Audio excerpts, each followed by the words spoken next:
Oh,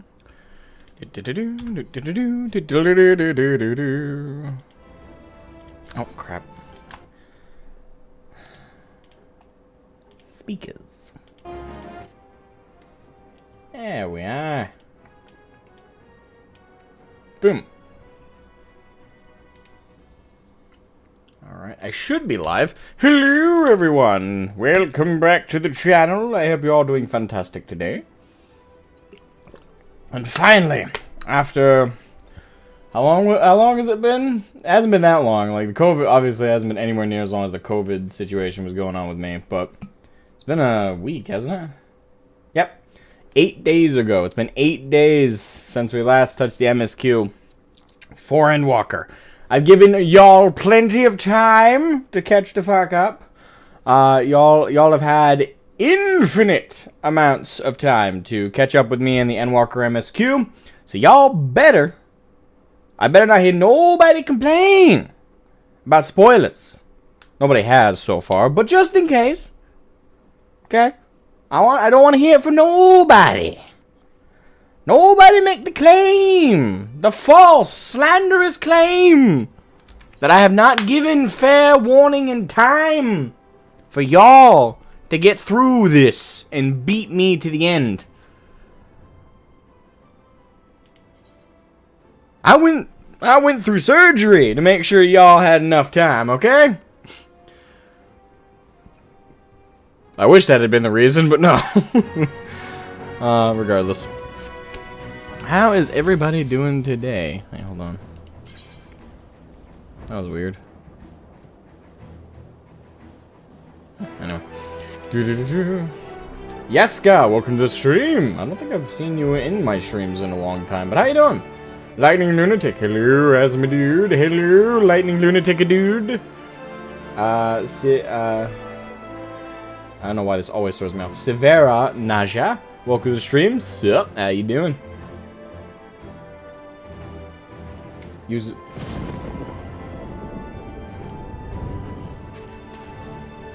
Was that lightning, or did my screen just do it? The fuck was that? Okay, no, that was lightning. That caught my attention. It was like, what the fuck? The fuck are you doing? Enable preview. There we go. Brian, welcome to the stream. How are you? Catching you a little in my lunch break. Nice. I hope you're enjoying your lunch. I hope it's nice and filling, but also won't tire you out for the rest of your shift. In-game lightning. Yes. I don't know. Just because it was from the side view, all I saw was the screen go white for a second. I was like, what the... I was like, this screen is still new, technically speaking. It's only 2 years old now.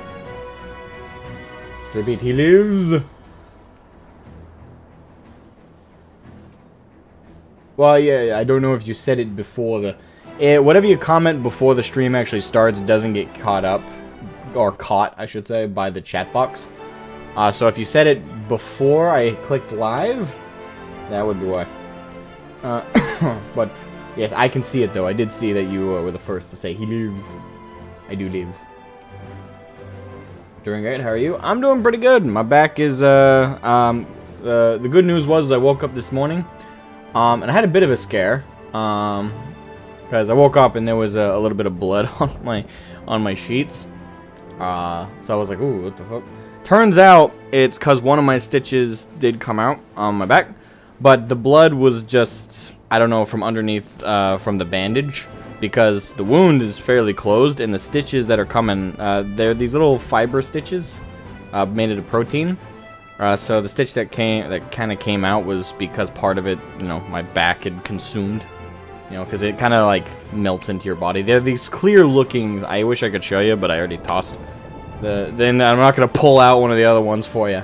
The best part though is where I'm at in my like healing stage. I'm at this point where I have pretty much full mobility, because the wound, the surgical incision on my back is at this point completely closed. So right now right now it's just, you know, protein absorption of the stitches. I don't even need my pain meds right now. That's like the best part. You can still see like the back. Like you can see the lines where they cut into me. But at this point, like, again, they're closing up. I'm gonna have some interesting looking, like, it looks kind of like an eye, a little bit, like an eye, like a capital I in the English. So we got line up top, line through, line down. So.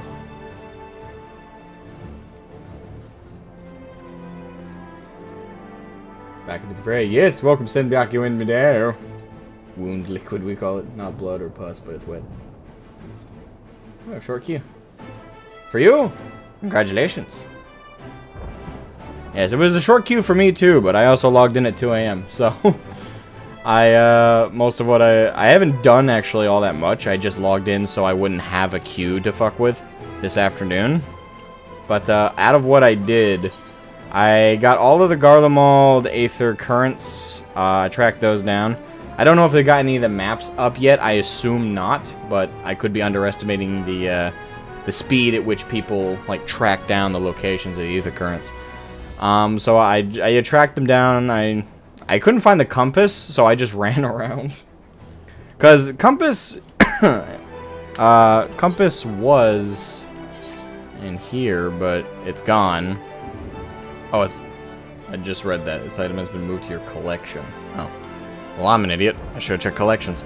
Well, point is, I saw the question mark with a line through it, so I didn't have the compass, so I just ran around like a psychopath. Like, I need to, like, to really, like, I know you guys can't see my mouse because I have it hidden with the game capture, but on the map here, I went in like a straight, like, I started down here, and I kind of, like, just grinded against like the wall or like the barrier or what have you of the of the edge of the map and just kept my eyes peeled. Then I went slightly up north and then did another like another run straight across the map this way, and I just kept repeating that for like over an hour and a half till I found all of the Aether currents. Which was awkward, but it worked. It worked. That was fun. Alright, so 3.5 more minutes on the clock before we get back underway with the MSQ. 3.5 more minutes. The old-fashioned way, madman. Yeah, just... I'll find them eventually! Found them. Yeah, all I need now to unlock Flying in Garlemald is... Actually, I think we get it from this, don't we? Hold on. It was the final, yeah, the final Aether current provided by quests. So yeah, we get it with this. Right after this mission, I get to fly! I get to fly, fly, fly away. Fly so high, I stand away. You know, I get to fly in Garlemald. Yay! Compliment your dedication. Wasn't really dedication. Like it would have been. It felt like a chore, but I kind of just went on autopilot. Like I wasn't thinking too much about it. I was just like, I had music blaring out of my stereo while I just ran back and forth on the map. Like I can't say it was anything too impressive. I think the hardest one, the last one I found, because I found pretty much all of them just by doing that. The one that I had to go back and look for was right here, right in by the platform G. The reason I didn't find it when I first did the back and forth thing is because it was on top of the pipe, and I kind of figured that was what was going on. So when I came back over here, I went up here, jumped on the pipe, and just the thing is, I actually didn't know it was up here, but I knew I was missing one. And logically, I was like, okay, most Aether currents are usually in out of the way positions, right? They're not usually on the main stretch, unless you count like the Dravanian hinterlands in Heaven's Ward. That's like the only time I've seen Aether currents like literally along the road. So usually they're kept in, they're kept out of the way. They're not gonna be places you're normally gonna walk around. And I knew that in terms of like quadrants of the map, I had found Aether currents over here in the main city. I found quite a few in the main city. There were like 4 or 5. I found one kind of over here near its Trapper's Den. Found one over here. The one place I didn't find any. I even found one like right here in Luminal Station 4. The one place that I didn't find any Aether currents was this corner. So I knew there had to be... a fucking Aether current over here. So I figured, out of the way. They're usually in out of the way positions, in elevated positions. So I ran up here to the stairs, I hopped on the pipe, went down this way, and I actually was about to give up, like, halfway through, because I figured it would have, like, it would have clipped into existence. But it wasn't, so I was like, okay, well, it's not on top of the pipe. But as I was about to jump off, it clipped into existence. I was like, oh, it is up here. So that was fun.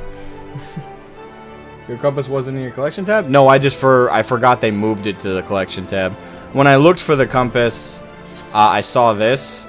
I didn't actually like hover over it and properly read that they had been moved to the collections. I just saw the question mark with a line through it, so I didn't know what they had done with it, so I was like, screw it. I'll just look manually. I don't want anyone to be impressed with what I did. I spent an hour and a half looking for every Aether current in Garlemald because I was an idiot and didn't read the subtext. That was in bright orange. So now I know it's in collections, so for the other zones I won't be dragging my ass. I won't have to spend an hour and a half doing this shit. It was worth it though, I got all of them. I just did it in the most ass-backwards way possible. You should be impressed by my dumbness. I went to all that effort for nothing. Mega Strike, welcome to the stream. Zianani, welcome to the stream. How you guys doing? What are your expectations for what is about to happen? What is my expectations for what is about to happen? We're really early on in the expansion, so there's no way in hell that our siege into that big ass fucking tower is gonna go smoothly. Like, this is like the final boss location, right? We're not taking that. We're about to go into a dungeon. I assume it's a dungeon, and it'd be weird if it was a trial randomly. But ain't no way in hell we're taking down the boss tower this early. I think there's gonna be the initial dungeon. We're gonna go through, and then we're gonna hit a barrier, whether literally or figuratively, we'll see. But we're gonna meet this point where we can't progress any further in the tower after we, assumedly, we do go through a dungeon sequence. And then we're gonna have to probably revisit the zones we've been to. So, you know, Sharlayan, and specifically Labyrinthos, and we're gonna go back to Radzatan. We're gonna go back to both locations and kind of like finish the second half of those maps, like stories. And then, assumedly, at that point, we can then siege this tower based on some kind of unlock or something that's gonna happen through doing that. Possibly even go to some of the older zones and take out other towers. It might be like, oh, you need to take out 3 of these before you can progress further. It could be that situation, but I'm thinking like there's some other like solution to like making it all the way through the tower and facing off with either Xenos and the Talafaroi and Fandaniel. But whatever is gonna happen, right now we're gonna hit some kind of barrier. Like, there's no way in hell we're actually assaulting the main castle. It'd be weird as hell. Like, it could be a situation where, like, they kind of, like, switch to the moon, and that's why we end up going to the moon, is because Fandaniel's like, huh, I put it on the moon, you can't get there. And it's like, we're like, fuck you, we're gonna fly a rocket right up there, so screw yourself. But it's more than likely we're gonna assault it, it's gonna go south, and we're gonna have to retreat. You know, regroup, replan, come back at it again. That's my prediction. I don't know how, like, the gist of it, I think, is gonna be right. The specificity of what I think is about to happen, I couldn't tell you at all if that is remotely accurate. Couldn't tell you at all. I have no clue. The specificity is just speculation, but I have a feeling I'm gonna be right that this assault isn't gonna go out. I mean, it'd be like, to use Mario as an example, it'd be like assaulting Bowser's castle, right? On level 1. It's like, you know, it's kind of early in the game to be saving the princess, so I feel like this isn't going to go my way. It's like, oh no, she's in another castle. Yeah, should have figured. Wow, what a quick game. That was only 10 minutes. Yeah, so no. No way in hell, no way in hell this is going to go my way.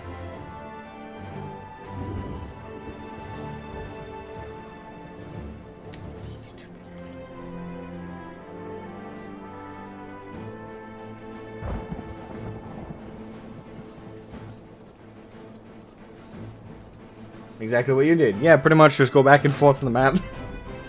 Whee! I'll find it eventually. I did, but it took a while. Hour and a half of my time. Hey, Zom. Welcome to the stream. How you doing? Zomji. Enjoy the journey? I intend to.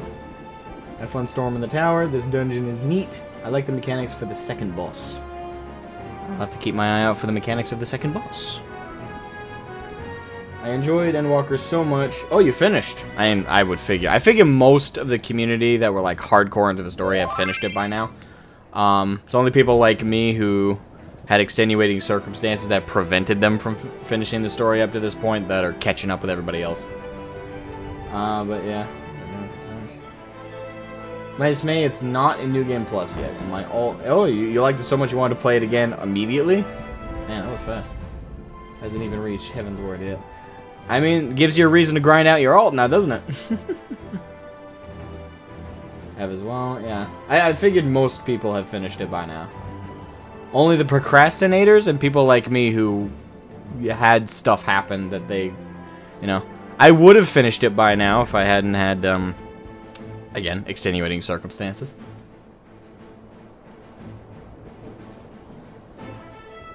I'm only 89 in the MSQ because I keep getting distracted painting my death card. You know, kind of balance your time.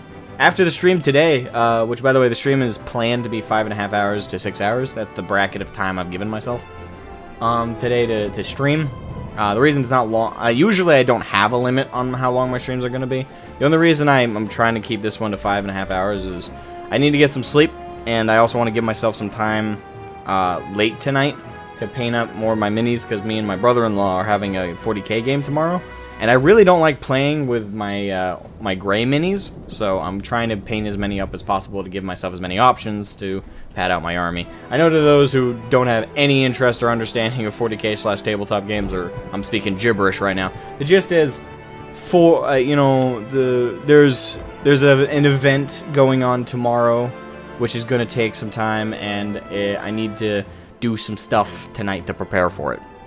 So that's why I bracketed myself to about you know, till almost like 9 o'clock tonight to stream, and then I'm gonna stay up till about 2 a.m. to try and finish painting as many of these bad boys as I can.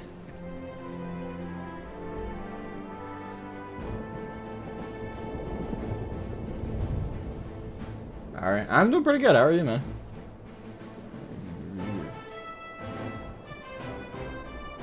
Queues, especially evening, are gruesome. Yeah, that's why I log in at 2 a.m.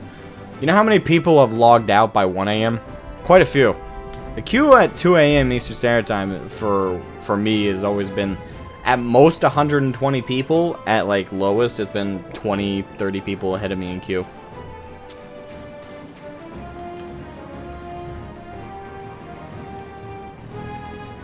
But the time has come. We will be taking our victory lap sooner rather than later. Alright. Let's do this. Do it, do it, do it. Do it, do it, do it. Alright, ready. So, anybody here who's only here to wish me well wishes and hasn't gotten it to this point in this story, I wish you all a wonderful evening.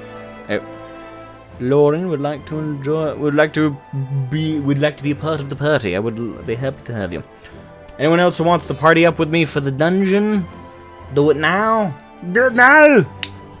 Except teleport to Camp Broken. No. Why would I? Don't teleport me to Camp Broken Glass. I'm over here, in front of the main objective. Going trust? Nah. I don't love the trust system very much. I get why it's there, and it's cool. And if you're an ultra introvert, it makes sense, you know. But you know, for me, I like doing. All right, we got a tank. All right, so we got a healer and tank and DPS. So this should be a very short queue, theoretically. And it's current content dungeon, so this should be a very short queue. I would, but I'm back over on my main DC. Yeah, traitor. You abandoned. You ran away. Alright. Infiltration ruined. I am bright pink with an explodey sword. Bright pink with an explodey sword. I respect that. Actually, what? Are you Dark Knight? No, you're Gunbreaker. Okay. So far in our party's composition, we have a Reaper, a Sage. That is Sage, right? Yeah, that's a Sage symbol. And Gunbreaker. I do, but to each their own. Yeah, to each their own. Part of the fun of, for me, of MMOs is playing with other people. It's why, that's why playing World of Warcraft for over, 16 years. After the year 10 was misery. Because the amount of incentive for people to socialize was zero. And those who tried weren't treated very well. Oh, man. Alright, so we should be good to go. More my fuel. I'm fueling my being. I should also probably make sure the webcam doesn't do the autofocus thing. I want to be physically animated, and if I move too much, the autofocus is like, where did he go? Oh, there he is. I swear to God, the autofocus, if you were to personify it into a person, is like someone who lost their glasses. It's like Velma Dinkley when she lost her glasses. That's autofocus. It's like, where are they? Where did you go? Because I've seen the autofocus like lose focus if I do something like this. Completely loses track of me. Like right here, autofocus, I gotcha. But if I lean back, blur, like, oh, got to adjust. Alright, so, anyway, on track. Probably put on my headset. Time to infiltrate the castle. Sure, my volume's turned up.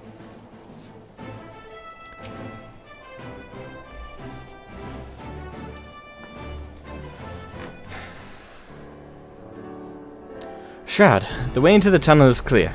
We've made sure of it. I wish you'd made sure to bring a coat instead. Then we'd best get in there before we freeze, especially you. So in both cases, we're criticizing her outfit. That makes me so want to, like, watch a streamer or, if someone's doing it in video. I want to watch somebody who's playing a female, like, Mikote character with, like, nothing on, like the bikini outfit in the middle of Garlemald. There's the hypocrisy of that statement in that regard. Like, I want to see Jenny's playthrough with her Mikote. Oh god, like that for me is like such a perfect meme. It's like, I'm gonna backhandedly criticize your outfit while wearing nothing.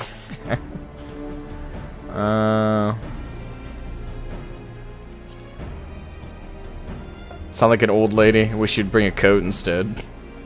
Oh, I'll warm up when I throw a punch or two. Barely enough cloth to swaddle a newborn.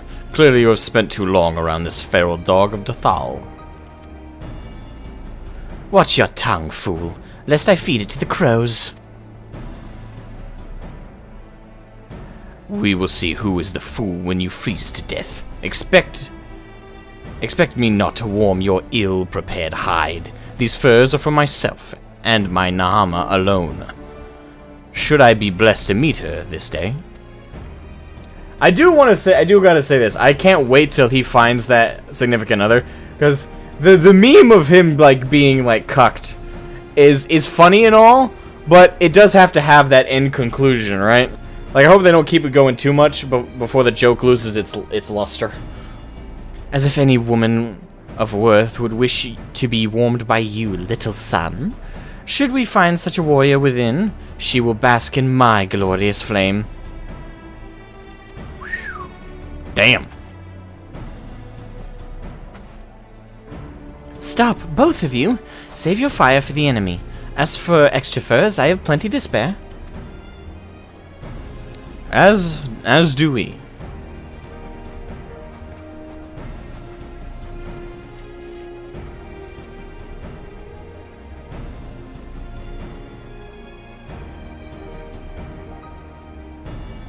Hello everyone, all set for battle, I see.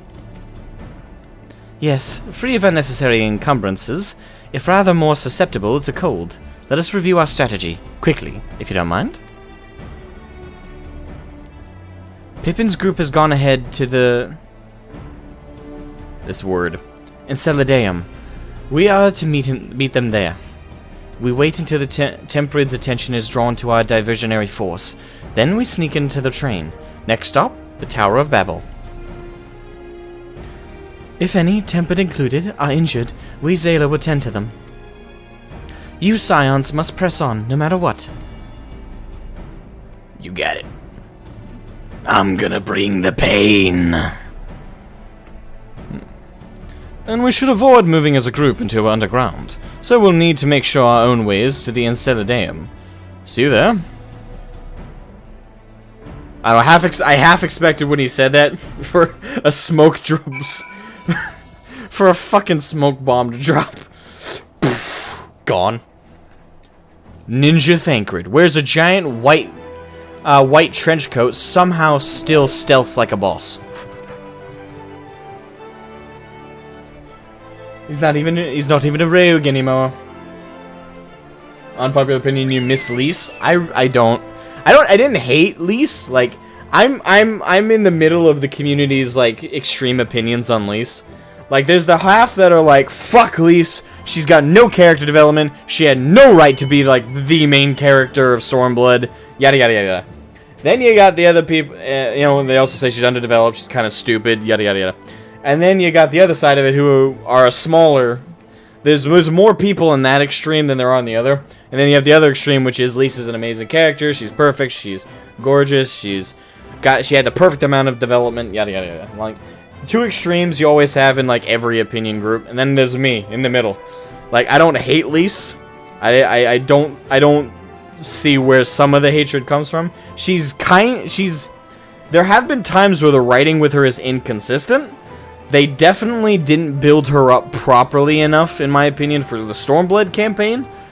Like, for me, Roban should have been the main character of that. There was far more setup with him, and development with him from A Realm Reborn up through the end patches of Heavensward to properly establish him as, like, the main figure of that expansion. Instead, he kind of got sidelined for Lise, who kind of last minute... We found out her connection to. Last minute, we found out her connection to Alamigo. Yeah.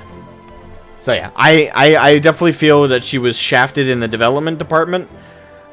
She acted very naive at times, and there has been times where it's kind of been like a question mark over your head, like when she doesn't know something. There have been times where I feel like the writer forgot she was a Scion, because she has said, I can't give you a specific example because I can't remember what it was, but I do know that it happened. But there has been a couple times where Elise has asked questions about primals and acted odd around, like, how those who worship primals act. Like, she kind of had, like, no hindsight or foresight in a field that she should have known plenty about. So there has also been that problem, but otherwise, as a character, she's okay.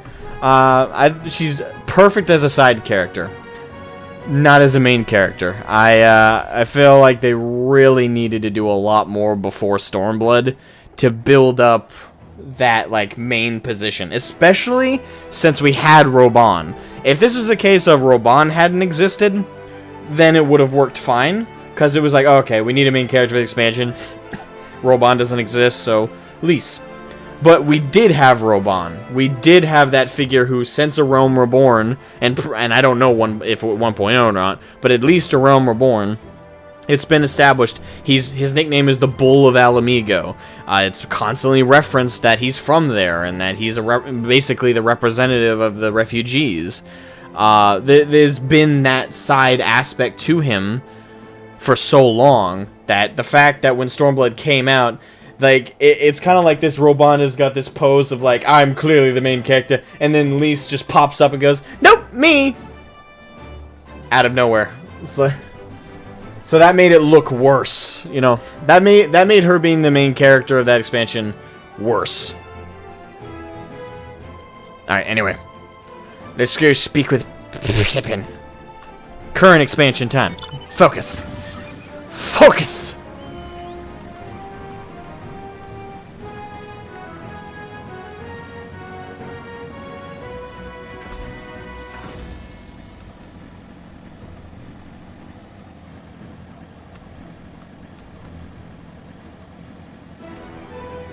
Yeah, but the thing that excuse doesn't work, Brian, because we were facing off against primals with her in A Realm Reborn and in Heavensward. Well, not so much Heavensward, but at least A Realm Reborn.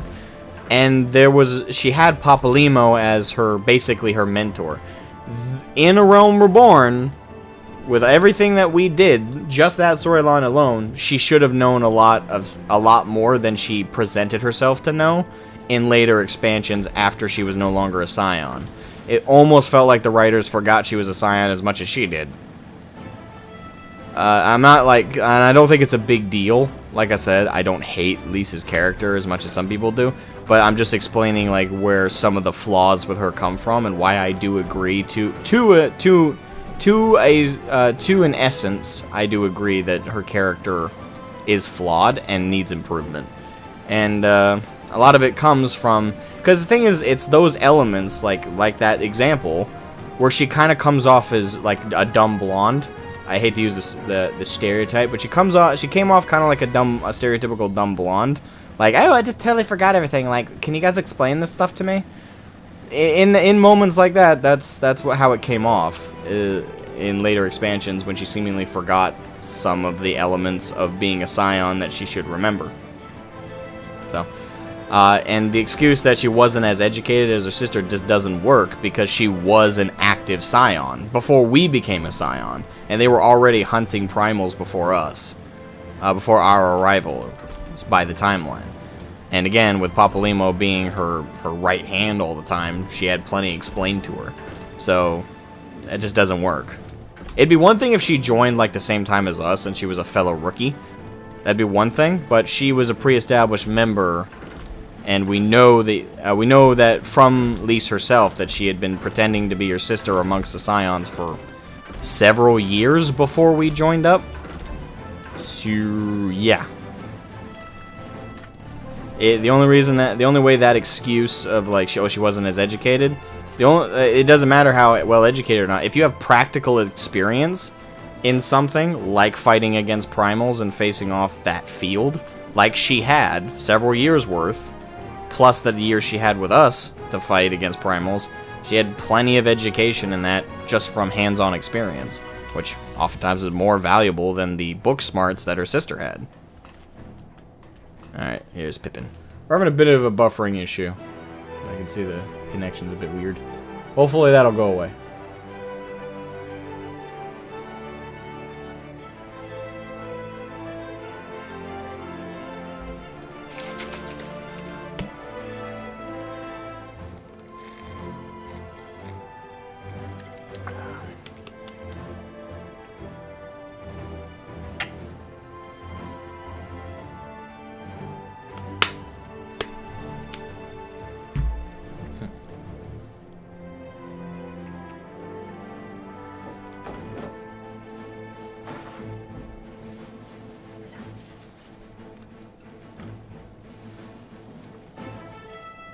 Lisa and Papaludas are better. Yeah, I agree. There's a side quest in Charlian. I recommend doing it at some point. Sandwiches and pretzels. Sure. I might do it on my own time. Unless it's overarching. Alright, Pippin. My good man. Hail, it's good to see you, Shroud. We heard that you collapsed, but we're given only the most cursory explanation. I'm glad you've recovered, and quickly enough to take part in the operation at that.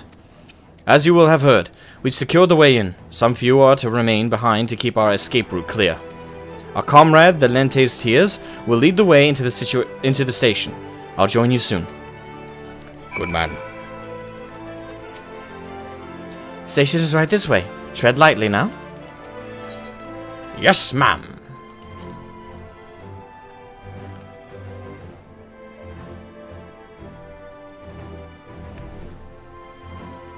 Ooh. Ugh.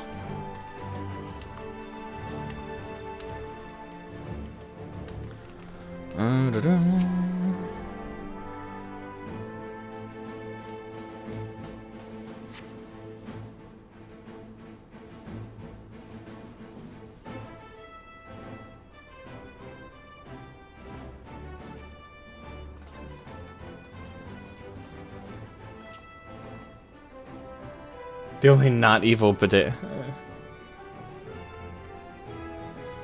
This is everyone.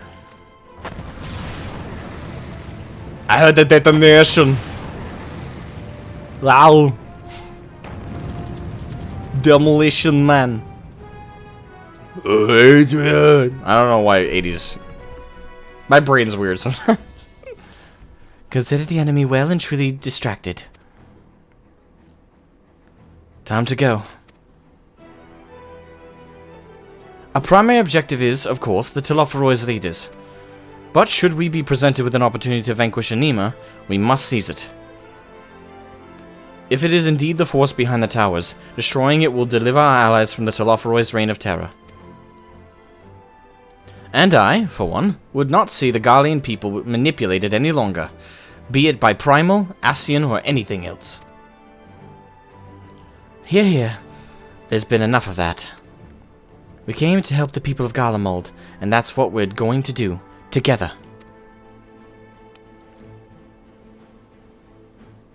To the very end. The train should be along at any moment now. Prepare to board, everyone.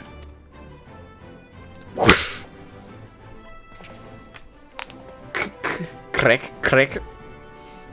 Whoa.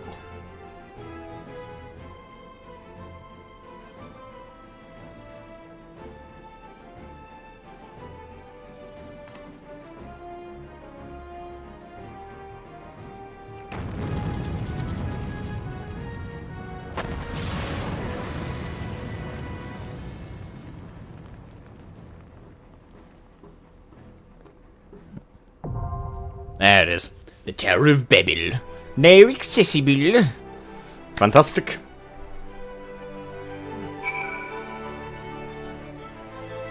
Alright, so we're not doing the trail system. Here we go.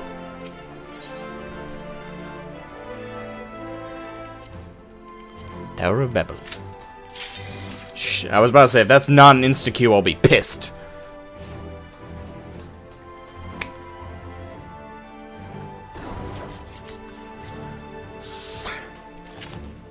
You never hated the Garleans. Oh, by the way, welcome Orlith Nightfire. Welcome.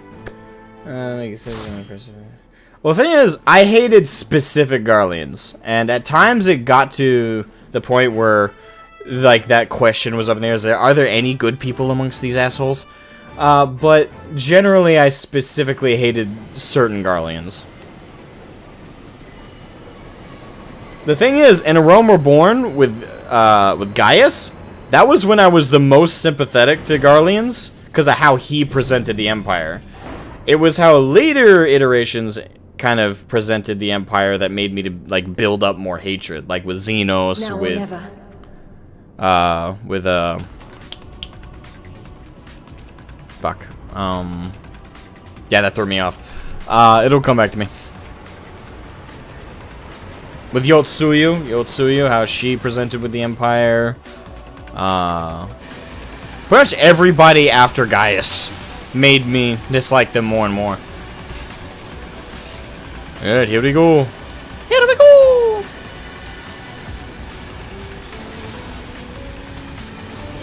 Train time. Let's bring it down.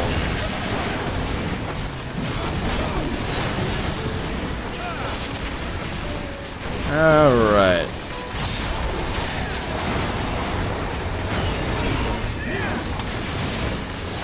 Oh boy.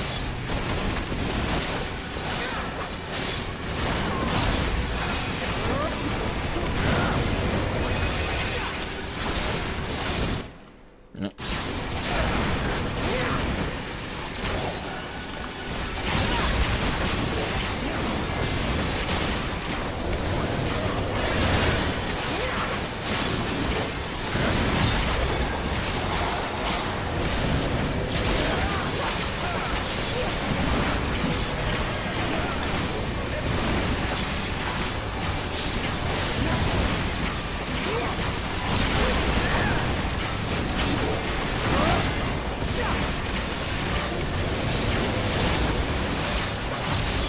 Boom.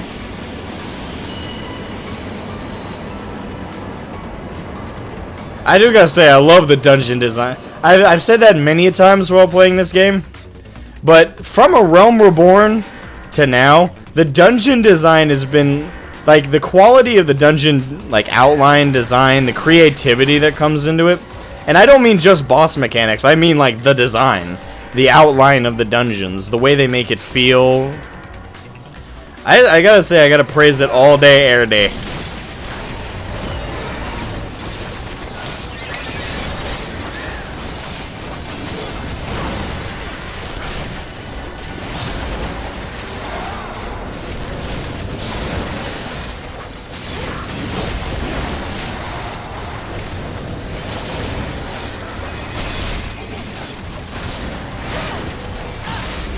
Oh boy.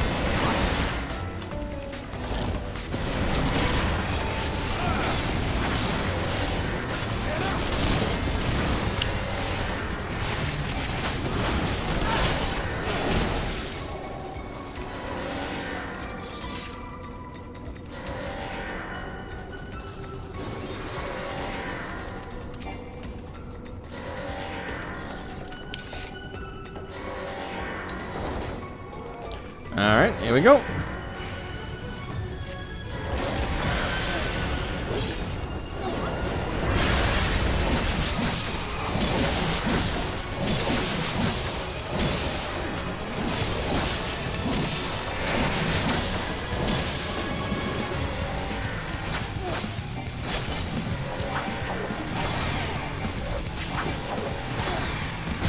Alright.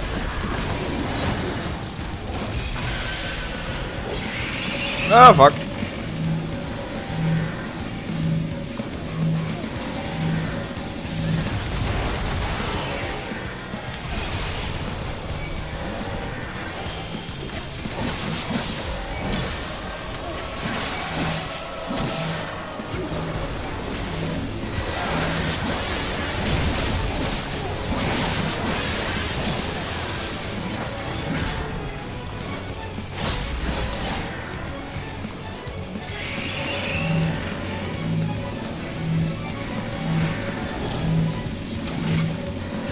Oh wait, hold on.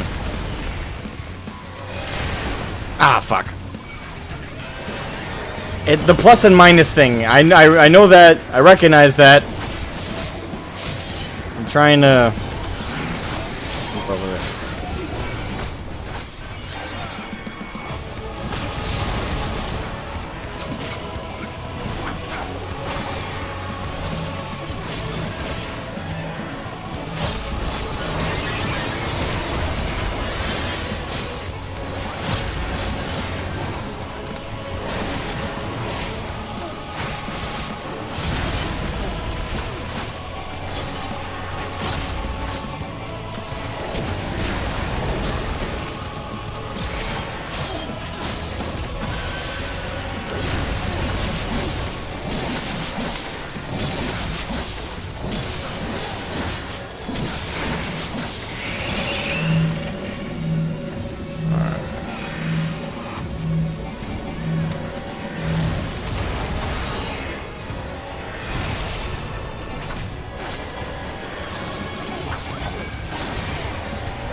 Of course.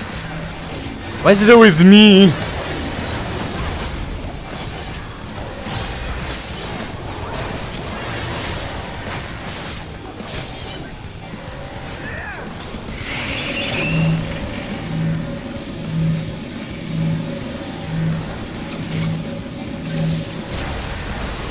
Ah. Oh, there we go. Alright, drop anything good? Nope. I'll greet it.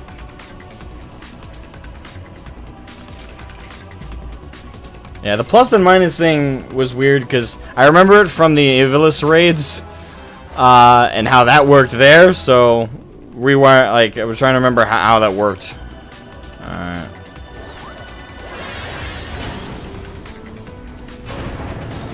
Okay, here we go. Ah.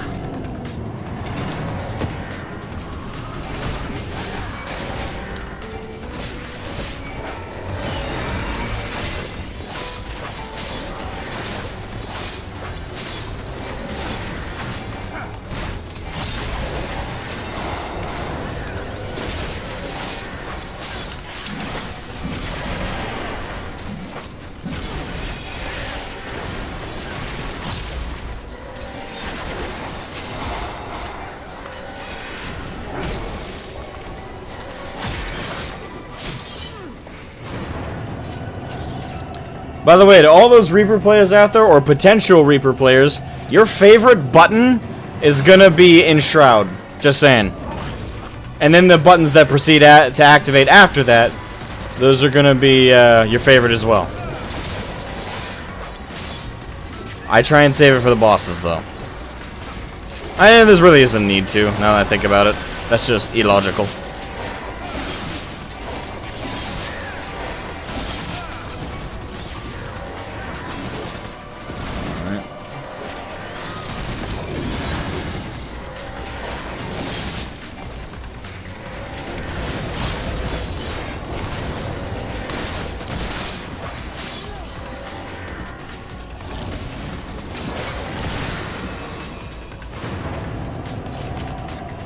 Most challenging mechanics, magnets and math.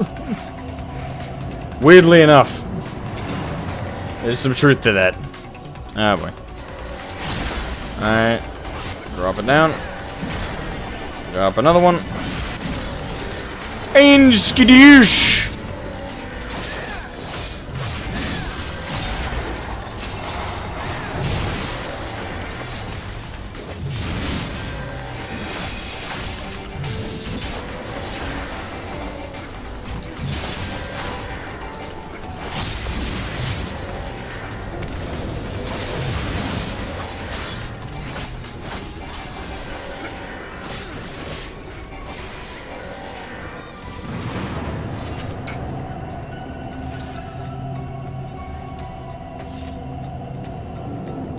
You love people watching people scramble.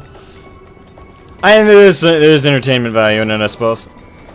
I wonder what percentage of the hold on. It's getting dark out. Natural light is failing me here. What do we get? Anything good?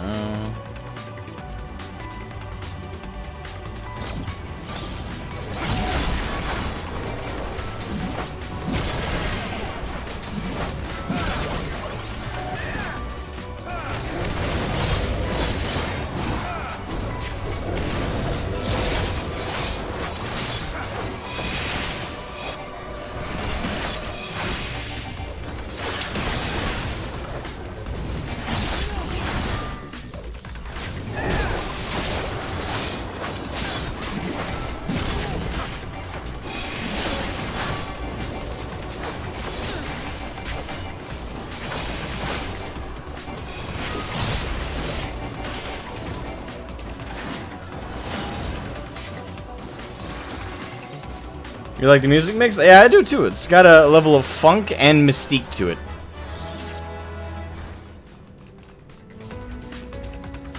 Kind of reminds me of some one of the Kingdom Hearts tunes from 2. One of the specific background musics for 2. Kind of reminds me of that.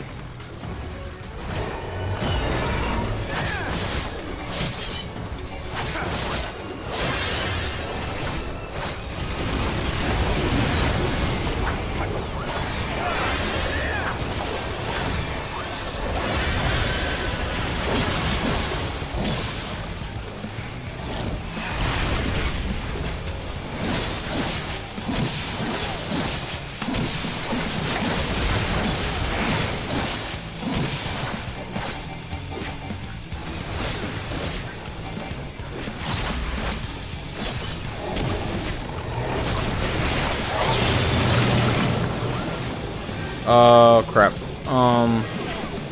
Wait, shit.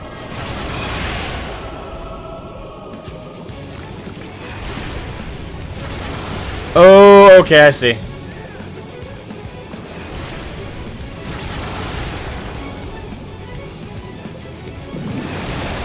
Back to human form. What? Oh, shit. Crap, no! Don't squish, tiny Asmo!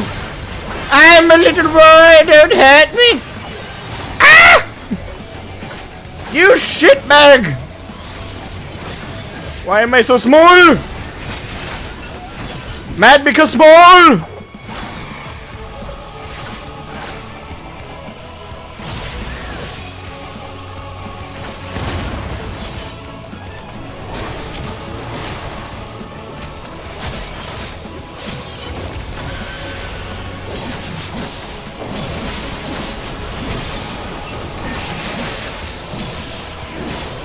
Oh shit. Oh, we had to turn tiny. Oh, I get it. Oh, okay. Good thing I'm not running this with other first timers, or we'd all be dead by now. I love the mechanic, but gee, that scared me.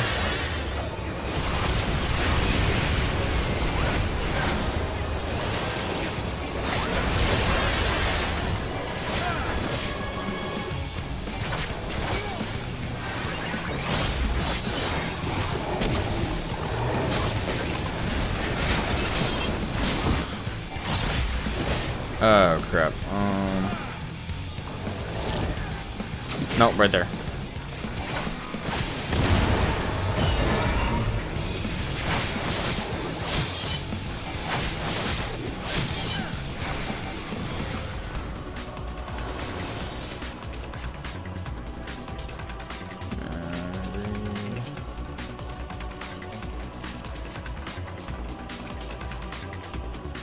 Teeny tiny mechanics.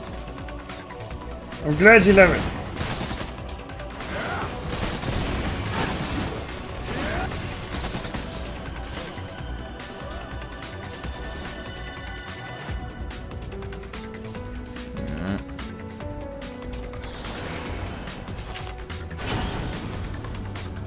Elevator time. Oh, here we go. Whee! Alright, what's going to attack us while we're in here? Anything? Oh. An uneventful elevator ride. This is unusual for me. I'm assuming that's the boss. Oh, hello. Here we go. Enjoy death's design.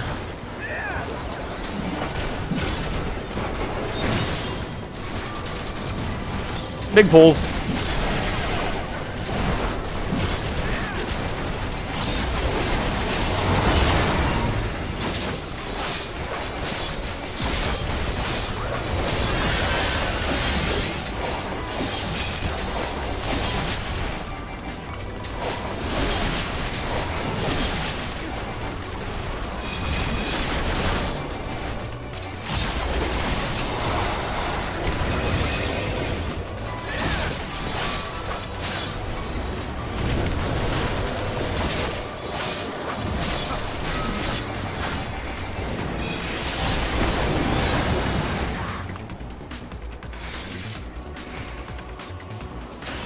Never drops any stuff for little old me.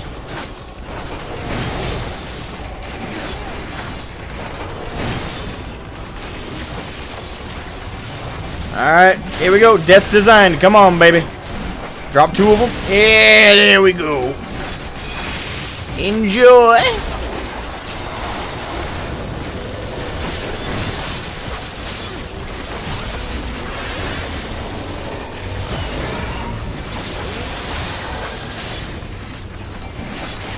This is chaotic.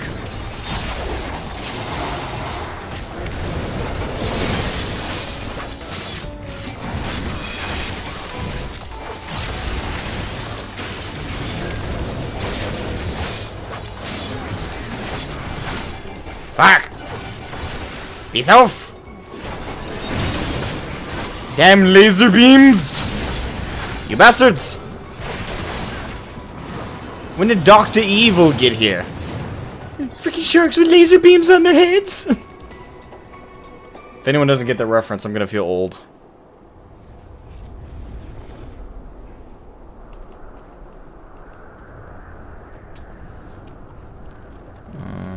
Okay.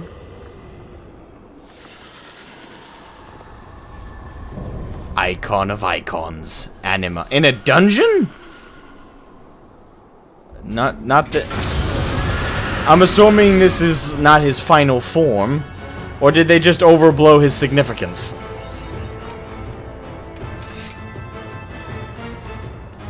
Look, come on, no super blade, okay. Here we go! Alright, so let me drop this on him. On twice. Oh, that's not the one I wanted to do.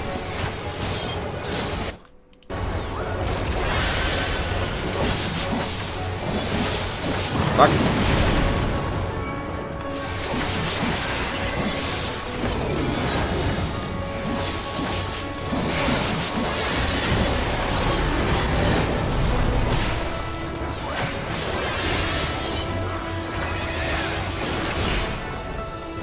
Alright, not sure how this works.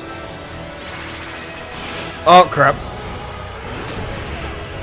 Gotta love running it blind your first time. I don't know how any of it works! If I make it through this without dying, it's gonna be a miracle.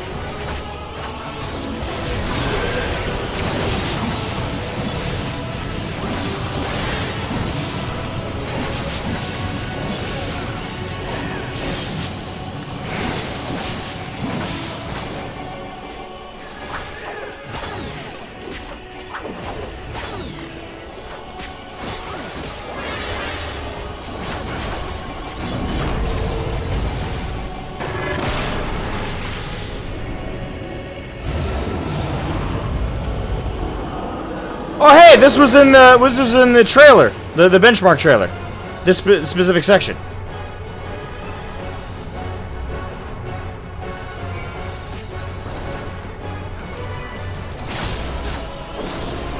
Alright, here we go. Come on.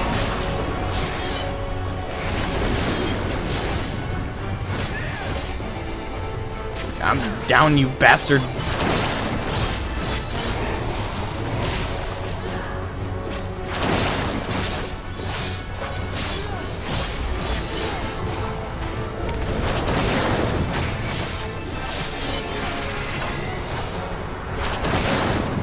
Alright, that one was easy to predict how that mechanic worked. I say that, it's probably gonna backfire on me now. Oh shit. Alright.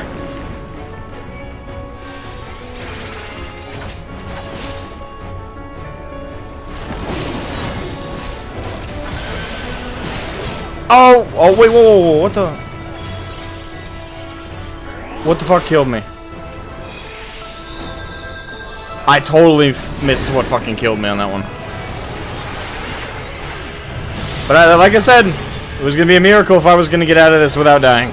I just have no idea what just fucking killed me, though. Full health 1 second, dead the next.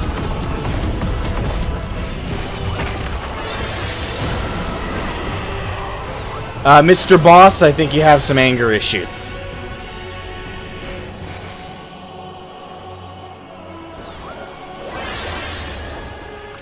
Okay.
Okay. Ha! Didn't work this time, bitch. I learned the trick.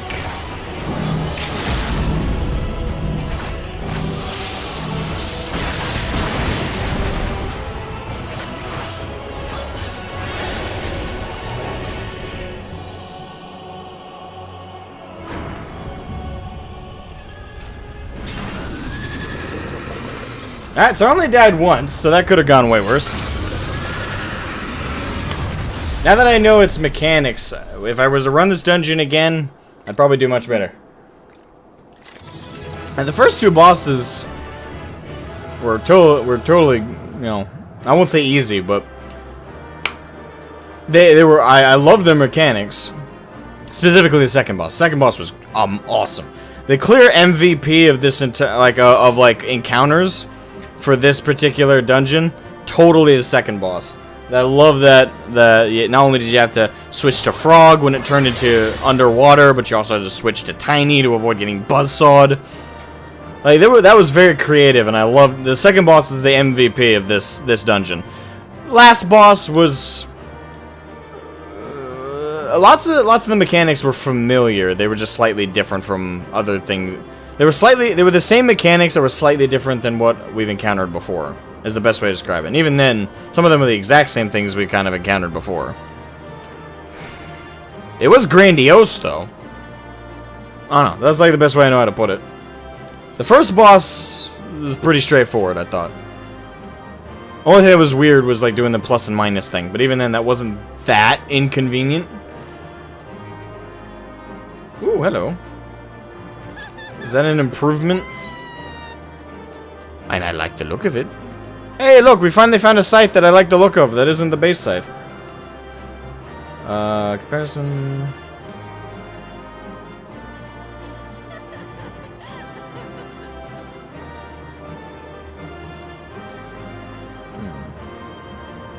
Only difference is critical hit.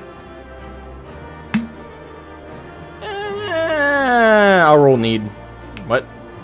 Oh. I already have it.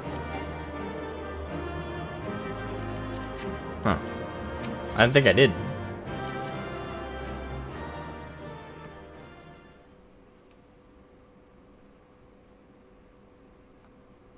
Well, the thing is, I didn't realize it was magnet until the end of the fight. I thought it was polarity.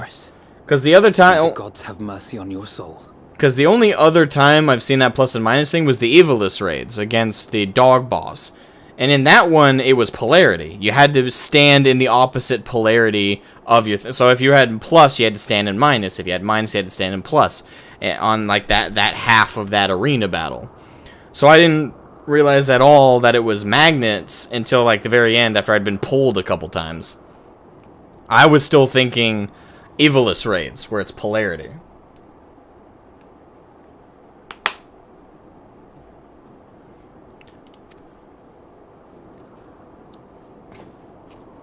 Come.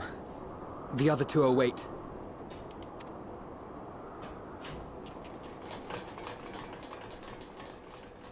It's the same thing? No, it's not. This one was pulling, like literally physically pulling you. That one didn't pull you at all. That one just killed you if you stood in the wrong polarity. It's not the same thing at all. If you're talking about like magnets, yeah, but like the actual physical magnets, like I don't know, maybe. But this madness ends here. That's not how the Evilus mechanic was not and had nothing to do with pulling you into things. If you stood in one zone, you died. If you stood in the other, you're fine. You weren't pulled anywhere. Unless you're talking the extreme version or a higher difficulty version, but the base Evilus raid, they're not the same. You aren't pulled anywhere. You just stand in your polarity and not die.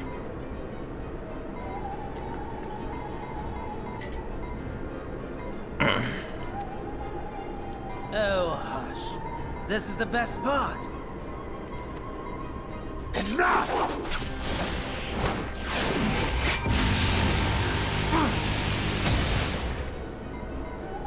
Try it one more time. With feeling. That must be a strong-ass barrier if a Stinian couldn't even break through it. God, I want to hit you so hard. Oh, mighty Zodiark! Awaken from your slumber and descend!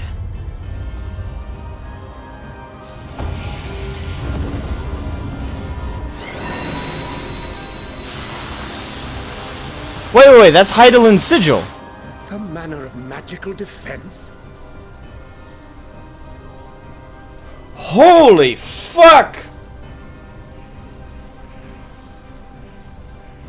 That's the same sigil, kind of arcane graph sigil that we stood physically on when we spoke with Heidelin in like that ethereal limbo. And the glowing, oh, those are the crystals. Oh my god. Brain.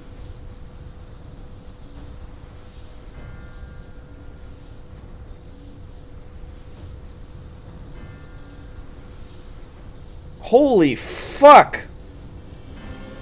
That has added so I love the writing. So that's we were standing on a literal barrier that Heidelin had over the moon. Is it? Holy crap! Wait, is the moon like an egg? Like a fucking like outer like a shell that's holding Zodiark, or maybe it's not that simple. Hold on. Oh my god! What the fuck? So much just got like revealed there in like 1 single second. Like holy fuck. Oh great. Oh fuck. Kryl? But how?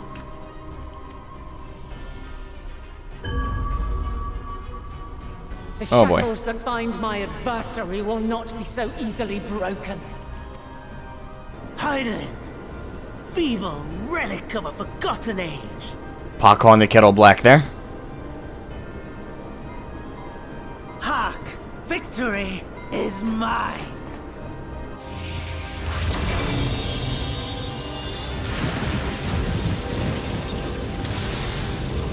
Oh fuck.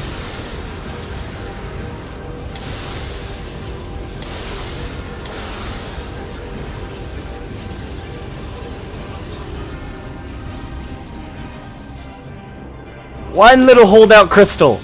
Oh, that made me so tense just now. I figured it was about to just break. Aether. And I was so close. My lord, a slight change of plans. We shall travel to the moon and break this wretched barrier ourselves. Whatever it takes.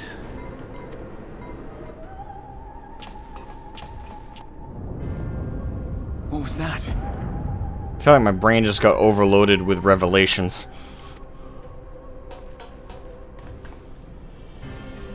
The final order issued by Anima to the Tempered Thralls. Should the Empire fall, the world must share her fate. Of course, Father lacked the conviction to give such a command. The abomination born of his flesh was but a puppet, and I the puppeteer. You madman, you monster! This is nothing new, Alice. Like, Xenos has... To give credit to Xenos' character, he's been consistent. There's a funny joy in watching your flailing attempts to fight the inevitable. You're all going to die, and they're powerless to prevent it.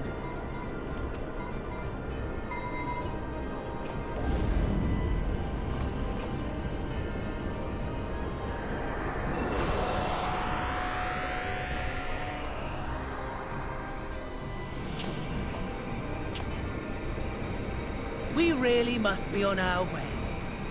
You're welcome to give chase, provided you are content to leave comrade and tempered alike to die screaming.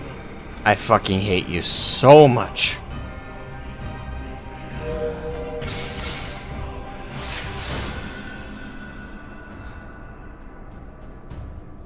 Oh, fuck.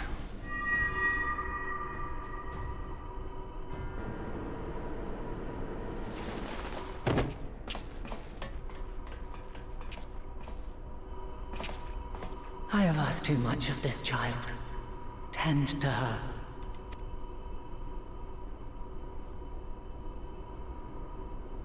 The last brand at Mare Lamentorum is yet unbroken. Zodiark remains bound.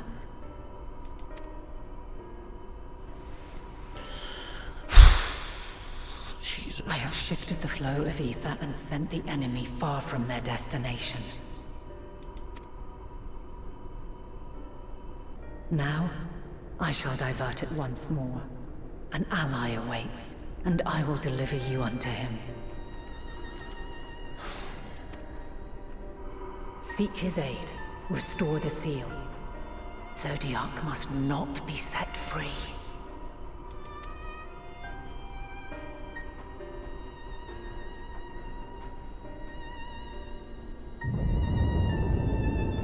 The Tempered are running wild. Not only those at the tower, but those back at the camp. The others are doing their best to contain them, but the situation is growing beyond our control. Leave them to die or give up the chase. Just like Van Daniel said.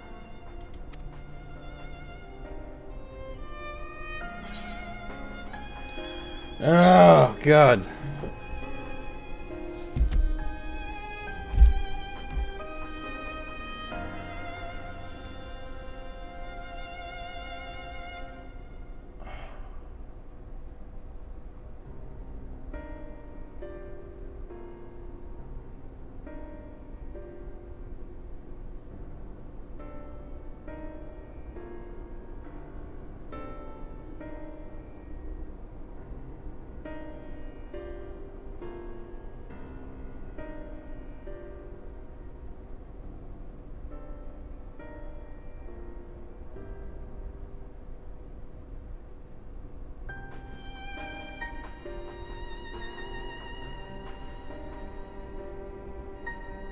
I'm a bastard? Well, I didn't think my incorrect prediction was a bastard worthy. Perhaps an idiot worthy, but bastard, damn. You feel strongly about my prediction? Honestly, I thought this was going to be the last zone / fight. What? How? I knew for a fact it wasn't. And first of all, everyone knew we were going to the moon, so no way the expansion was going to end before we got there. Plus, every expansion has at least 6 zones. We only went to Labyrinthos, Radzatan, and now Garlemald. No, we're at best I'm halfway through. At absolute best, I'm halfway through.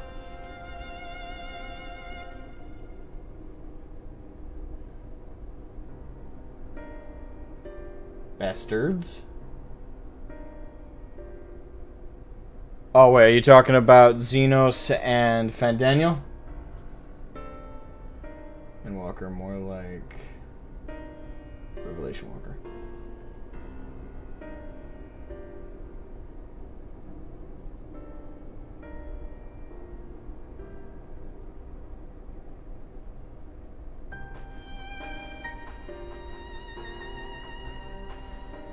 Nasty zones are great. What's with the hesitation with 2 dots there?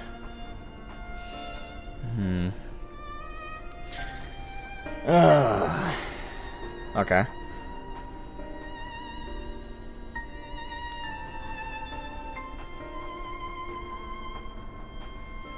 All of these are so edgy. I'm the one Xenos wants. Only I can bring an end to this. Garlemald's fate is in your hands. I feel like these are all statements Batman would say right before he sacrificed himself. Or any superhero, really. Straight as prayer! Alright. Which is the one I would say.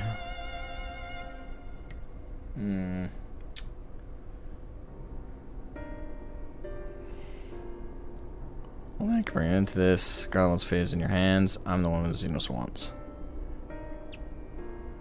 You are a Reaper? I mean, yeah, my 2 favorite classes in the game are the edgiest ones. You got Reaper and you got Dark Knight, so. I'm the one Xenos wants, and I can bring. It's No one's this one. The thing is, both 1 and 2 sound pretty good. Garlemald, like the third one is like the more hopeful way to put it. I guess the third one's the most like I'm like, you know, handing them off a responsibility while I handle another. Sometimes feeling all of them at once. Yeah, pretty much. Oh. Would you stop? I'm not that close to the mic. Come on. I'm gonna move that back a little bit. I keep hitting it. I don't know how. I'm not that close. It's this damn thingy. It's hooking it. I'm the one Xenos wants. But I can bring an end to this. Got him, let's face it, your hands. They all mean the same thing, but it's the sentiment that I'm trying to figure out which would be best. Oh no, it's still kind of edgy. Because usually that's something you say right before you yeet yourself off to self-sacrifice kind of thing. I don't know what's this one. Something I can bring into this. Got them all face in your hands. I feel like I need a die. Not like death, but like I need a dice. Like a 6-sided die. Just a roll. Alright. We're gonna go with number 3. I'm gonna go with number 3.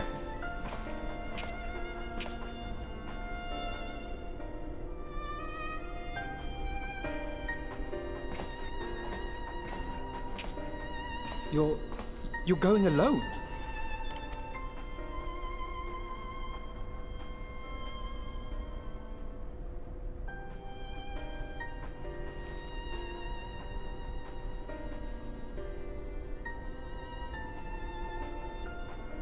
You have our trust and our faith. I pray we have yours. Absolutely, kid. You've earned it since a Rome Reborn. Twice over.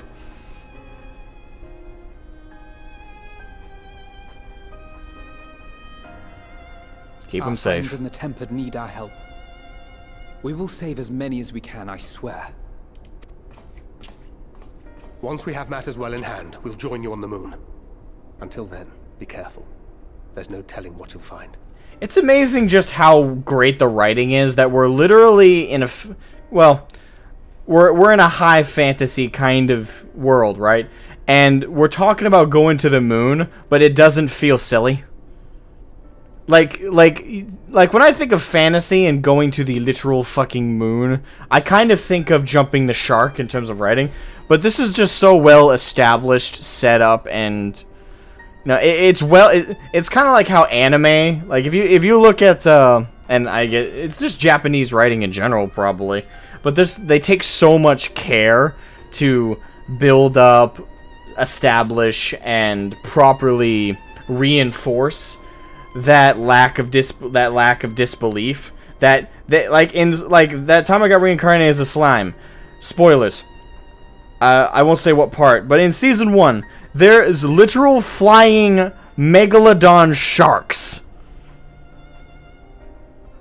that they fight, and I took that fight seriously. If you told me that going into the show without me actually watching the build up, I would have laughed my ass off, and I'd say that's jumping the shark a little too literally.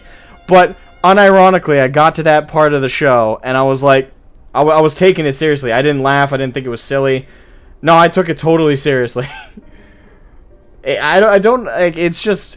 I gotta give credit to the writers of That Time I Got Reincarnated as a Slime, for one thing, but in particular, Japanese writers in general take so much minute care to make it so you don't have this just like, what the fuck is going on kind of feeling. Like when we're going to the fucking moon, and I don't at all feel like it's ridiculous.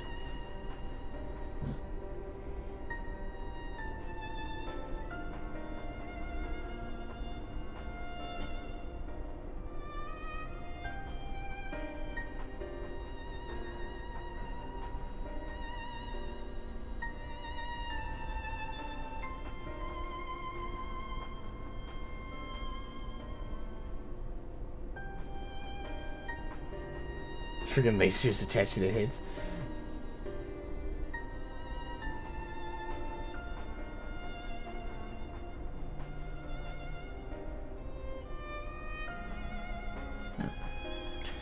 Alright. To the moon.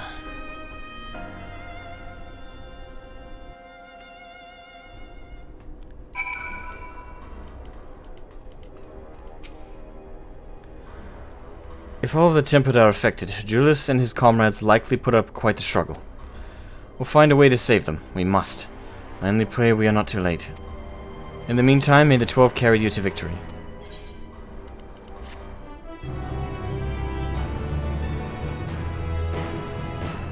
Alright, you may now enter the Tower of Babil. Okay, yeah, that's separate. Alright, the current attunement complete. Yeah, I can fly in Garlemald. Too bad we're already leaving it. A trip to the moon. My apologies, I was lost in thought. This device is of Allagan design, which leads me to think I was right about Fandaniel. No matter what he claims, he still has an attachment to the trappings of his past. Whether knowing this will make your path forward clearer, I cannot say, but bear it in mind. But let us turn to the task at hand. As Hydaelyn said, the flow of Aether will transport you to Mare Lamentorum. We must hope this ally of hers can provide you with the necessary assistance to restore the seal before Xenos and Fandaniel arrive to stop you. It seems we're ever one step behind, but I have faith that you will make up the difference. Know that whatever awaits, our prayers are with you. Now go, beyond the sky. Tell you. Here we are. Travel to Mare Lamentorum. We shall see.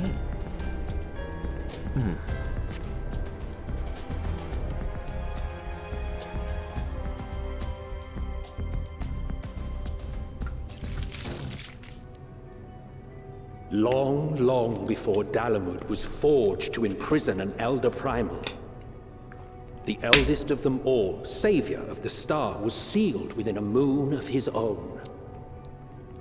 Souls sacrificed to grant him life still slumber and dream of the day he and we will be made whole. Here he waits in this cold, barren place, his cradle and his grave. That's such a crazy revelation. Silent lamentations and prayers of hope echo soundlessly to a sundered star, adrift and alone. Mare Lamentorum. How are we breathing? I hope that is one question I absolutely want answered.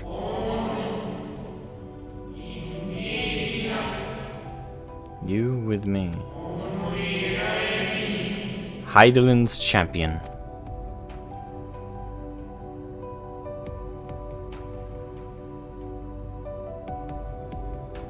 Our friend?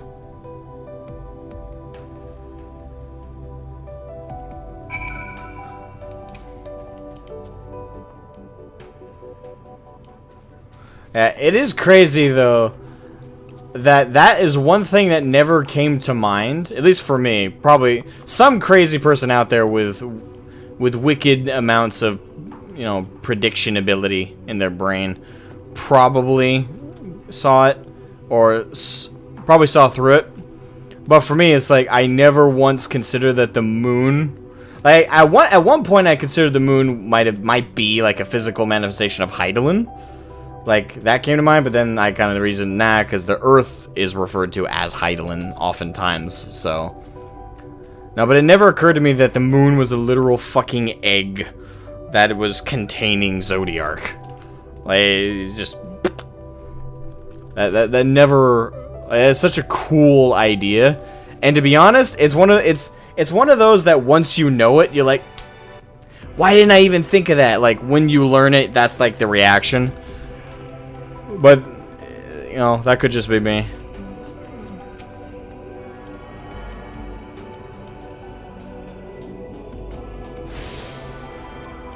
Alright, well, let's go talk to this big boy. Ancient Spirit.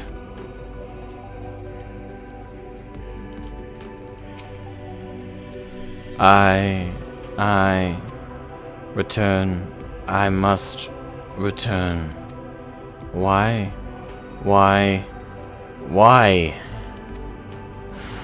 Oh, hello. Don't mind me, let me deal with these ruffians.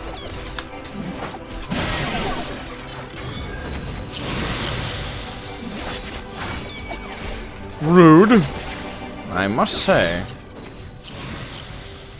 Exploding shitheads.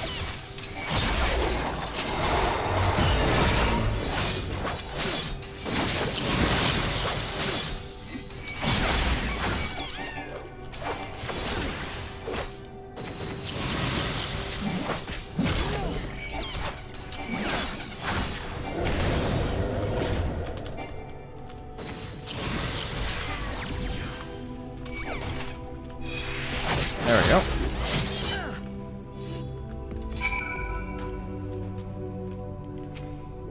Home. I want. I need.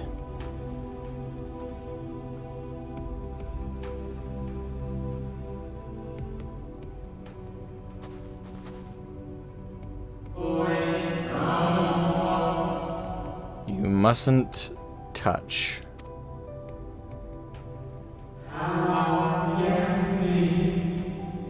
In Cerulean Halls, find me.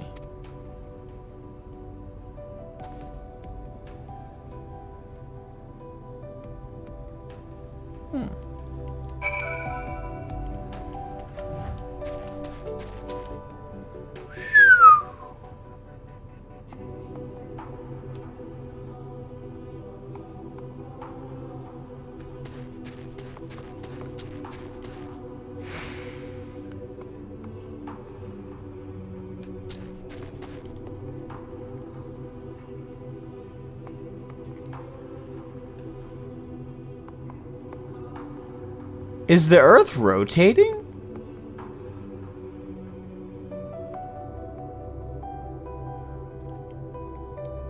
I think it is. I see a very, very subtle motion there. At least I think I do. It could be my eyes playing tricks on me.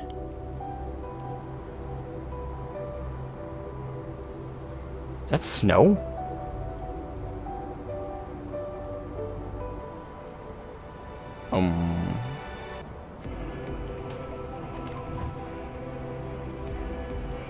Oh no, moon dust. Okay.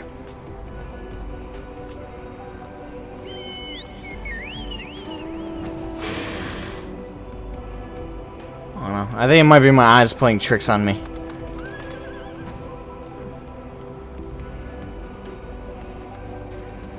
It does rotate. Okay, yeah, okay. I thought I caught that. It's like this really slight distortion. So small, if I hadn't taken a good look at it, I would have said it's not moving, but I think it is.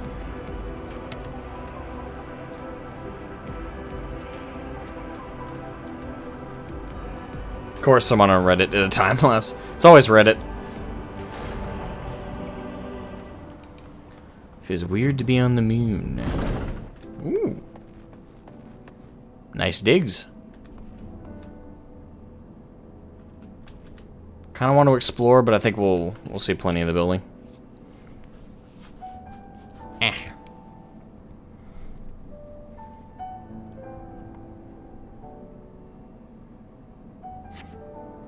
No steps echo through this looming spire save your own, but you nevertheless sense a presence above.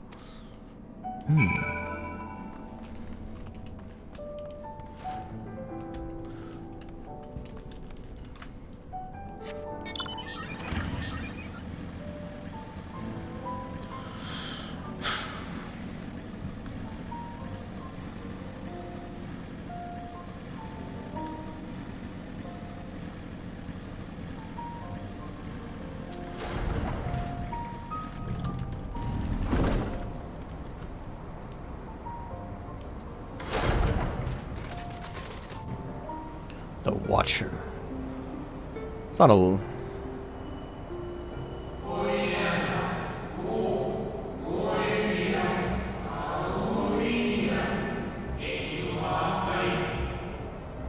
Apologies, I have been preoccupied for quite some time, and am out of practice at conversation.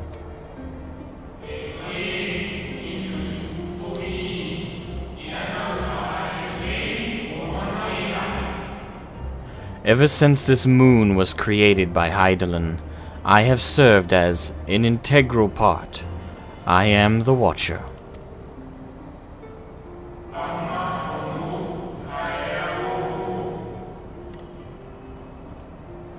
I am responsible for the prisoner and the devices that hold him fast.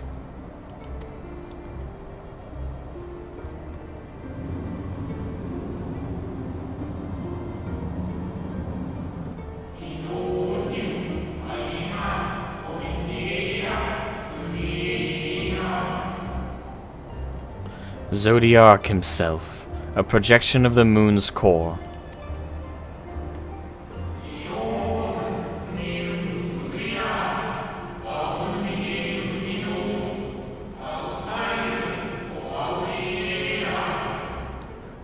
Though rent asunder by Hydaelyn, he grows more powerful with every rejoining. 7 there have been, 7 too many.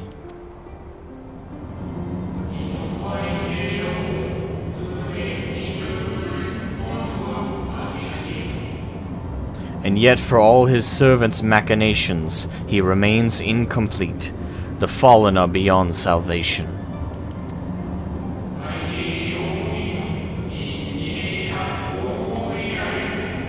No attempt would be made to free Zodiark, not until he is whole once more.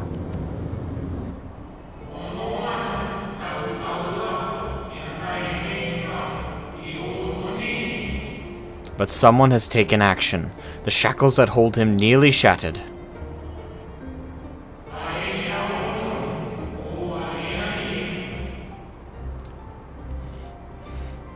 Six locks to his jail, great and grand.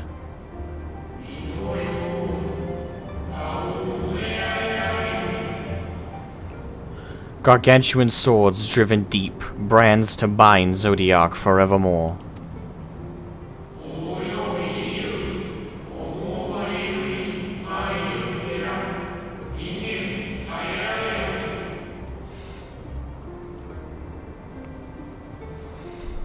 Five were destroyed by his would-be liberator. One of these I have restored. I strive to mend the remaining 4, but my efforts are being impeded.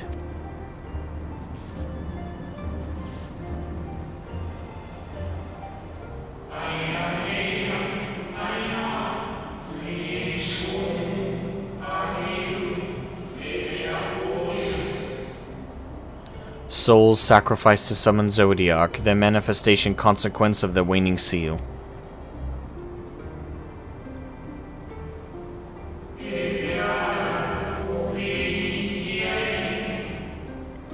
They labor in opposition to my work. They must be expelled for the preservation of all. If keeping Zodiark in prison is the right thing to do, I will aid you. I will only resort to expelling them if all else fails.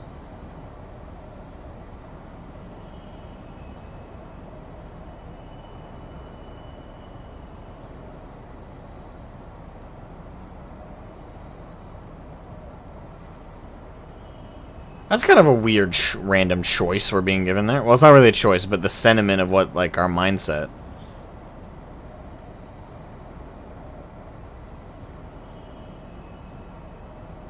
I mean, if there's another way to help those souls without expelling... Well, the thing is, I can't see why it would be a good thing to let them linger. Unless there's more to it than just simply being lost souls.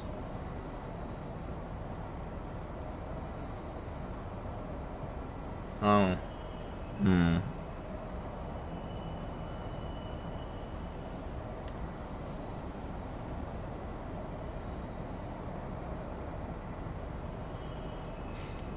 Oh.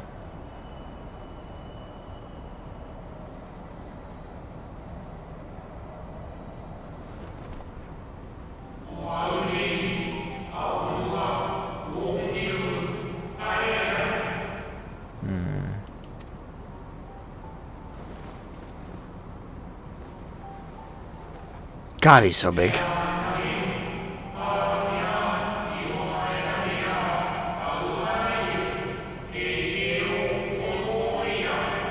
I am the Watcher and the Jailer. I am not the Judge.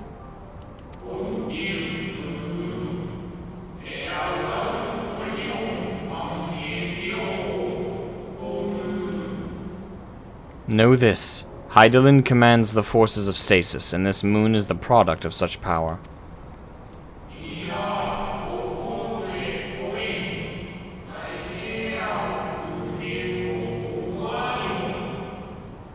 So long as Zodiark remains imprisoned in this place, no more sacrifices will be made in his name, nor will those souls rendered up to his name fade into oblivion.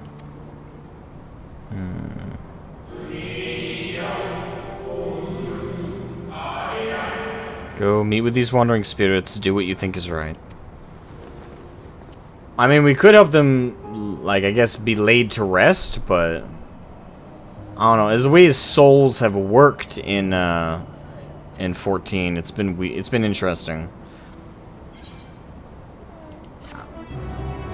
But even then though, if the results of your actions invariably lead to the souls dissipating or leaving or finding rest, whatever you want to refer to it as, doesn't that all still fall under the category of expelling?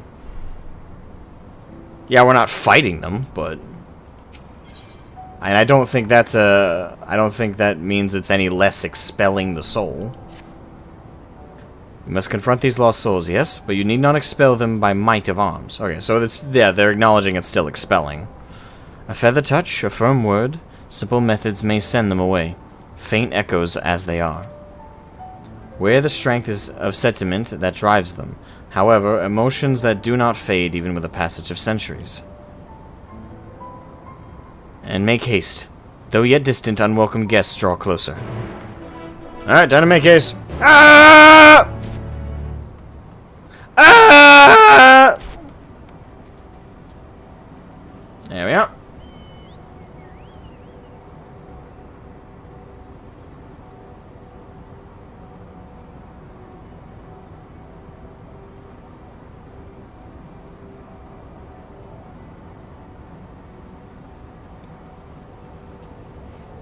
Why they were those suckers? Who you asking why to, Mega Strike?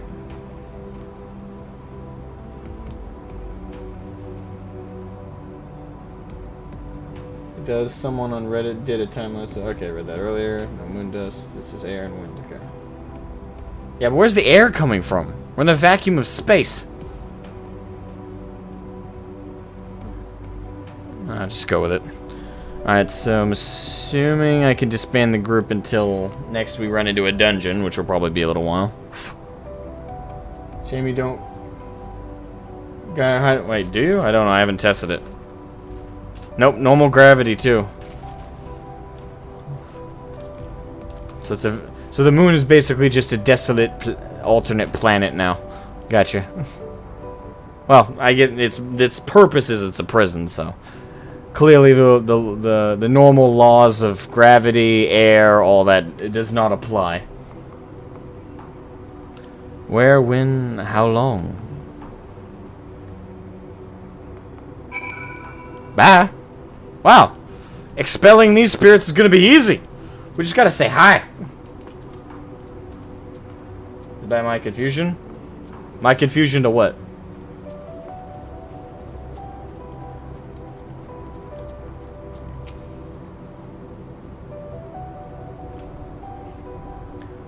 Was it truly so long ago?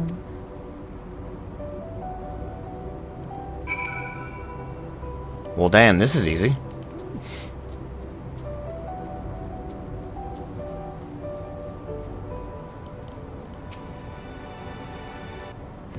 We were happy, at peace with the star.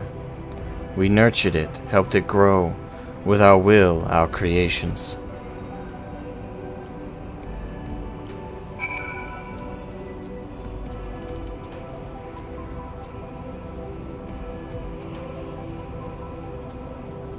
Let's go find the moon landing and U.S. flag. I mean, it would be a fun Easter egg if they put like something off in the distance that, if you like zoomed in on it, kind of looked like an outline of that. But I don't know. I get that would break the immersion.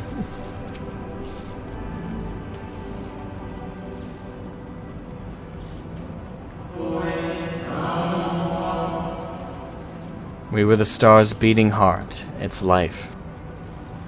Every soul a drop of blood flowing through its veins.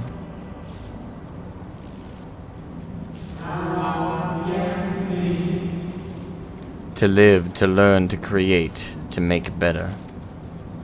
The star flourished, as did we. Do you remember?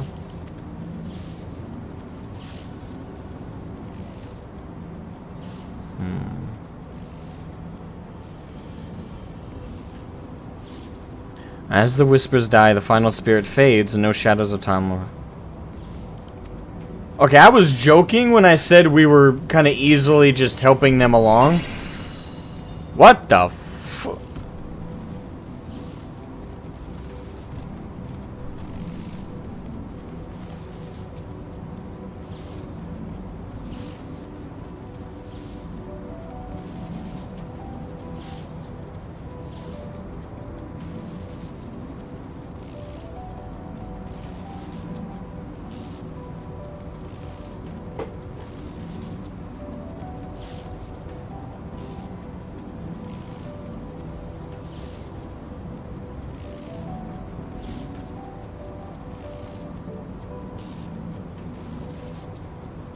Okay.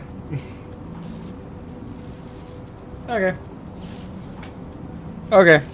Just a random dog. Okay. Just roll with it. Just rolling with it. An unusually lustrous dog is gazing at you with what seems to be fond anticipation.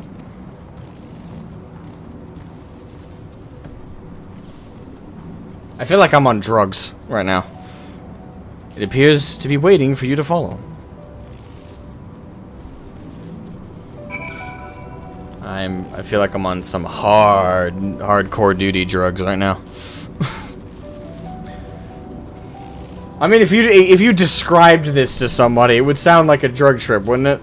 Okay, so there I was, man, like on the moon, and a bunch of spirits to prevent like the darkness called Zodiark from being awakened, man. Like, I had to just talk to some spirits, you know, like just talk to them, man. Listen to their problems, and then laid them to rest. You know, there was no combat, no war, man, no war. And then I was rewarded with helping those spirits cross on with the dog. And the dog had these bright blue eyes, and it glowed, and it guided me to another location, man. Alright, you're gonna need to lay off the strong shit. Hey, I'm recommending rehab for you for 9 months. There you go. Oh my god. Follow the lustrous dog and try not to fall behind. Oh my god. I need to lay off the LSD. Those pain meds had more of an effect on me than I realized.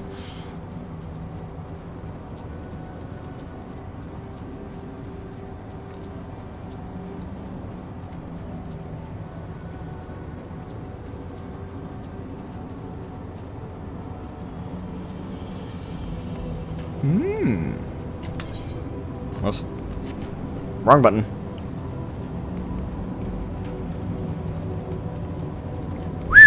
Looks like the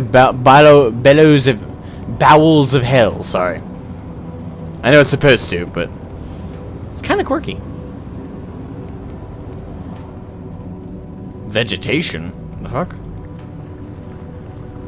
Ooh.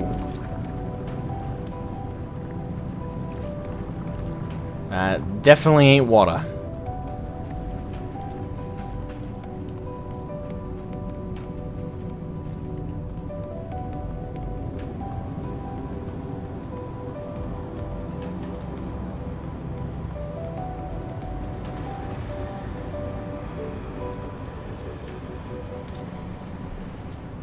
Lustrous shaggy dog.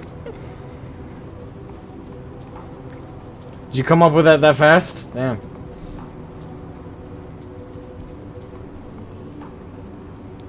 The dog silently regards the spirit that lurks near the brand.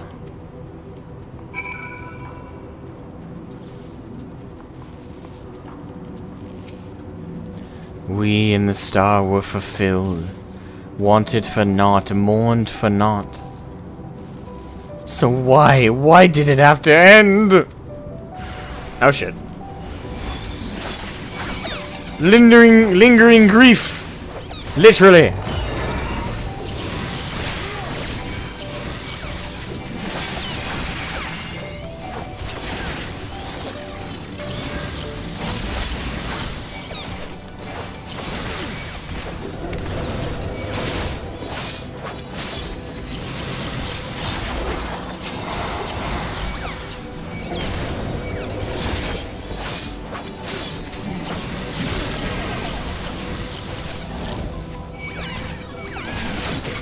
Begone, grief!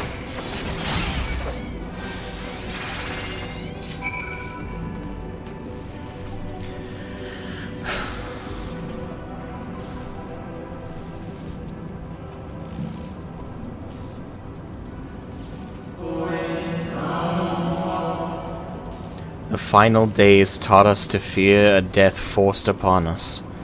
The injustice of duties and dreams left unfulfilled. The grief of unexpected partings. Swift as darkness, cold as ash.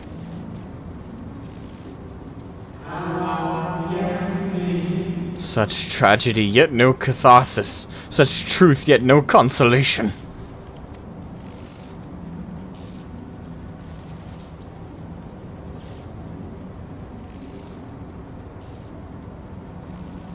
As the whispers die, the spirit fades. All is silent and still around the numbing brand.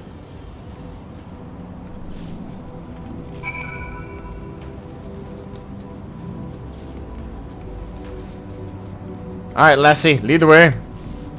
The lustrous dog is once again staring at you expectantly. And who are you to deny it? Follow and try not to fall behind. Who am I to deny it? I'm the hero. I'm the main protagonist.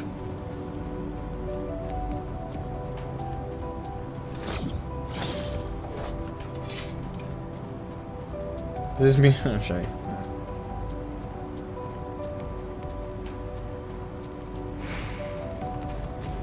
Alright, so someone's right above me. I believe that's Lauren.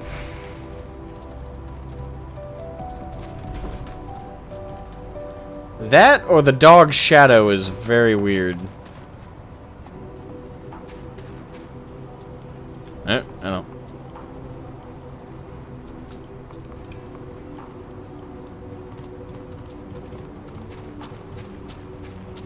Okay, so the dog ends up being a mount. Got it. Oh, fuck.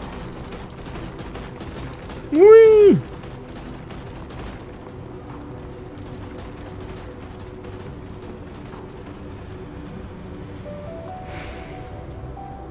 And it's safe to assume it was sent by Heidelin, right? If it, although, if it was sent by the bad guys, it's kind of smart. You know, you send a dog, which are usually like man's best friend. Make it glow like a yellow hue. Give it this, like, this positive, warm vibe. Will the glowing dog cast a shadow? Well, it depends on the kind of glow.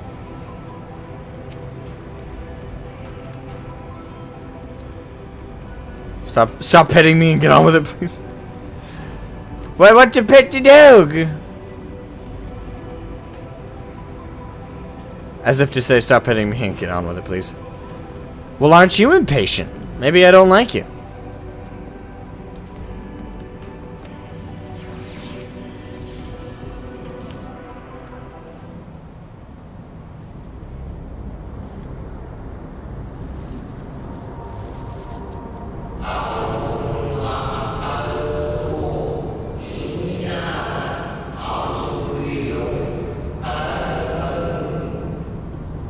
Our perfection came crumbling down. Such overwhelming despair.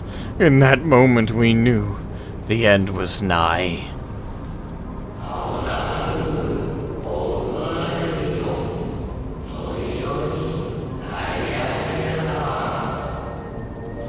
The faintest glimmer of hope remained. We gave our lives that others may live. We gave ourselves to Zodiark.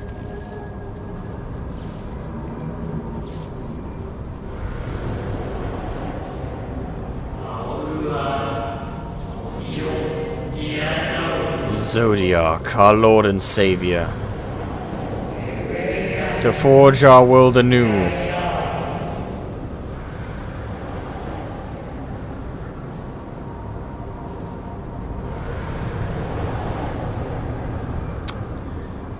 Okay.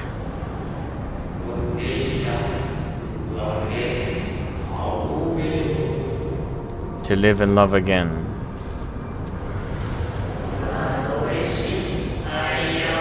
Become one with the star. Fill earth and heaven with life.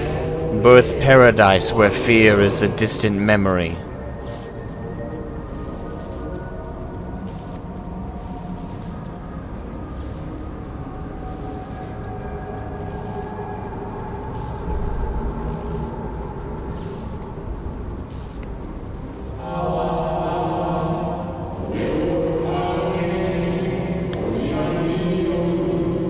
Pardon me, but would you be so kind as to step aside?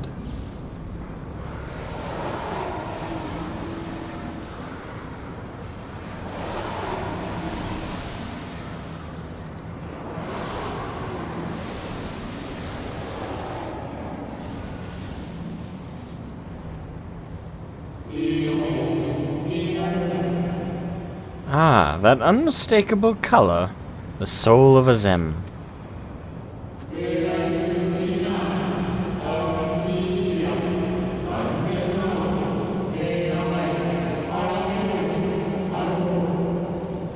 But not the friend I knew, I think.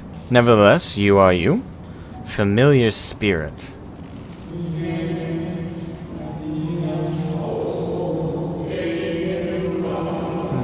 So Emet-Selch meant for you to have it.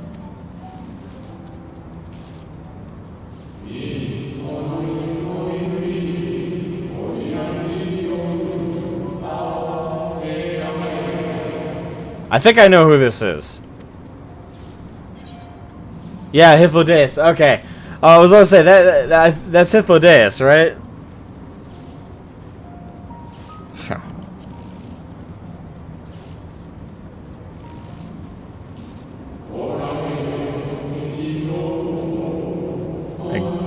Right, because the one we spoke with before was the shadow. What was like the shaded memory of Hythlodaeus, not the actual spirit. So now we're meeting him for the first time. Again, I do not believe I have yet had the pleasure. Yes, technically this is our first time really meeting him.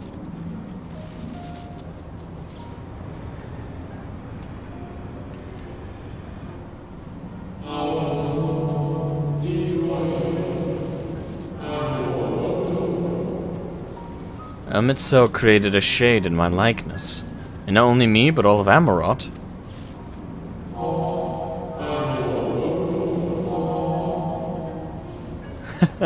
How very like him.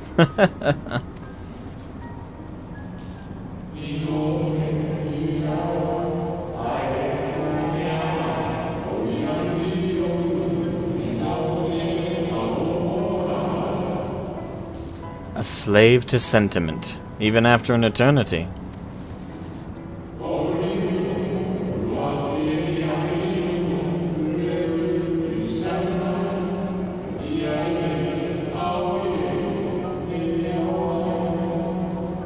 As you may have guessed, I am different from the shade you met before. No mere approximation, but the original.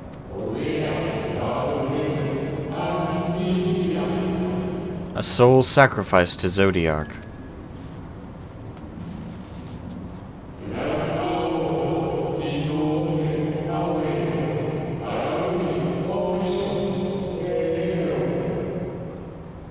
We remember in vivid detail the events leading to our purgatory.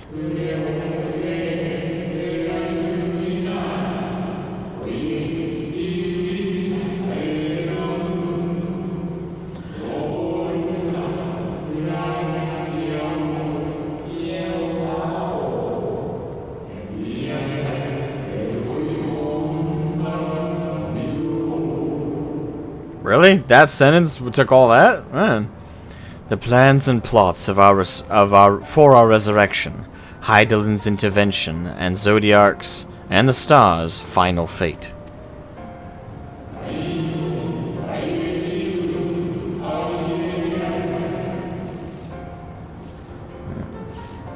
And then we drifted in a waking dream, our minds steeped in fog until you came.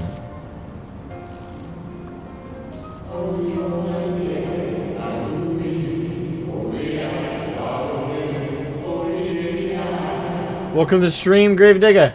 Welcome. I know not what you and your friends intend for Zodiark, or the future of the star. Nevertheless,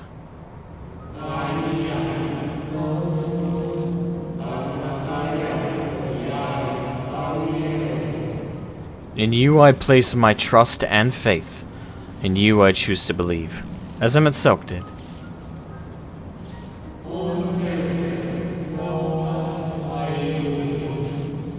Believe in yourself, and all will be well.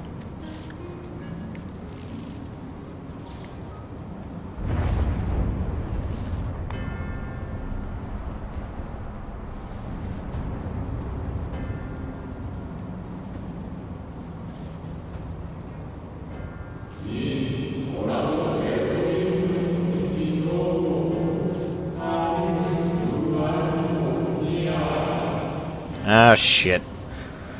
More new arrivals, though. Ah, Fandaniel. That color I know.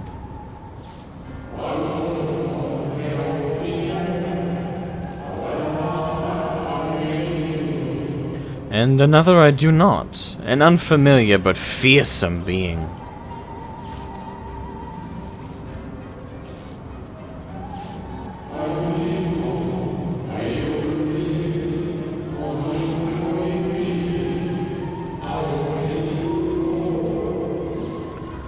I have kept you from your duty.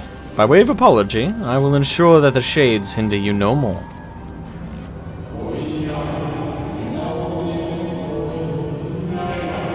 Protect the final brand.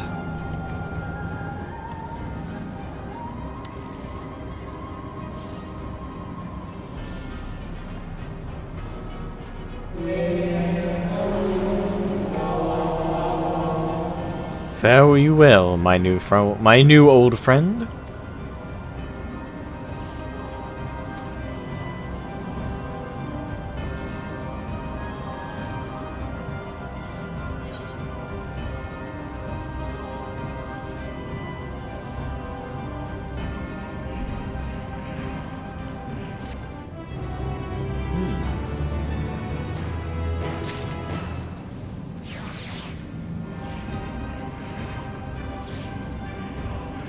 For the first time for the last time?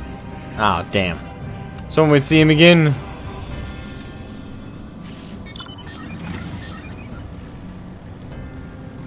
Yes, lustrous dog. No. There. The dog growls, agitated. Rawr. We must protect the brand. Come on, boy. That's a boy? That was a girl. Although, to be fair, my entire basis for the girl part is the braids and the big blue eyes. Kind of a dumb reason, I know, but I'm just saying that it gave off feminine vibes to me. Cry havoc and let's sip the dog of war. That's you, by the way. Yeah. I like that. The dog nudges you with its nose. You get the feeling it wants you to hop on. Oh, maybe it's not a mount. Maybe it's just like a one-time travel thing. Ride the dog!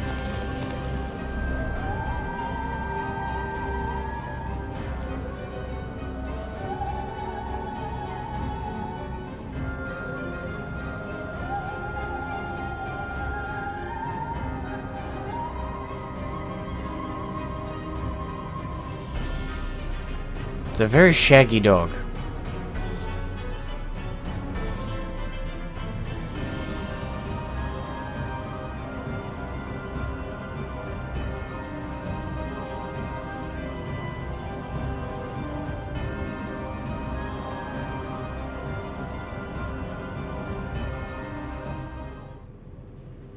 Just because it has fabulous hair doesn't make it a girl. I understand that. It still gave me like that. It's more than just physicality. Like it's just the vibe I got off it was like a girl dog. But then again, several cats I've had that are male have given me that same vibe. So the vibe I get is not ever correct. Fuck. Well, we did a banger job protecting that thing, now didn't we? Holy crap, that was the fastest failure we've ever had.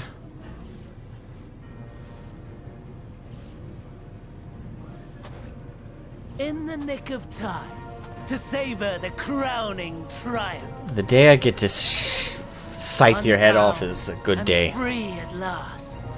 Arise, Zodiark!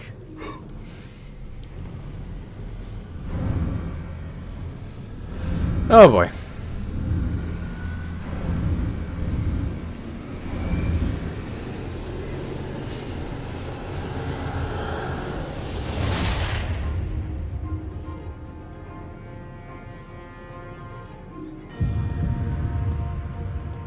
Oh boy.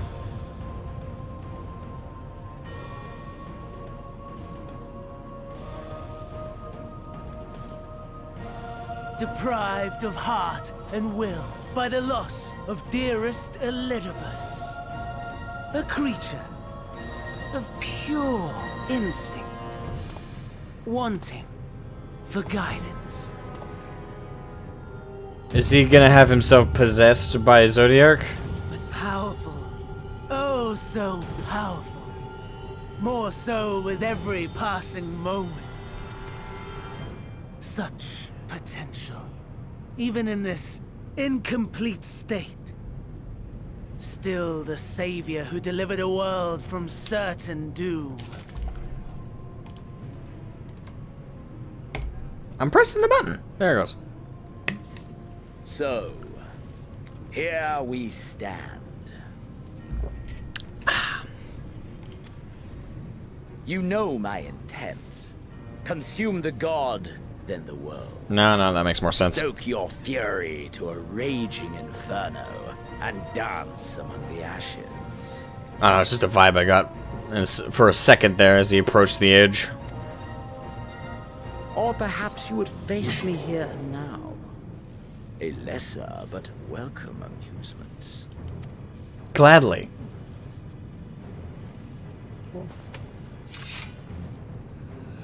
Scythe on scythe action. A taste to whet the appetite.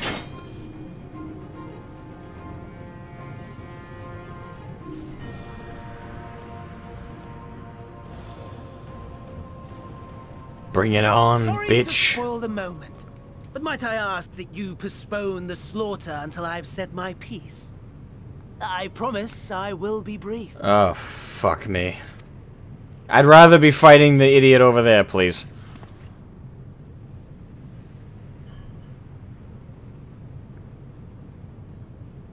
Do you remember when I told you that I wanted to die and take everyone with me? I meant it. I figured, yeah.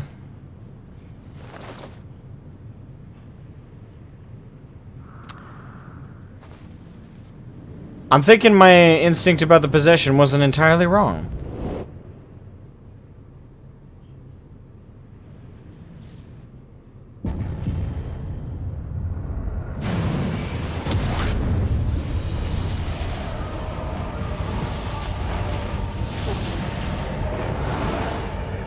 Not good.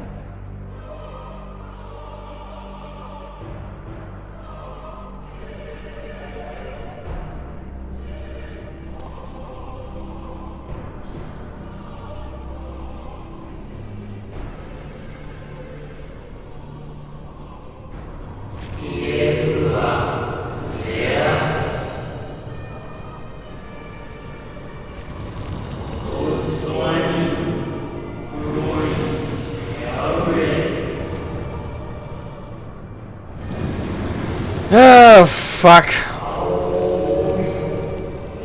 Martyr, the bestower of new beginnings.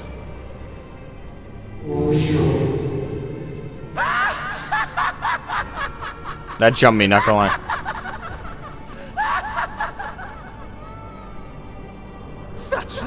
lofty aspirations. And what sweet irony that the world's saviors will become the agents of its destruction.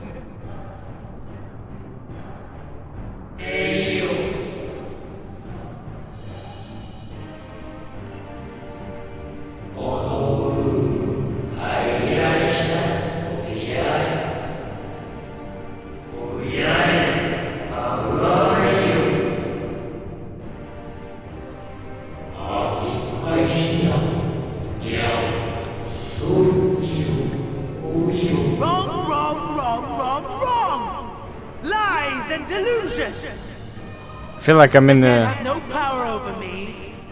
You will be silent. Silent as the grave!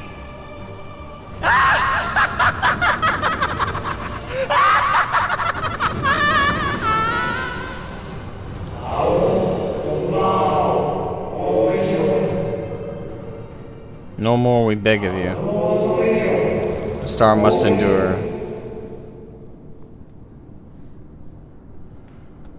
Oh, shit.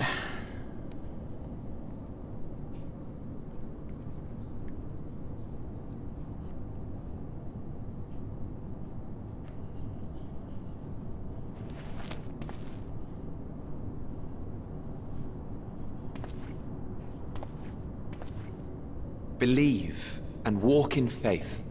Let the light of your soul shine for all to see. Hythlodaeus, but we actually get to see his face? Not quite the outcome you'd imagined, but a fitting one nonetheless. Don't you think so, Hades?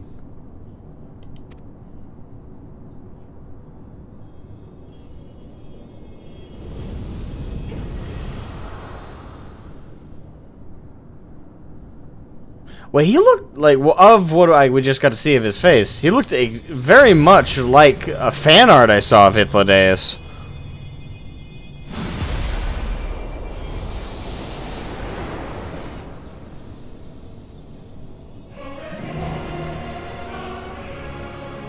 All I craved and more.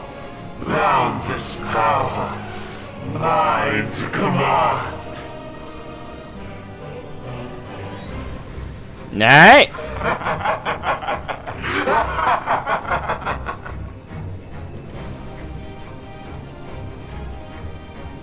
I had intended to pit my fractured divinity against Xenos, but a more tempting option presents itself. The greatest obstacle to my ambition. You will trouble me no longer.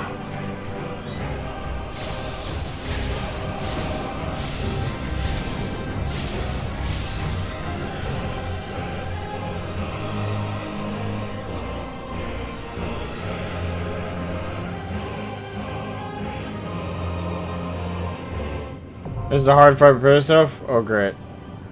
The dark inside it. Wait, we're already fighting Zodiark?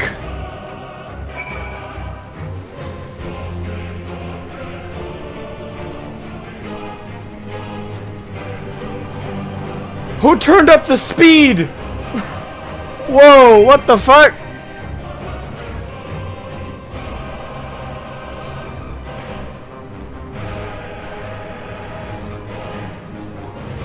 This is happening way faster than I expected. Wait, what's the rest of the wait, well, hold on. What?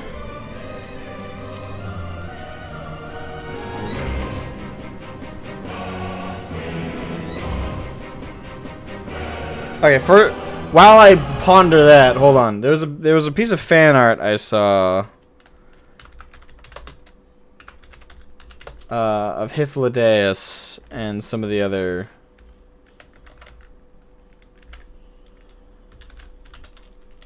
of Hythlodaeus and some of the other let me see if I can find it. By the way, this fan art I saw well before Endwalker came out. It was I say well before Endwalker came out is the point. So when I see it, I'll know it's They look very similar. I'm seeing a lot of the newest fan art. Well, no. Where's the one I saw? Yeah, someone drew the concept of Hitler Day's face. It looks very much like the final product. I'm not claiming of any copying or anything like that. It's just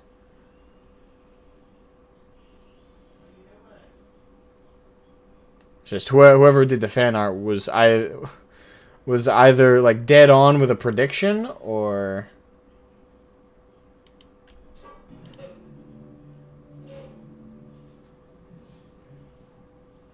I don't see it. Shit. I'll hunt for it later.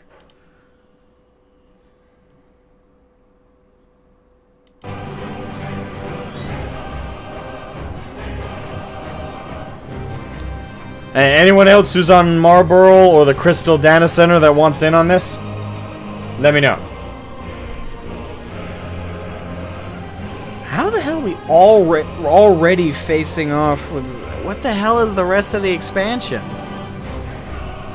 The rest of the core expansion, anyway. Not counting patches. Unless this isn't the final fight. Unless this is like a... Well, no, it's a trial. Like, it's a full trial. 1, 2, 3, 4. Yeah, it's a full trial team. So it's gotta be, right? Unless we're doing one trial facing him off initially, and then we're fighting him again later. That's like the final fight, but...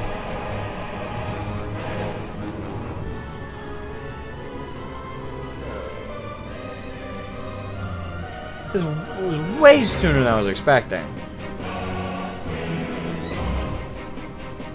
Most of my predictions so far for this expansion have really been thrown off.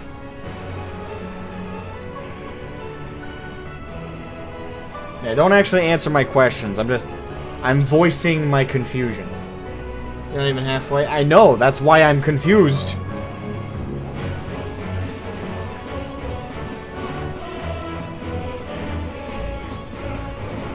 So if we're fighting Zodiark now, either this is the one time, either we're fighting him again. Like this is like oh, I'll get you next time, Gadget, and then he fucks off. And then we fight him again. Or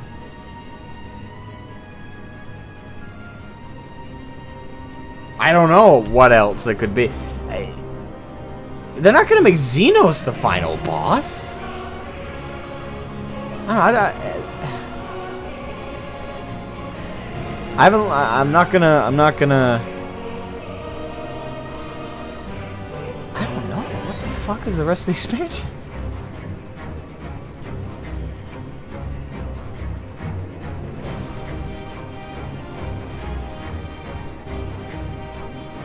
Hold on. So anyone who wants in on this fight, send me a DM in game. I'm gonna run and refuel my caffeine.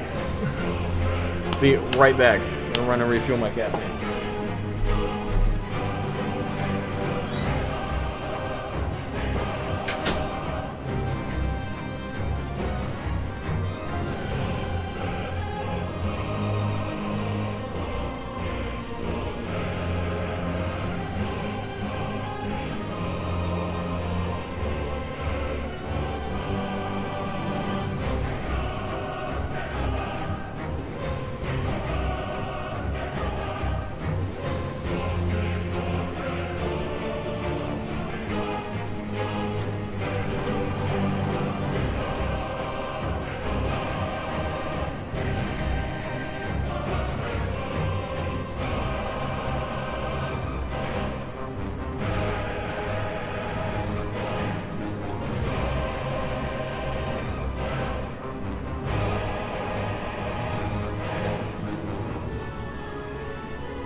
Alright, did anyone send me an invite? No, I can tell you right now, nobody did. Alright, so it looks like it's just me, Lauren, and Ruka.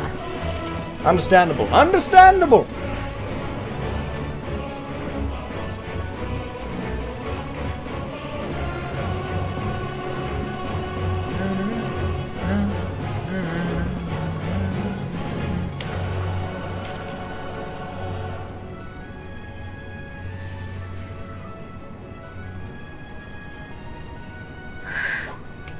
so cold.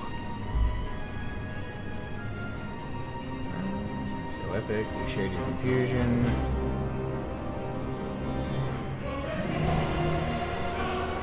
Alright, I should probably queue us up. It might take longer to do this queue.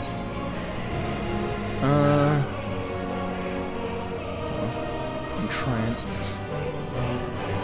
Look inside. Never mind, it was an insta queue.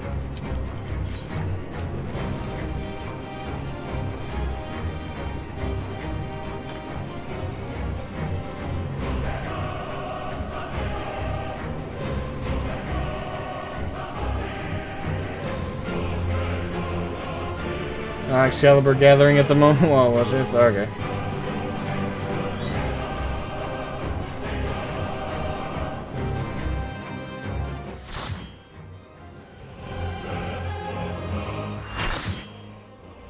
Alright, here we go. Final battle. The Sea of Stars. The Dark Inside. Whew.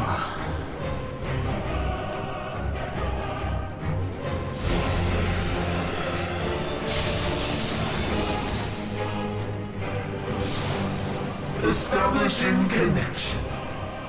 All creation shall bend to my will. Or will it now?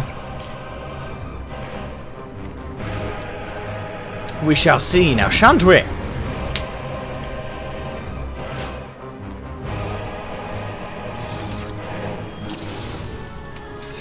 Here we go, lads. Alright, so we're probably gonna. Alright. I really hope somehow we don't wipe on this. You guys got me hyped for this. The game has got me hyped for this, so I don't know.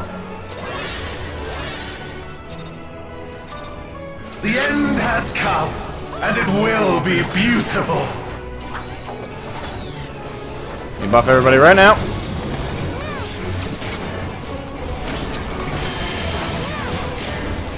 Uh-oh. The marvels of circus were but playthings. Wait, hold on. Oh, wait, no. Crap. I knew I had to avoid that, but for some reason I retreated instead of advanced.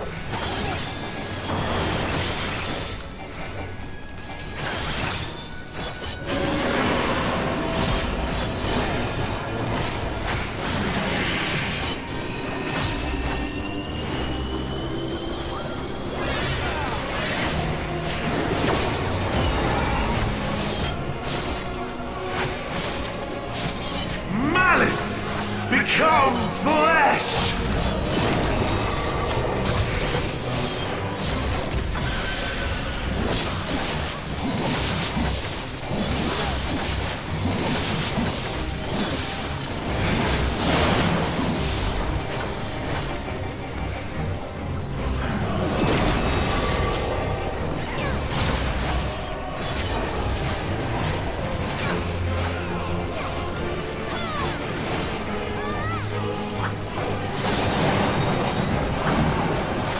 I'm surprised there's only 2 Reapers in this fight. I was half expecting all the DPS to be Reapers.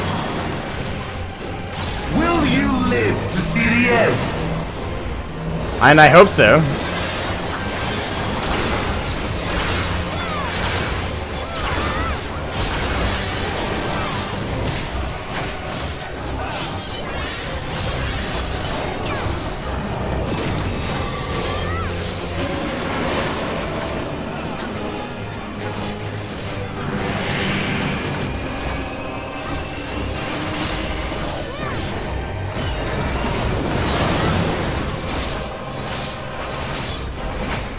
Soon my hold over Zodiark shall be complete!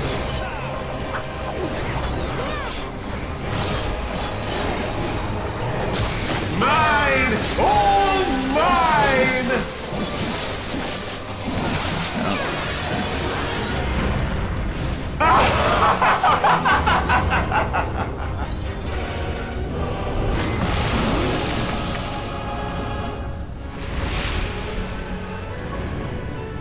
At last, I am become Zodiark.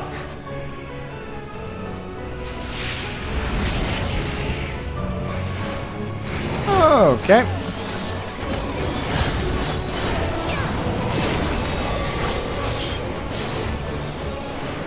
The natural order overturned.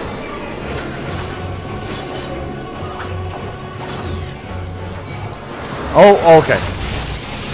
All in existence, bent to my will. I was kidding. Oh, okay.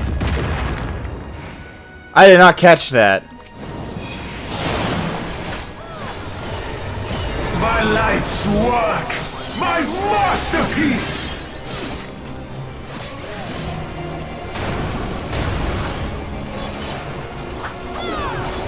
Here we go.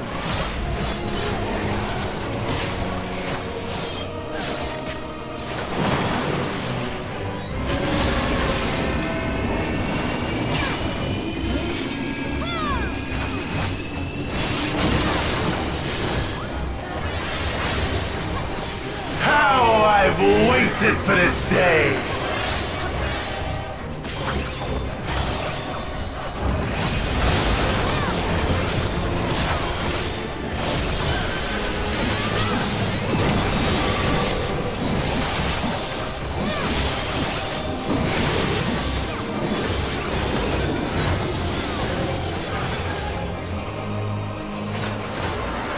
Hold on. All in existence, bent to my will. Okay, good. I was wondering if I was in the right spot for a second there. The great cataclysm, faithfully recreated. From broken skies fall tears of flame. All shall burn.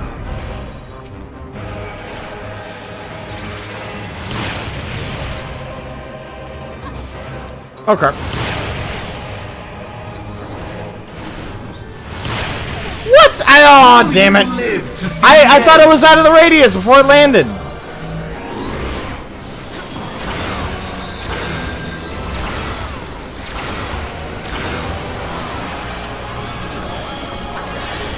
Alright, get my dots back on him.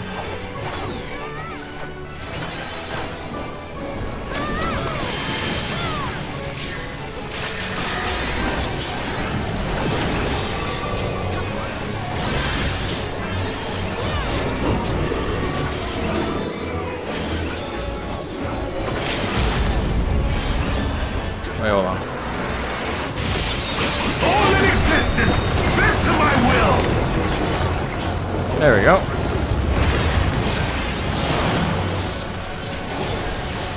Will you live to see the end?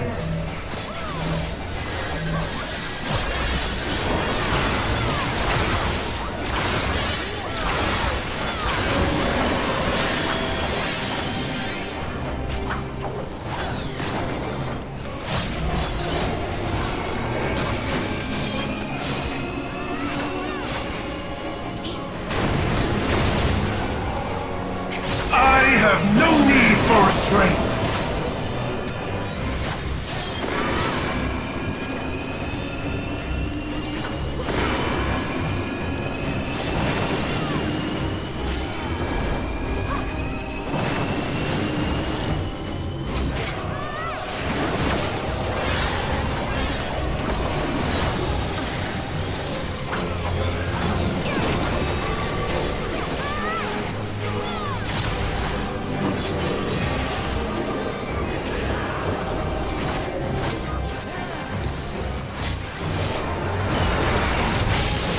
All in existence, bent to my will.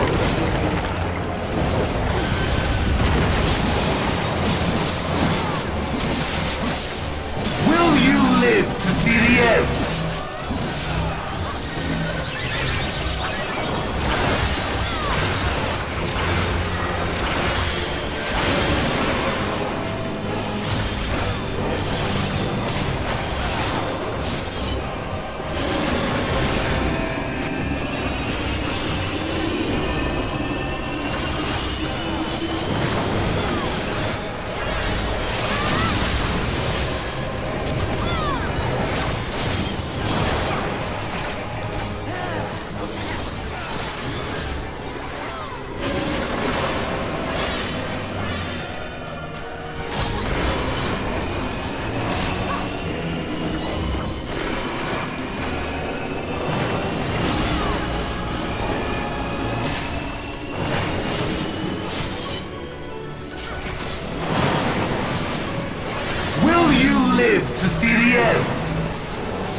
crap. Wrong ability I want to activate there.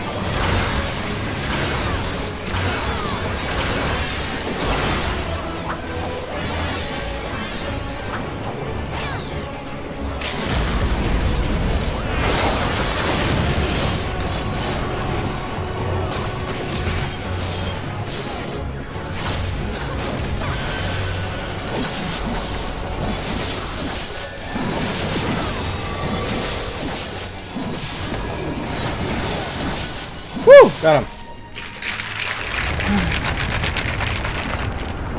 Is this the limit of your power? Is this how it ends?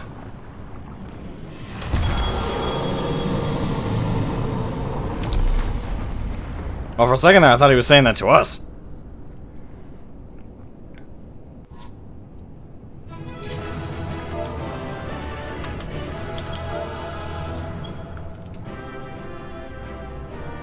No.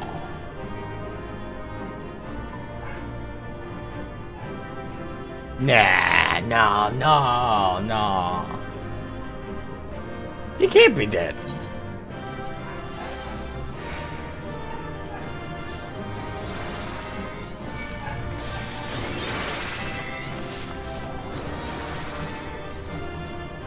Yeah, see, he's still breathing.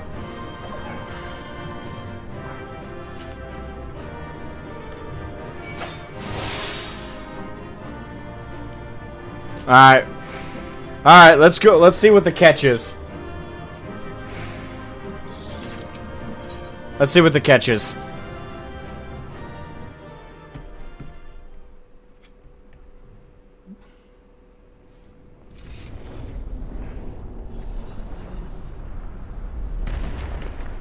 Yeah, you ain't done.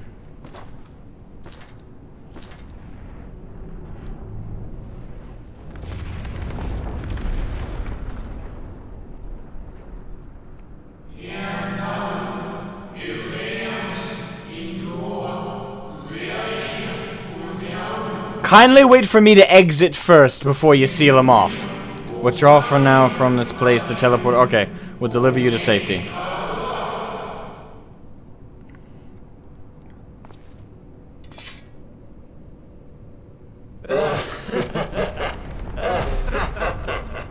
Incomplete and insufficient. Of course he was no match. Once again, you have left my best laid plans in ruins.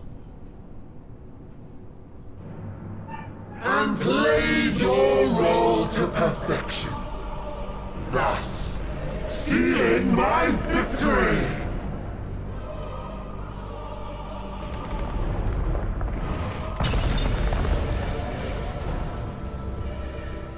From the first, all I wanted was for you to kill Zodiark. 'Twas but one of many methods to achieve the desired effect. 'Twould have been the same had Xenos died in my place. But what better and more satisfying way to ensure success than to take control myself?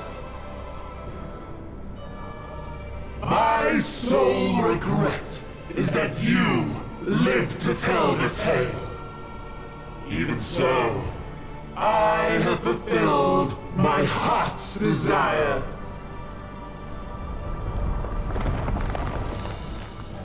Let your murder mark the beginning of the end. The coming of the final days!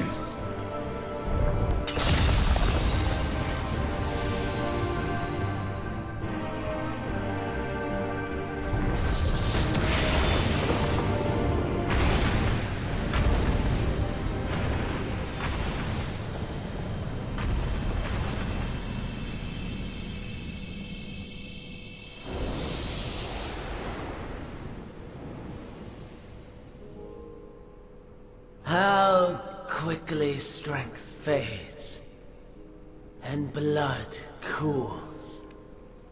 Old familiar sensations. So many lives, so many deaths. No different this. I close my eyes and slip into the dreamless slumber.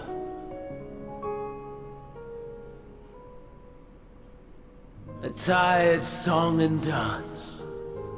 Routine. Always I wake.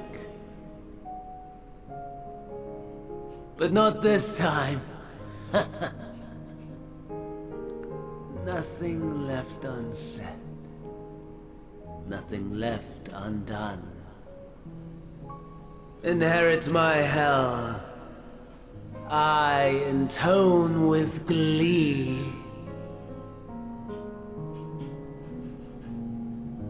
The man I was would weep for what I have become. The all-consuming contempt.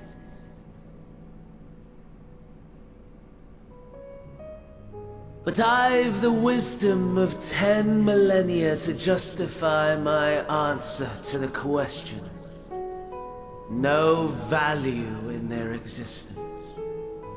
Not a whit. For all that I looked.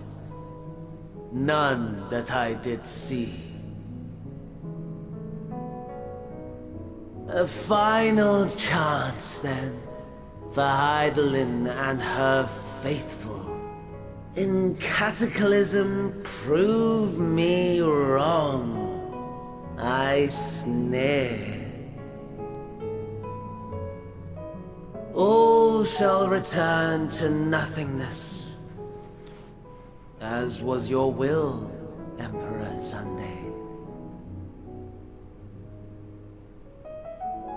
I, the star, and every living being, consigned to your oblivion.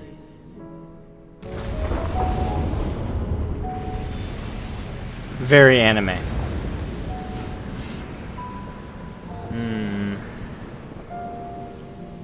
So, the only prediction I can make is the destruction of Zodiark releases inane energies that encompassed him, and that those are going to bring about the final days. Was that what the thing is, or... That would explain a lot. Least of all, Fandaniel's plan.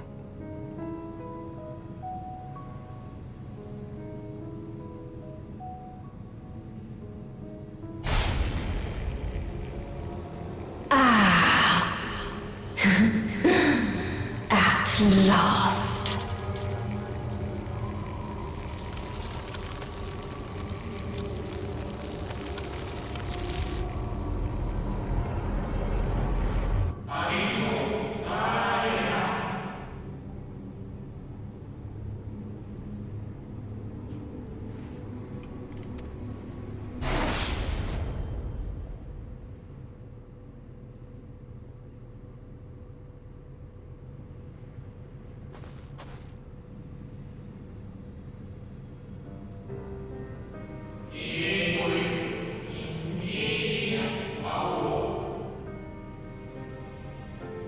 Yes, I saw that.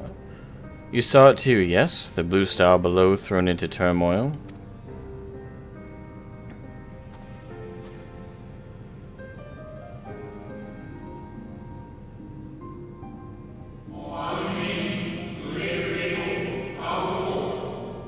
Then it was no illusion, all was truth.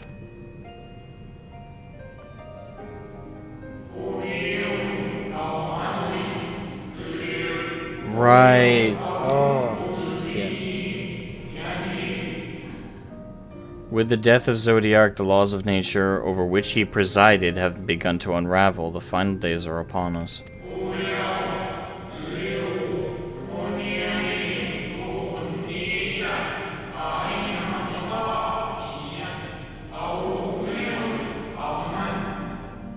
What you witnessed was an omen granted by the Echo, a vision of the horrors to come.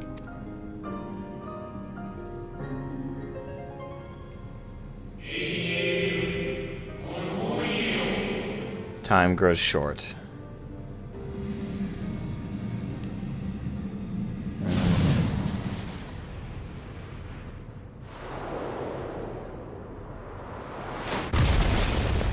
Oh, not you. We got more important shit to focus on right now, asshole.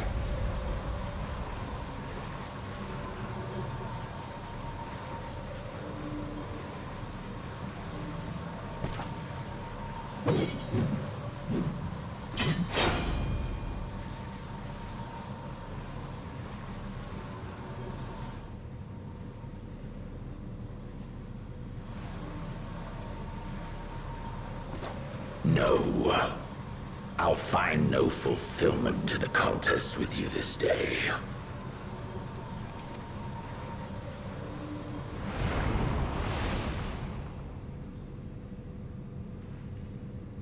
Slavering beasts gather at your gates, ravenous and eager.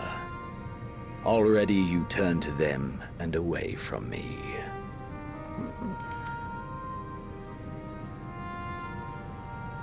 I must go forth once more in search of power far beyond the might of Shinryu. Power to make your heart run over with rage. For the eldest of primals was a betrayal of promise. Shocker. A pathetic creature incapable of inspiring true despair. That's what I crave. Pure, unadulterated despair.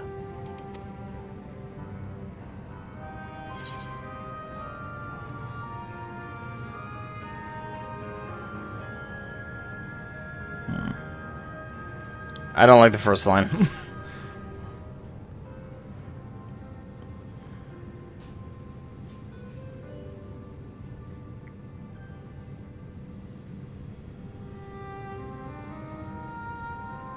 We shall see.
Un momento, por favore. I'm dealing with something.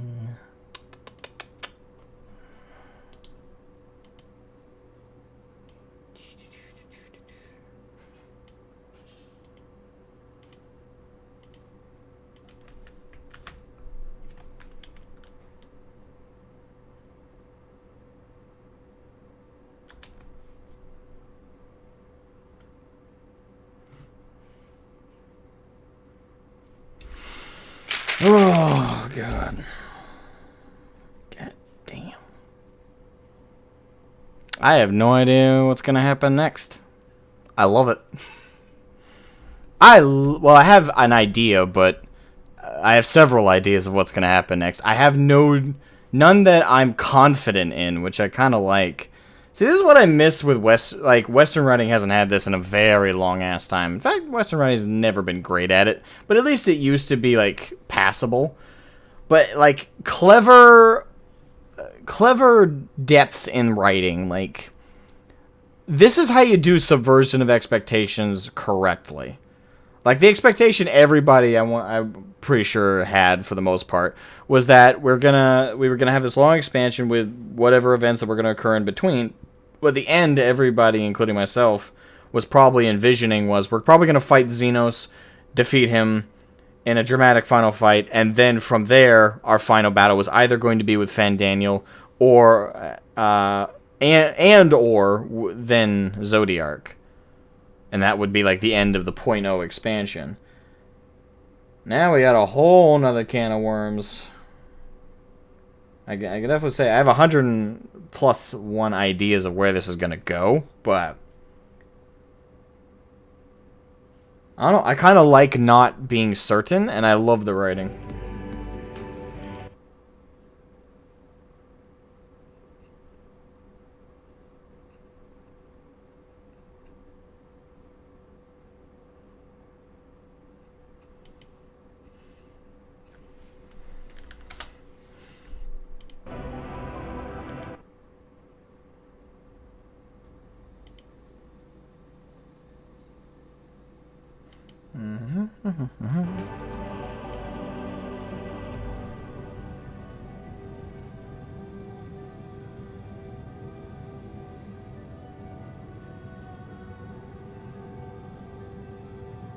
Golf Tango Foxtrot Oscar Xenos. GTFO in short.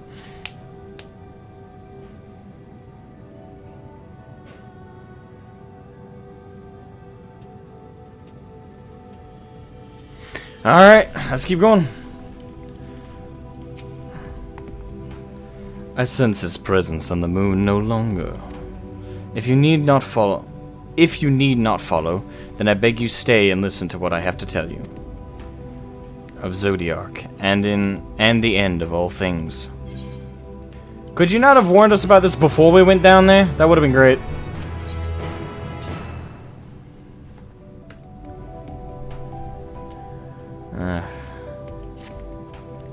Before we speak at length, I believe a change of surrounds is in order. I have more than ill tidings to share, you see. I sensed others arriving not long ago. Though my communions with Heidelin have grown infrequent, I have learned enough from her to know these are your comrades. And as luck would have it, they have already reached my abode. Come, let us join them. Let us join him at his humble abode.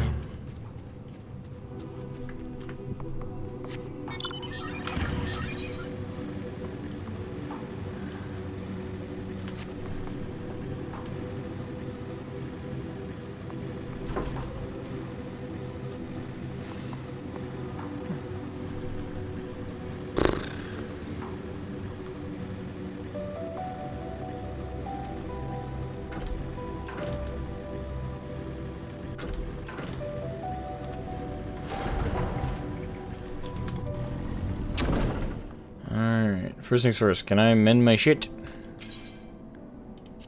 Oh, there we go. Yes, repair. And before anything else, let's see.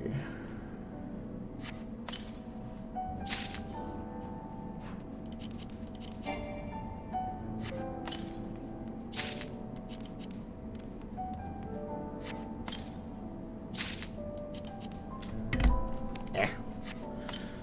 Alright. Is any of this shit better than what I got?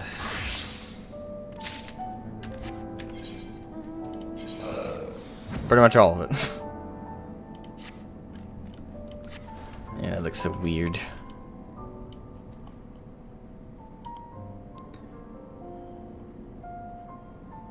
They're just... what the fuck? Two of them are just in bikinis. I've seen weirder, I suppose.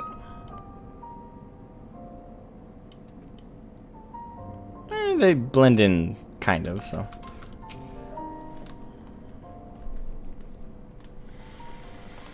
Oh. Thank goodness you are unharmed. We did what we could to subdue the Tempered before making our way here. Not without casualties, unfortunately. Some few detonated explosives, killing themselves and others. The contingent healers had their hands full tending to the injured and enthralled when we took our leave. Lest you wonder, Mistress Cryle hath also been delivered unto their care, serving as a conduit for Hydaelyn's power hath taken its toll, but she will recover in due course. As for Alphino and Alize, they insisted on remaining in Garlemald while we three rushed to your aid. It appears, however, that matters here have already come to their conclusion.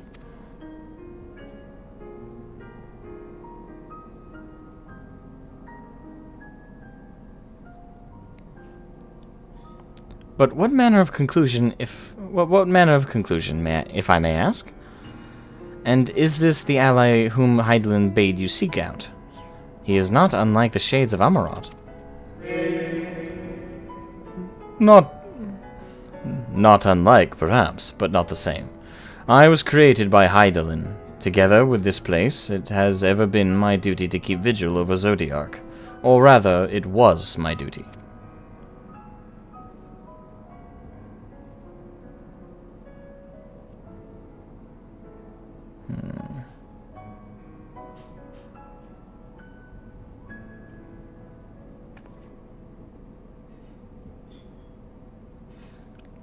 Then Zodiark is no more.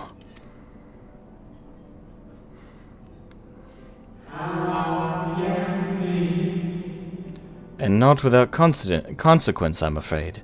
For now the delicate weave of the star preserved by his presence will begin to unravel. If you mean to avert the final days, you shall have need of... Are you alright?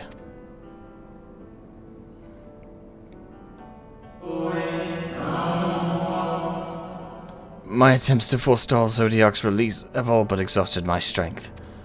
If you might allow me to rest a short while, I will share with you all I can. Please do. You need not exert yourself on our account.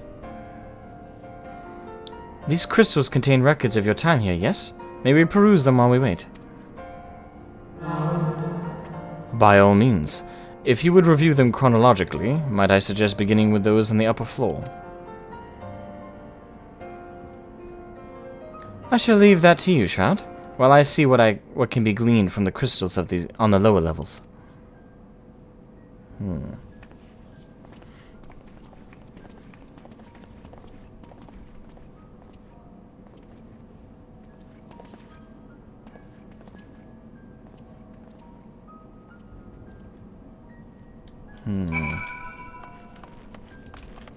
Alright, to the upper floors. I have no idea where this is going.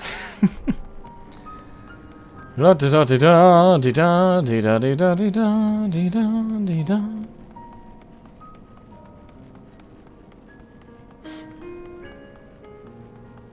Man, my nose is so stuffy. Dimly glowing crystal.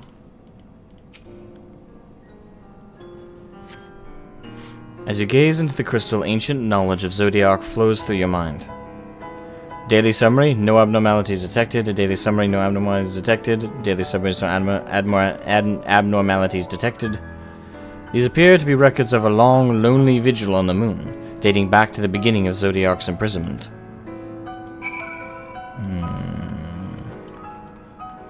I'm still pondering that voice we heard. I'm not sure if that was Hydaelyn or not, with the whole finally thing. Or finally at long last. Something along those lines. I'd have to listen to it again to say if that was Hydaelyn's voice or not, but a female voice said that. As you gaze into the crystal, knowledge of past calamities flows through your mind. The records describe how, with each rejoining, Zodiark's thirst for freedom grew, as did the strain on the bands. Maintaining Zodiark's imprisonment appears to tax Hydaelyn greatly.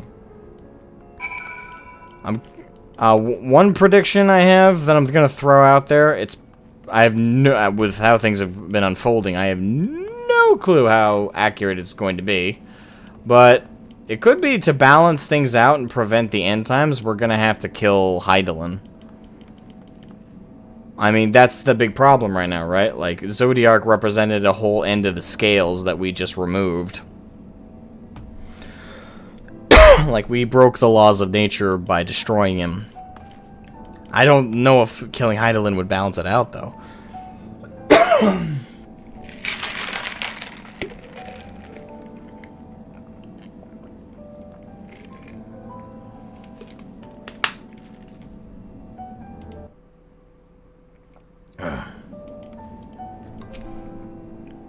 Interacting. As you gaze into the crystal, knowledge of past rejoinings flows through your mind. The records describe the Watcher's efforts to prepare in the event Zodiark broke free from his prison. The records go on to describe maintenance carried out regularly with the Loporrits. Loporrits? Though it is not clear who or what they are.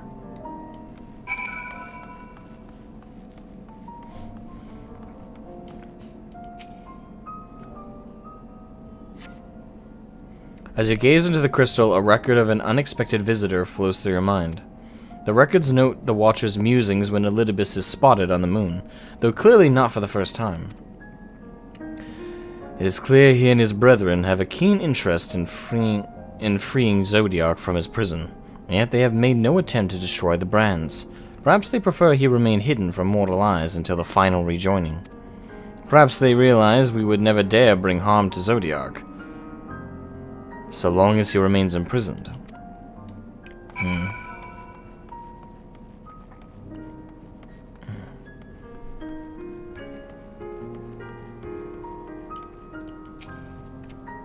Did you learn anything of import? Quite a bit, actually. So it is as we suspected. Maintaining the brands requires a great deal of her energy and focus, and this cost has grown higher with every rejoining. That would explain why contact with her has become rather infrequent since the 7th Umbral Calamity. I too made a rather startling discovery. This heavenly body we know to be the moon was in fact created by Hydaelyn. You're kinda late to the party on that one, Ishula. When the Watcher said he was created together with this place, I thought he only meant this facility. Truly, Hydaelyn's powers are far beyond anything I could have imagined.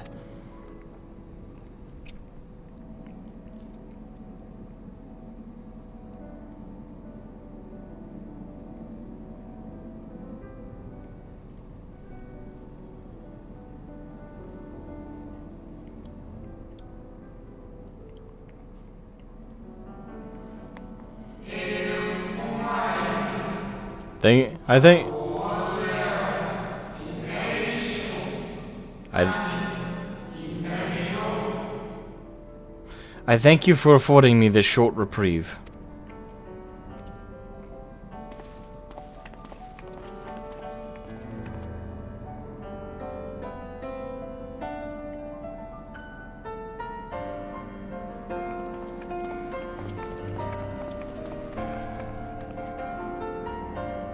It is we who should thank you. The records stored here are nothing short of extraordinary. There is much we could learn of Zodiark and his imprisonment, but perhaps you could offer us more focused guidance. Pray, tell us of the calamity that came before, and comes now again.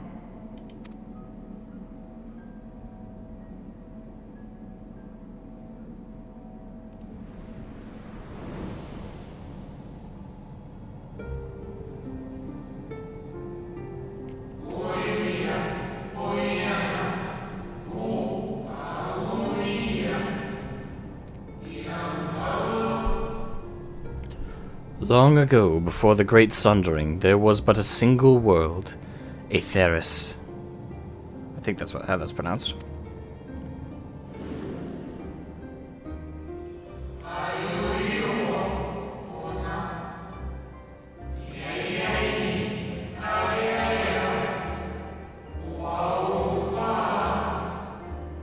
One day, from within the earth, a terrible cry issued forth, affecting a profound change in all manner of life.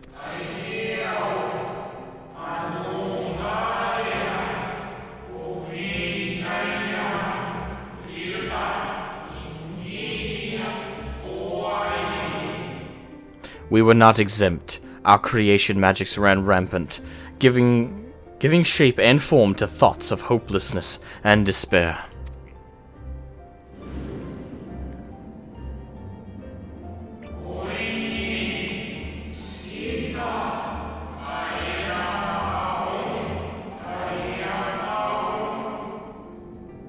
At first, the phenomenon was limited to a single region, but quickly, so very quickly, it spread and engulfed the whole of the star. Were the ancients ever able to deduce its source?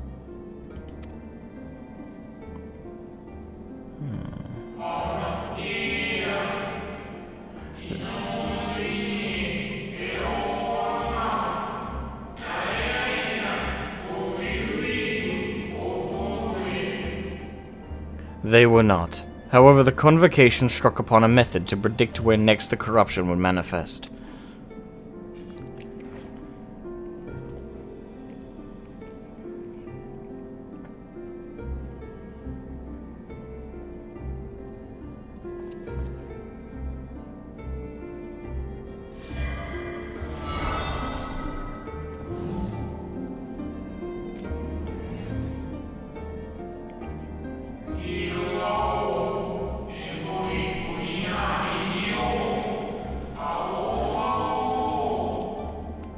The etheric energies which flow through all of creation in the form of various currents.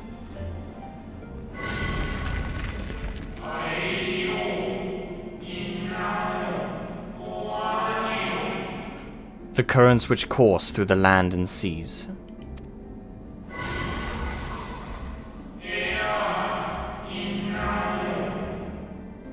Those which flow through the very air.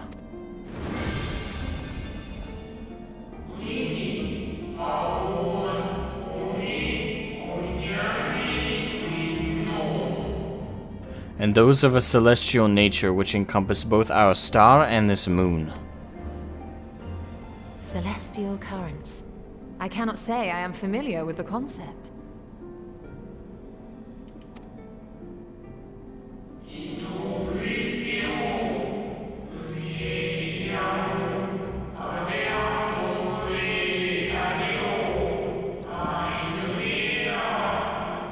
Nor would I expect you to be. Few scholars of our time knew of their existence.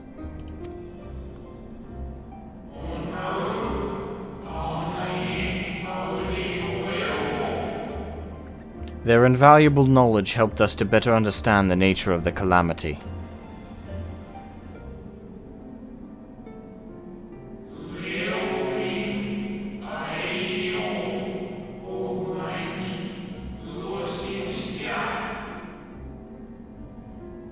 Like the terrestrial ones of earth and air, the celestial currents form a vast network, but the ethereal distribution is not consistent.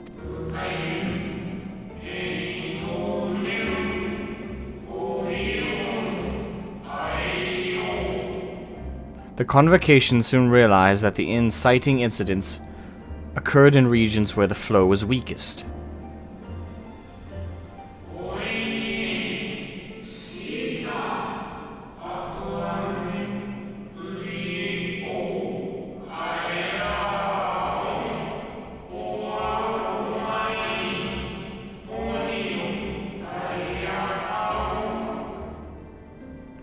Correlation without clear cause, ultimately. Nevertheless, on closer study, a stagnancy of ether was observed in nearby currents. And so they sought a means to harness the forces of darkness, of activity and growth. Thus was Zodiark conceived. No less a power than a god's could set right the laws of nature and quicken the flow of ether within the star. I love the concepts that they're exploring here. Kind of fascinating.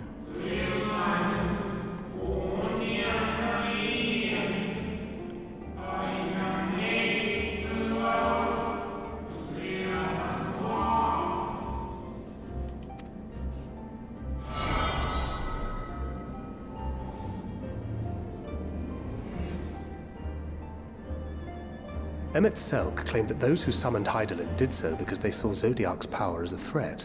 Is that true?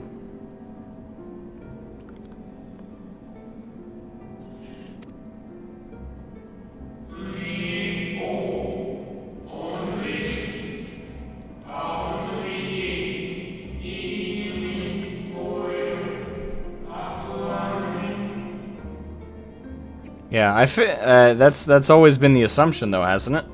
That the creation of Hydaelyn was not to destroy Zodiark, but was to balance him out, to keep him in check. And that was always my understanding. Was that was the reason? Like, I don't know. Maybe some like, it could just be me, but I never had that like connection with Hydaelyn was meant to destroy Zodiark.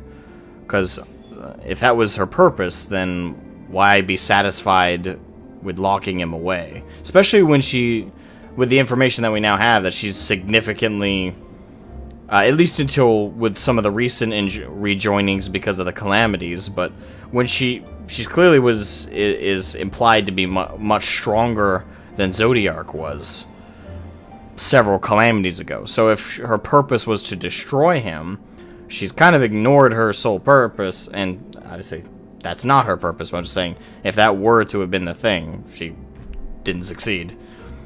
But no, I always assumed she was a balancing force, not a force meant to eradicate her opposite.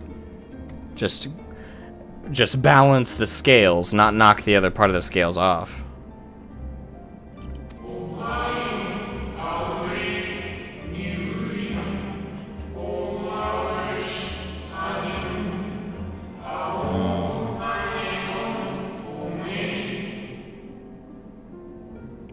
They understood the continued preservation of the natural order was dependent on his very existence. Until we could identify and address the underlying cause of the final days, he would need remain for his departure. He would need remain. For his departure would set in motion those apocalyptic forces once more.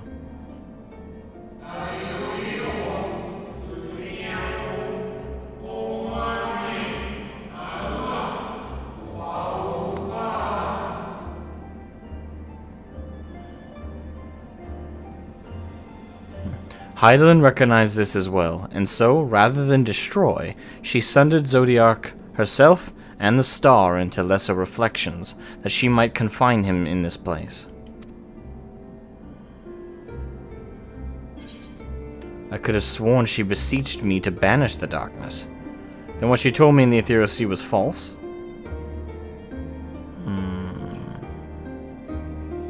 On which occasion?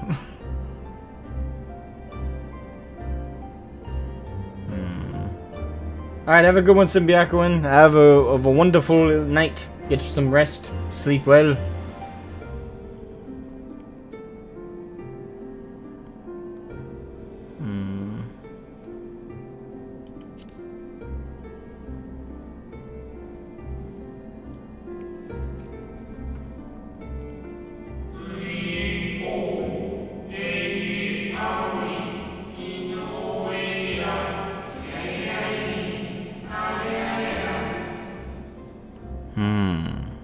Perhaps she did, but as with all things, intent is not always in accord with spoken word.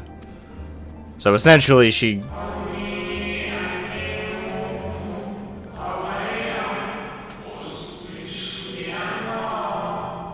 I like that. I like that detail.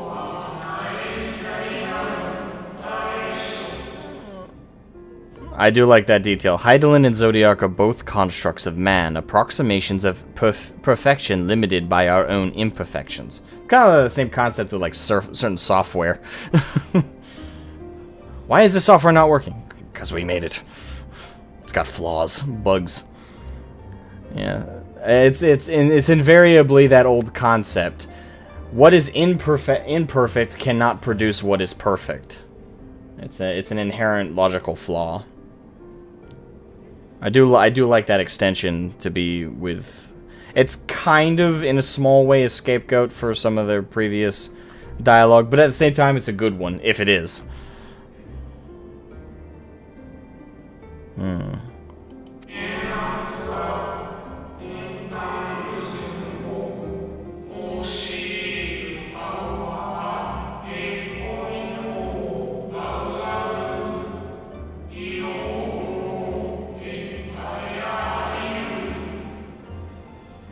Zodiark was, without question, the more powerful of the two, having been born... Okay, so he was more... Okay, so... It was implied earlier Hydaelyn was stronger. That was another question. The more powerful of the two. Having been born from the sacrifice of half Aetheria's population.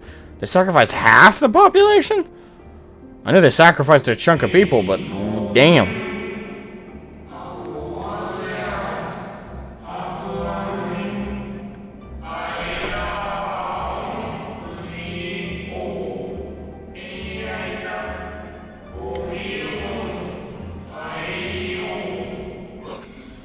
Thus was it necessary for Hydaelyn to commit herself wholly to his defeat.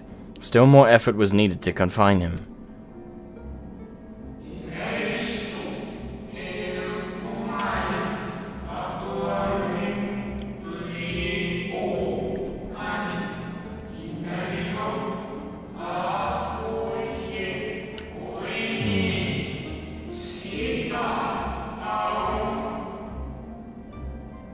Maintaining the brands taxed her greatly. With what power she dared spare, she cried out to any who might listen, and offered her blessing to those who heeded her call.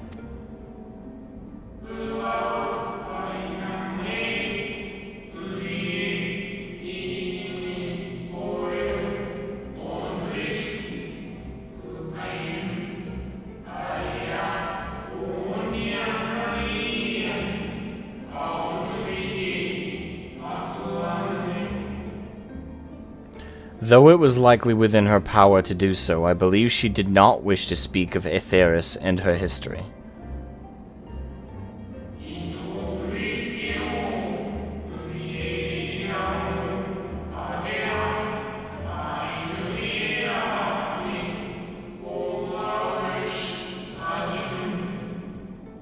Like Zodiark, Hydaelyn's purpose is a reflection of her creators. They wish to look to the future and not linger in a prison of the past. The Ascians set in motion 7 rejoinings before we came to oppose them. How many more worlds would have been lost had we not placed our faith in her? How many more souls living in the present would have been snuffed out for the sake of those long dead? Well, in light of recent events, I see no reason to doubt your words. And even if Hydaelyn is not a god in truth, if Minfilia believed that we should trust in her plans, then I choose to do just that. Which brings me to a rather important question. Let's suppose we try but fail to stop this second coming of the final days. Oh, have a good one, Yeska. Sleep well, man. Should the source fall, what will become of the other worlds?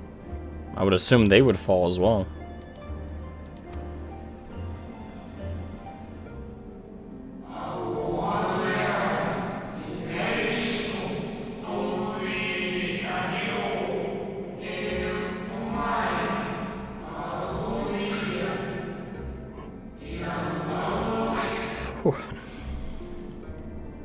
The nomenclature is more fitting than you know.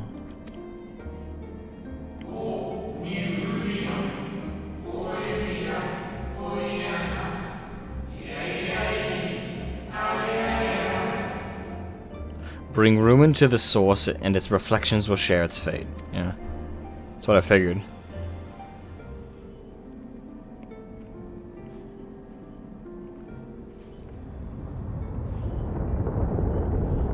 Oh boy.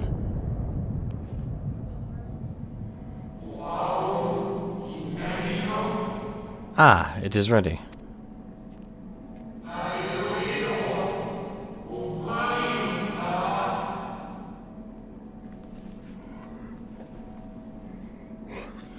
This way, if you would be so kind.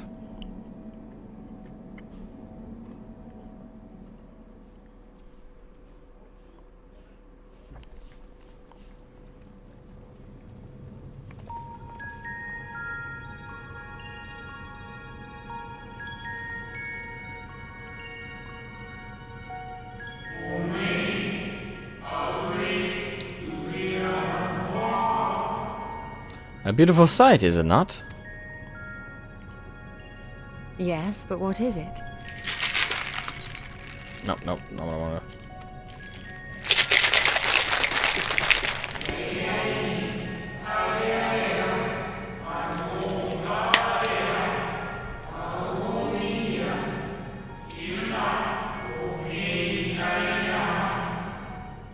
Hydaelyn knew better than any that her power was not absolute.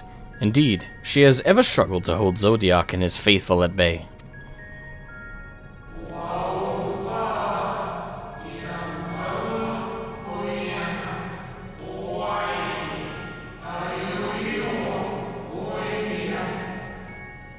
She feared the worst, and so made preparations. In the event of his demise, there would be a contingency.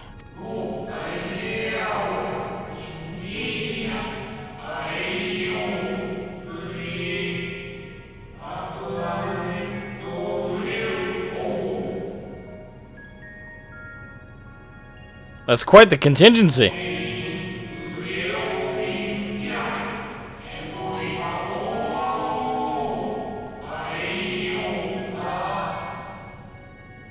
You need not go far to find its pilots. In fact, you should say...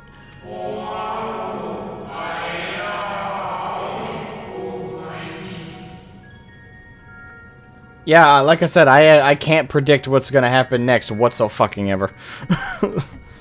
I love it. I fulfill my duty as Watcher in the Dark. So the moon is a giant ship. I can dig that.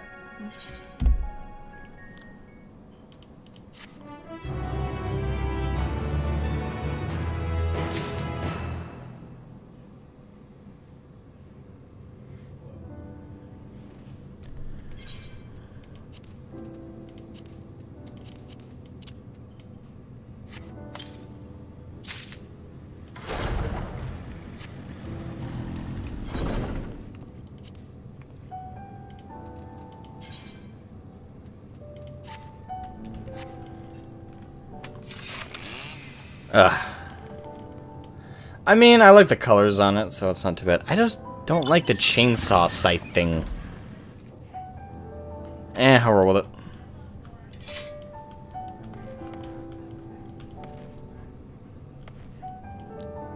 Okay.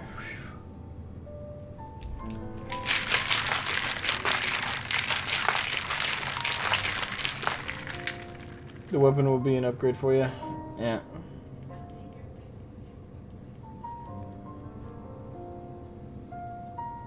That's no moon, it's a space station. Oh, yeah, you're right.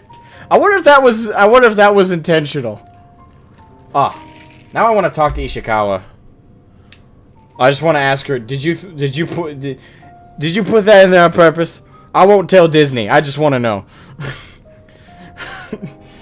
Now that you point that out, that's no moon. It's a space station. Even if it's not, I love it. BBB0001, welcome to the stream. Haven't made it 10 marker yet. Came in to just say enjoy. Alright, thank you. Don't spoil yourself.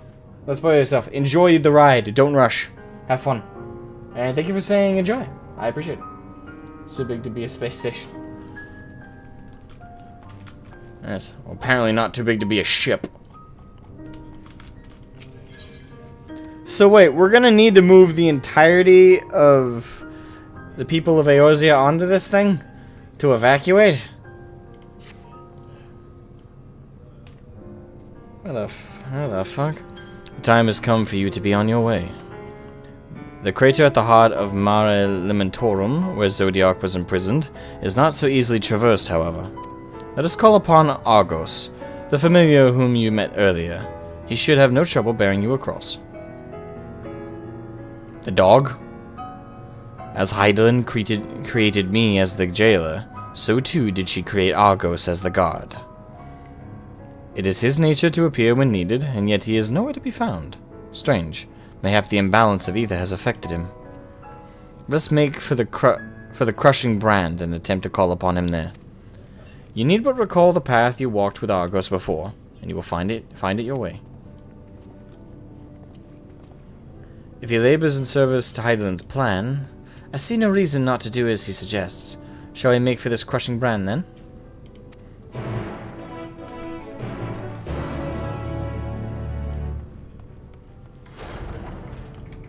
Not just Eorzea. Yeah, you know what I meant, though. The people of the planet. Eorzea, the Far East, Ilsabard, everybody. I just used Eorzea as a pejorative. Oh wait, can I jump down here? Yes, I can.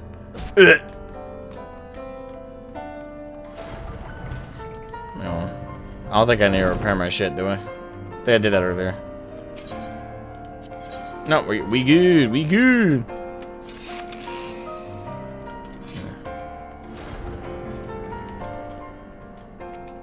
Alright, Finria.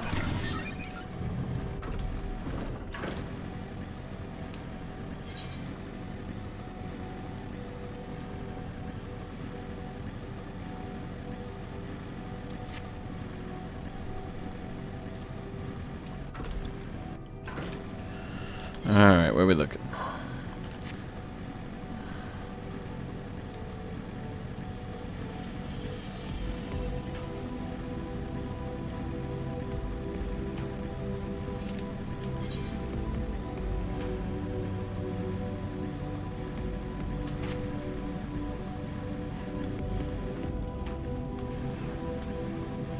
Now I remember there was a drop-off somewhere over here. There it is. Alright, just gotta traverse. Back.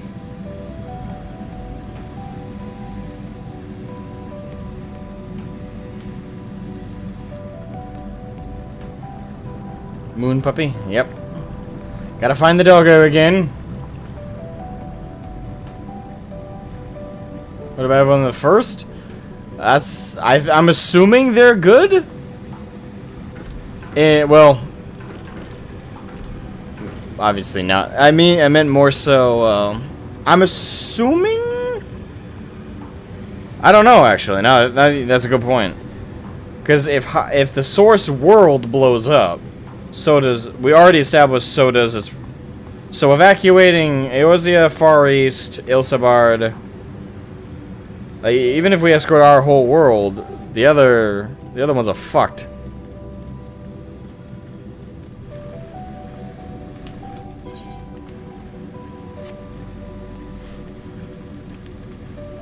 I don't know. Maybe there's a detail I'm missing. Maybe if the planet blows up, but we still live, they're good. I don't know.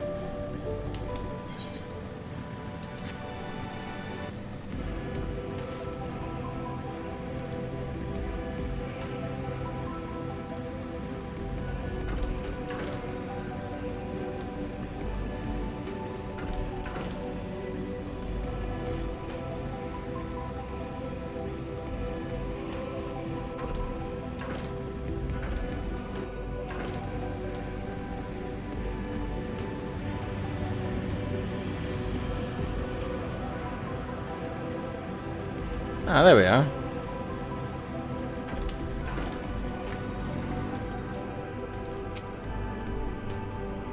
The place we seek is just ahead in the Glofs. That word. You see, Argos cannot manifest without sufficient concentrations of ambient ether. You would be hard-pressed to find a greater confluence than inside this cavern. Follow me.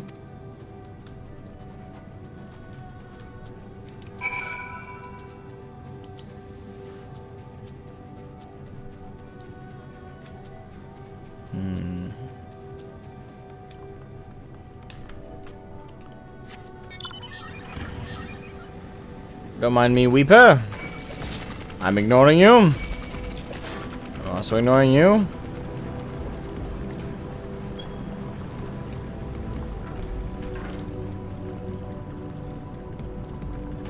That's right, be gone.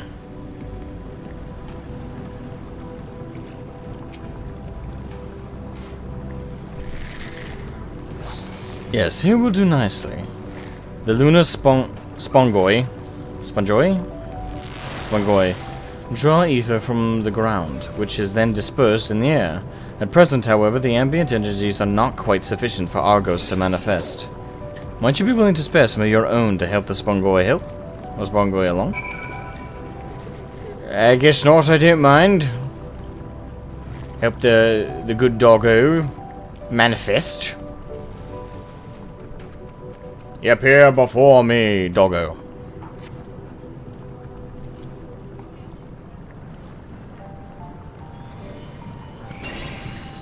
Yeah, it's the popper.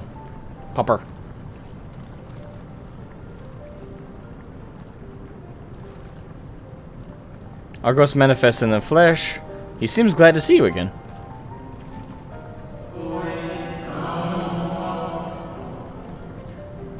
A most fascinating creation of Hydaelyn's, would you not agree? Should the need arise, he is even able to create reflections of himself on a whim. Though I assure you, it was no reflection which accompanied you earlier to the brand. No, Argos was quite eager to be at your side then, as he is now, it seems. I cannot recall when last he showed such an affinity for anyone. Indeed, I thought him more likely to shy away from you and your companions.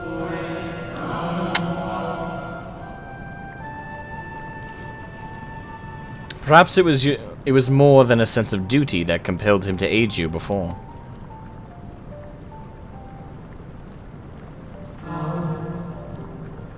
As for your companions, they get reflections. Unexpected, but greatly appreciated. I believe we are all ready. Then let us return outside, that you may cross the chasm.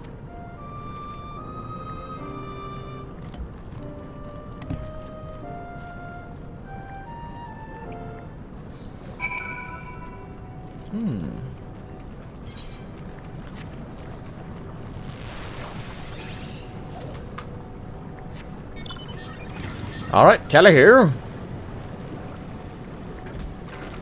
Fuck off, Weeper. Fuck off, other Weeper. Fuck off!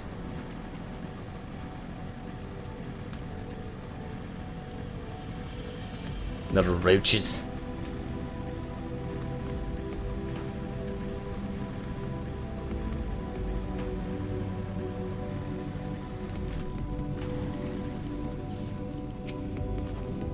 Your destination is a structure there across the Cradle of Darkness. But climb onto Argos's back, and he will take care of the rest. Once you arrive, it should not take long to find the ship's crew. The facility is designed to rouse them from their slumber in the event of Zodiark's destruction. Heed their counsel. Together you may guide the star and its people to a kinder fate. This is where we part ways. But know that I shall ever be watching and praying for your success.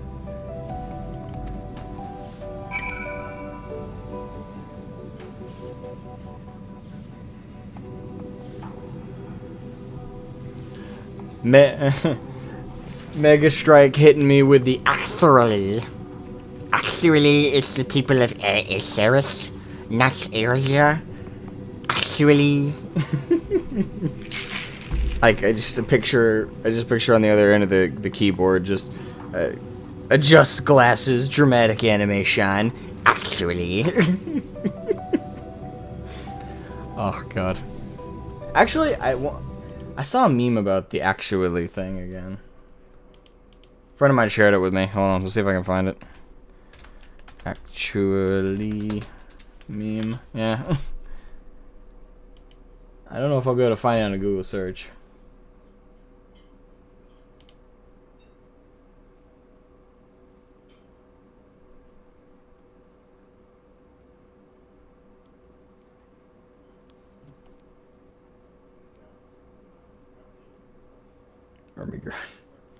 I don't see it.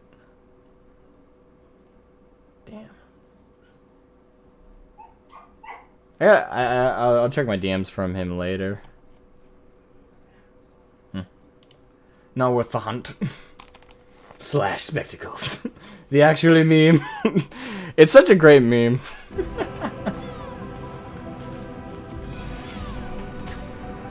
Our allies' assurances notwithstanding, we cannot be certain that what awaits us on the other side. So perhaps it would be best if we did not all go at once. I propose the two of us cross first while Thancred and Urianger wait here. Alright.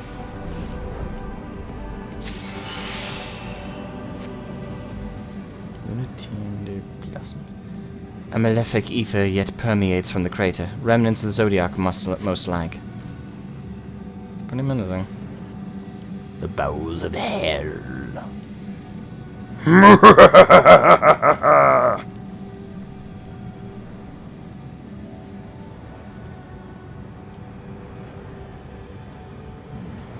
Just a little further. Ooh. Shining doors.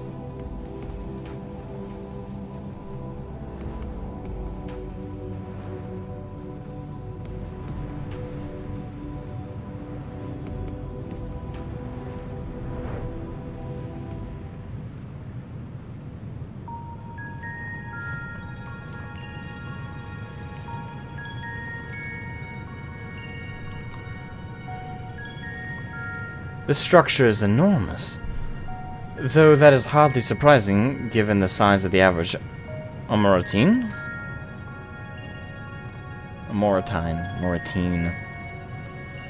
Apologies for the wait. Right then, let us head inside and... oh.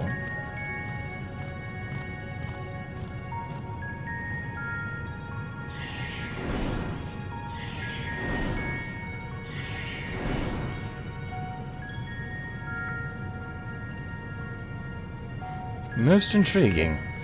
A means by which he conserveth energy, mayhap.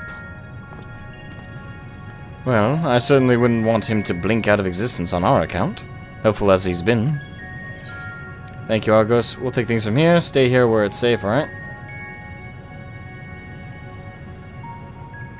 First one.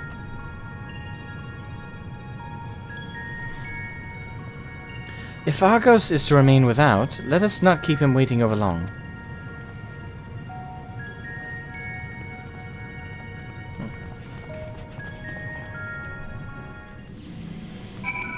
Oh, let's shoot my back.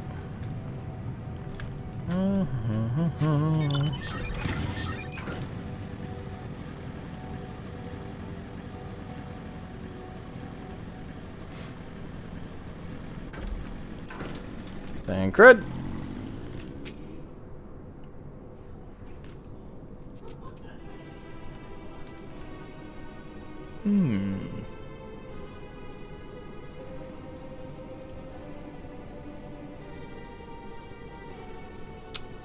Kind of reminds me of, Our moonship pilot should be around here somewhere.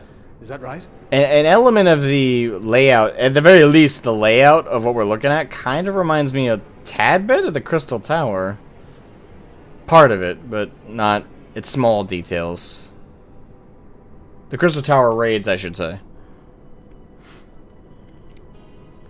But...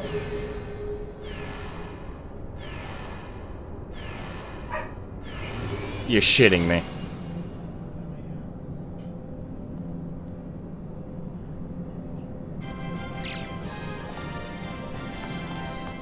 You're not shitting me, okay.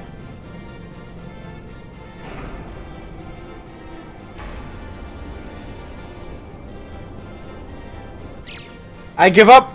My predictions don't matter with a damn! I give the fuck up! I have no idea where this is going. I have no idea what they're gonna throw at me next. All I know is it's gonna baffle me.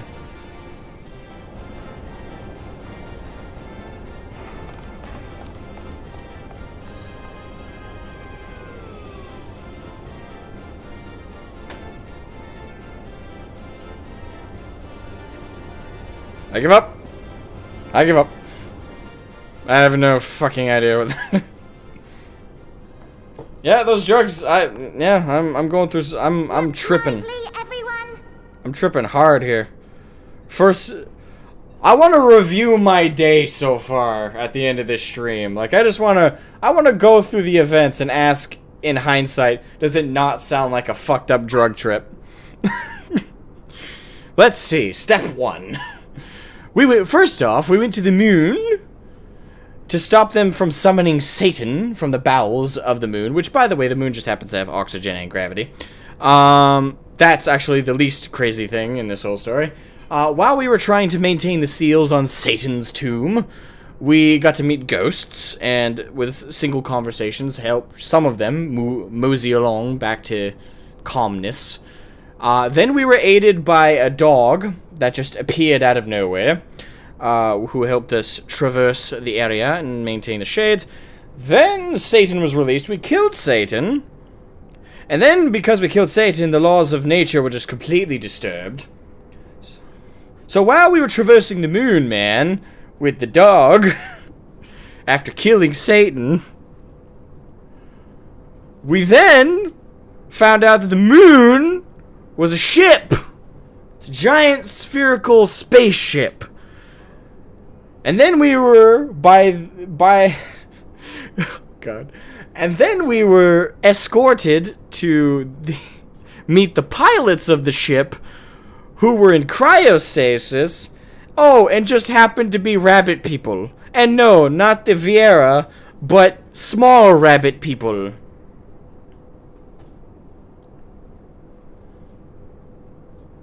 Yeah, I give up. I give up.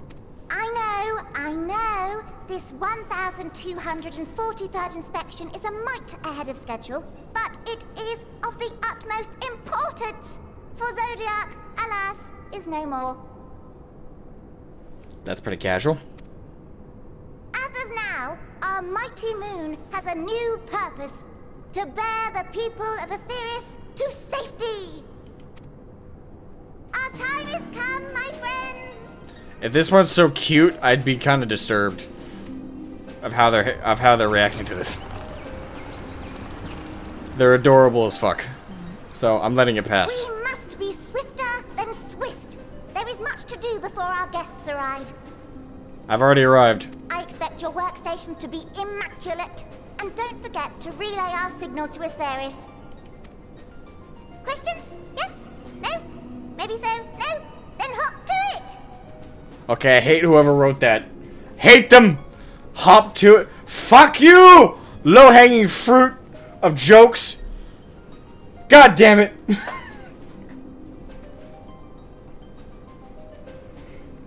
As for the questions about questions, I have 1,000,001 of them. So, it's safe to assume Hydaelyn made these, right? This isn't an alien species, I'm assuming. These are beings made by Hydaelyn. 'Tis a rather curious crew she hath chosen. Their endearing forms intended to ease the passengers' hearts, perhaps. That or Hydaelyn really likes bunnies. You know, we're not giving Hydaelyn enough personality here. Quite frankly, she might have made a crew about cute little bunnies just because she finds them cute. That may very well be the reason. Did anyone consider that? It may not be because of the crew. It may not be because of the guests. It might be. But quite frankly, it's also possible the crew is just cute because Hydaelyn wanted cute bunnies. If so, I can't really blame her for her tastes. I agree with them. I probably would have done the same in her position. They must be Loporrits. The Loporrits. Yes, right. That's right. Mentioned in the Watcher's records. Not at all what I expected, but the Watcher did bid us heed their counsel. I assume the one who gave that rousing speech was their leader, though we might have to ask about in order to track them down. Come on then, let us be about it.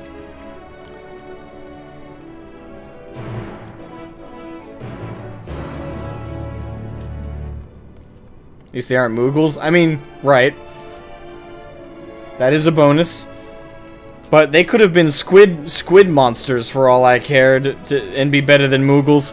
No, these guys are adorable as fuck. Mistrust the lazy fucks. Yeah, we wouldn't be getting nowhere. Ship. It's like, why is the ship moving at like 2 centimeters a century? Hey, the Moogle at the controls fell asleep again and is drunk. Well then. Way more industrious. Alright, let me attune. Not that. Speck of dirt on the monitor. Aetherite.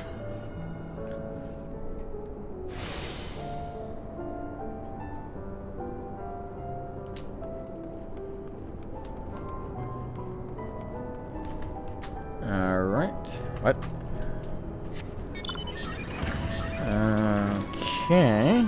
Shipper Loporrit. Oh, ether current. We found an ether current! We're that much closer to unlocking flying on the moon!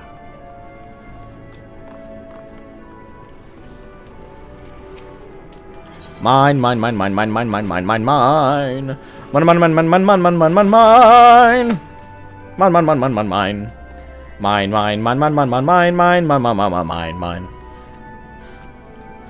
Chipper Loporrit.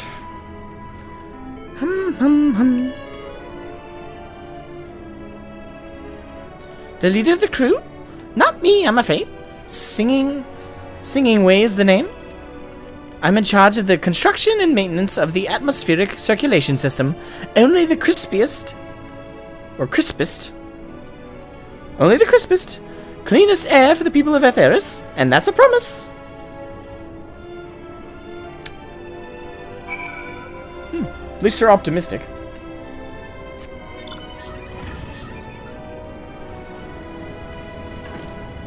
I should stretch my back. I mean, I probably should.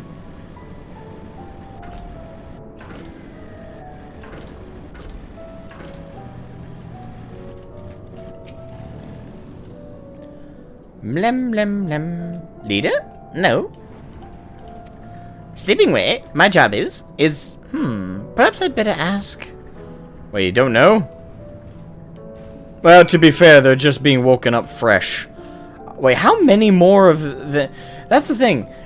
Is this cryostasis, or is it literally, like, cloning them and shit? I have questions. What do you think of our clothing? I'll have you know, I am the mastermind behind its design. Well, you are indeed a mastermind.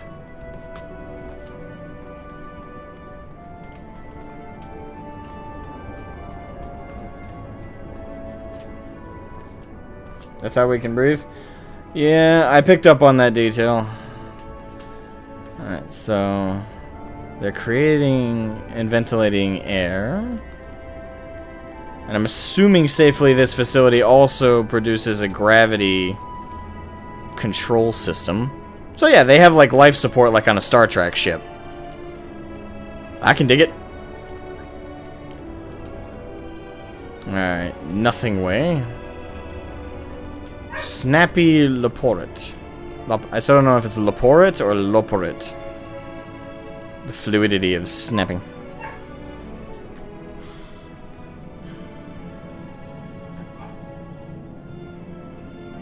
They're so adorable.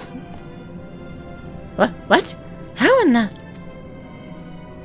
When did you get here? Who let you in? Why wasn't I told? To meet your leader.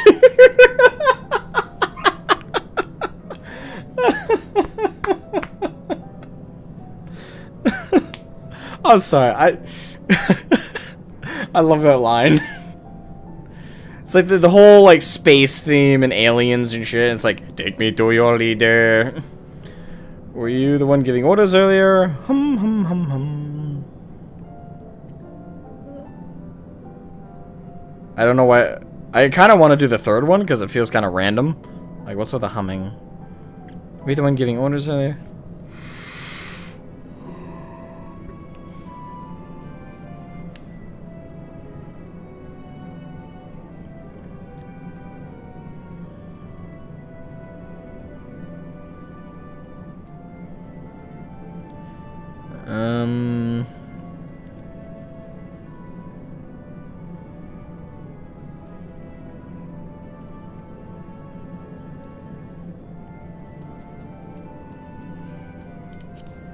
I don't know, I just want to see what happens with that one.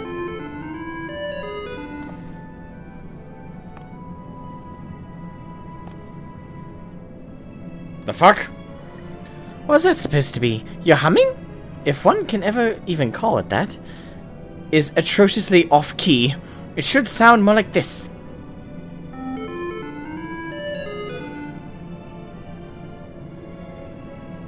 As leader of the Loporrits, I cannot allow substandard attempts at musicality to go unremarked, even if you are a guest. But being the magnanimous sort that I am, I'll forgive you this once.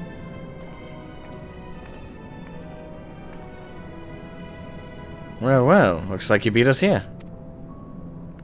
Your friends, I take it? Is this all of them?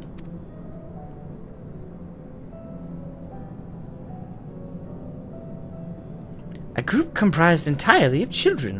What must their parents be... What? This isn't a nursery after all, though perhaps we should build one. Or did we build one already? No matter. Well, I guess because they were made by Hydaelyn, and Hydaelyn was made by the people of Amarot, who are that fucking tall, I suppose we would be children by comparison. You need worry your pretty little heads. All will be well, I promise. But goodness me, we shouldn't be standing out gawping. I must take you to meet the others. So, I guess that's consistent. If you could run along back toward the entrance, you'll find a path that leads to the central platform on the upper floor. Is nobody gonna correct her and say, like, no, we're not kids, we're actually adults for our people? Guess not. There's no wrong way to reach it, but it's the large glowing ball at the center, if you should find yourselves lost. I shall gather the others and meet you there. Well then, back to the upper floor it is.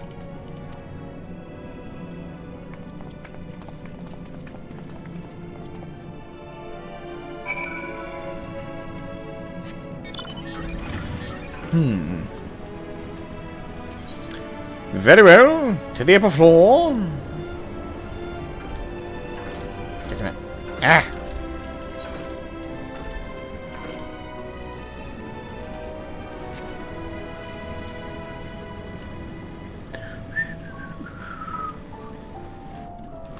Oh no.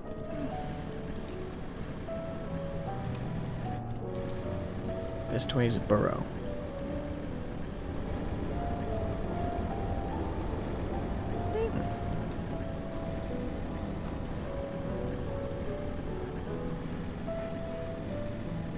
This you can mount? Yeah, it makes things faster.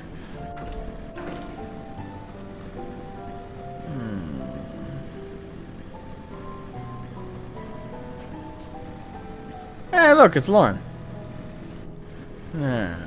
Circle around. What the? To the next job quickly now. We certainly are on the move now. Oh, wait for me, I beg of you. At least they're earnest people. I like them.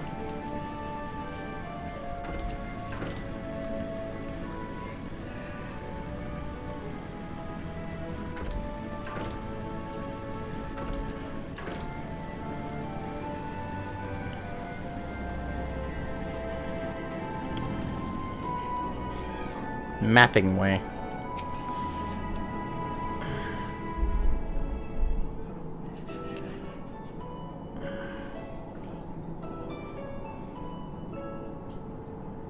Right, of course. Introductions are in order. Ahem. My name is Livingway, and we are the Loporrits, created for the express purpose of commanding this ship and bearing the people of Aetheris to a brave new world.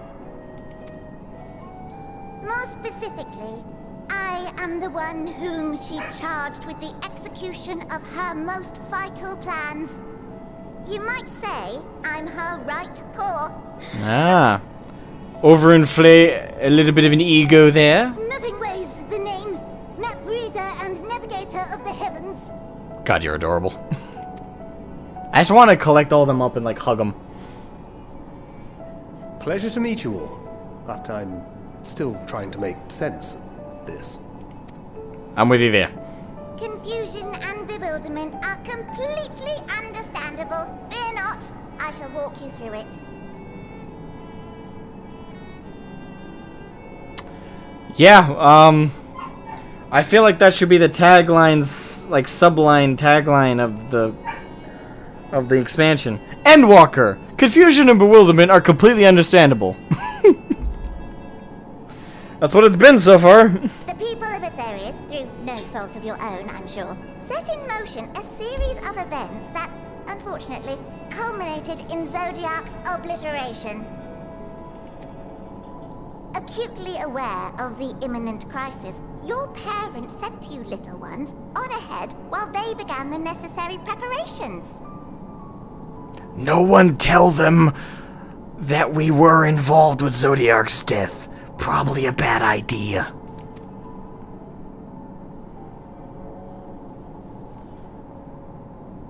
Still not following? No? Very well, I shall elaborate further.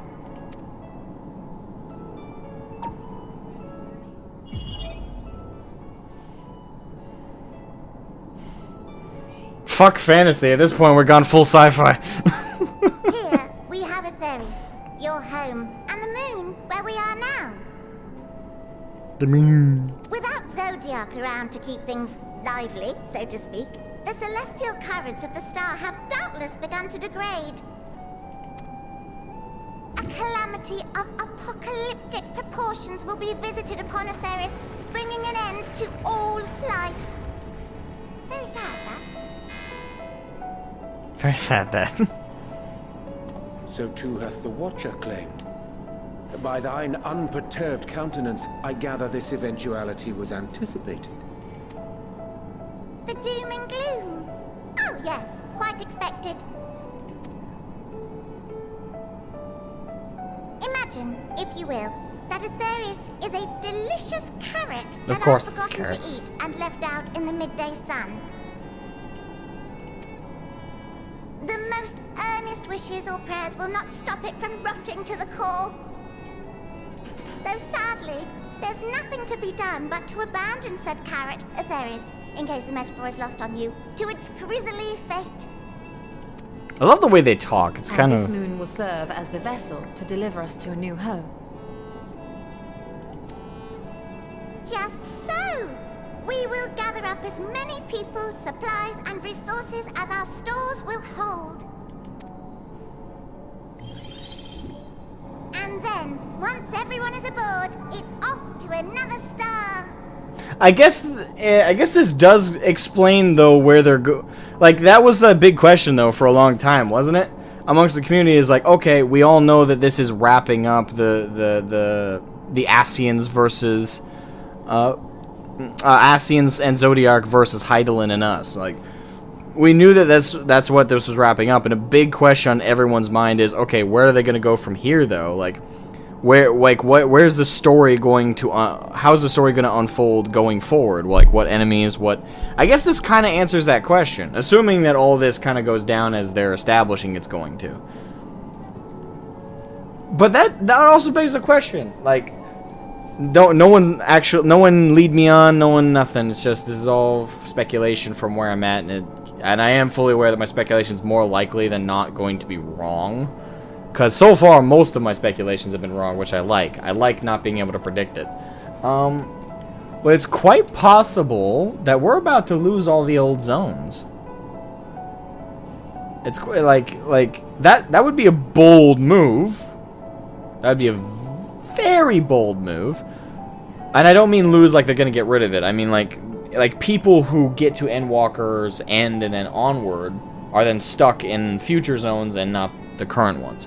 That would be an interesting thing to do, because and as far as I could think, no MMO ever has been that bold to have like all these zones, all these progression areas that people put through.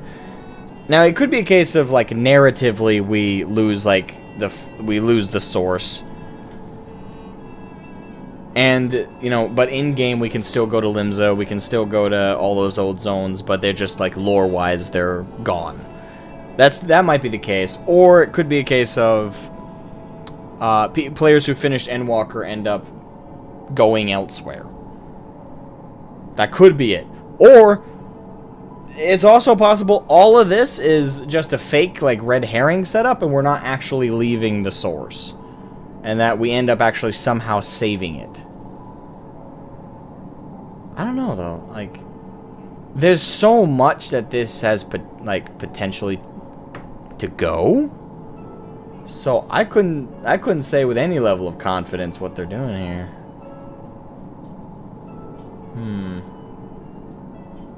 It's pretty bold move. I would say out of those 3 possibilities, you know, them, you know, quartering off all prior zones in Eorzea, Far East, and Ilsabard, which I highly doubt, because they went, especially with Ilsabard, and like they didn't just introduce all these new zones just to cordon them off from players who finish Endwalker. So it's more, that one's more than likely not the case. So it's probably 2 or 3. Where we can revisit the old zones, but lore-wise we have progressed past the source and it's blown up. That's possibility number 2, and it's the more likely than 1. We can still revisit Limsa, still go back to Ul'dah, all those old zones, as much as we want, but lore-wise those have been blown up with Aetheris. Or 3, we somehow prevent the destruction of the source. And I can't even really speculate the details of that, because I have no idea how we're going to go about doing that, if that's a thing. I don't know. Out of those that I prefer, though, I kind of prefer number 2. Kind of the most, because it's a bold move. Like, lore-wise, to say, like, oh, okay, all these old zones you can still visit. Lore-wise, since you're past Endwalker, those are all dust. Dust in the ethereal, celestial winds of space, as the planet has been destroyed. That's a bold move. And I would love it, because I like that kind of a bold move. And lore-wise, we're in these new zones that we're in. And that those, like, and then the setup of the next expansion is, well, we're in a new world, we're in new planets. Hey, maybe we even get to go see the planet that Midgard Swarmer is from. Although I can't remember if he said if that was destroyed or not. But anyway, we might go to where the dragons were from. That'd be interesting. I don't know, like, I don't know if that, it's such a bold move, and I wouldn't necessarily blame any studio for not being allowed to do it under publishers, but B, also not wanting to do it, because there's so much, even if you leave the old zones accessible, there's so much, like, there's so much, how do I word this correctly? There's so much investment, I should say. There's so much investment in the old zones, and in the old locations, and for players who finished Endwalker, and if that, again, is the case, that kind of sours them being there. Because it's like, okay, this is kind of somber because this zone, this like Limsa or Ishgard or Ul'dah, all these places are, lore-wise, non-existent. I'm basically walking into Ghost Town. That could be the vibe that and people will end up getting. I don't know, there's plenty there that I can't blame any studio or publisher for being, like, apprehensive about, and certainly not willing to do. But I really like the bold move of them, like, doing something like that. Like, Eorzea is blown up, and our adventure is taking us to a completely different planet. And, you know, I kind of like that idea. Like, it's crazy, it's wild, there's so many potential, there's so much powerful potential with it, that I kind of really like it. But at the same time, if this expansion does end up with us just kind of saving the source regardless of its what's seeming inevitable destruction, I'll understand why they had to do that, especially from an MMO perspective. So I don't know. For everyone who's finished the story, do not tell me. Like, I'm hoping maybe I'm completely wrong in all regards, but I don't think I am. I think I covered all the core bases. We either save. It really comes down to we either do save the source and the whole ship, like, evacuation thing doesn't need to happen, or the source does blow up, and we do need to evacuate, and that explains where we're going for the next expansion. Hell, we might still, even if we do end up saving the source, we might still have the next expansion be going to other worlds with the moon as just our spaceship. Which is weird to say, isn't it? We're gonna go to other worlds on our spaceship. The moon. I don't know. I'm gonna let those. I'm gonna continue going, but I don't know. I'd say optimal, like bold move that I would really be down for is definitely idea number 2. But quite frankly, it's very strongly possible they're not gonna do that because there's just so much at risk with that, I suppose is the best way to phrase it. But even then, I don't know.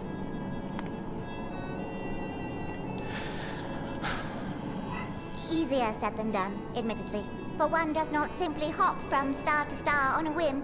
Which is precisely why we've spent countless years constructing the most propulsive of propulsion systems.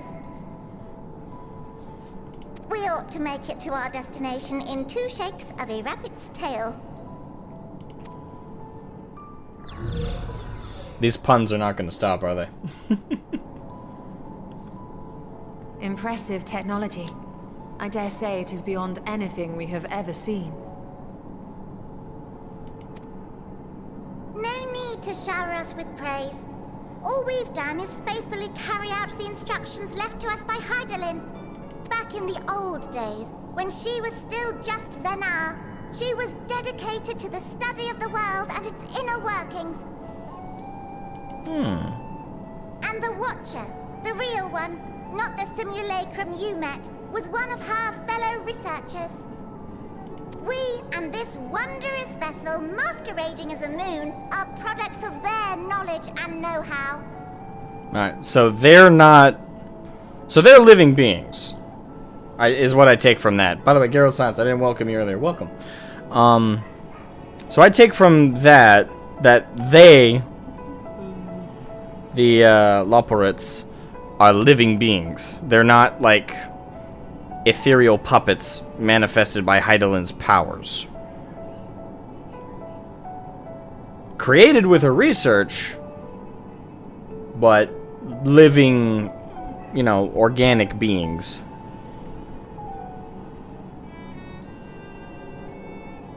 I think. There's certainly more to you all than meets the eye. Might I ask where exactly you intend to take us? We identified a few promising candidates for resettlement some time ago, but we cannot guarantee that they are fit for habitation. Moreover, the ship can only travel in short bursts. We intend to go down our list, hopping from star to star, until we find one suitable for resettlement. No need to worry, though. The vessel is being refurbished with accommodation for an extended stay as we speak. While we did have to rely upon outside help to determine what amenities were essential, I dare say we have risen to the challenge. Help? From who? From you and yours! Who else? Each time we woke to perform regularly scheduled maintenance, we were greeted by the resources you sent us. What better way to learn about preferences and proclivities of our present-day charges? Ah, but you're still adorable little children.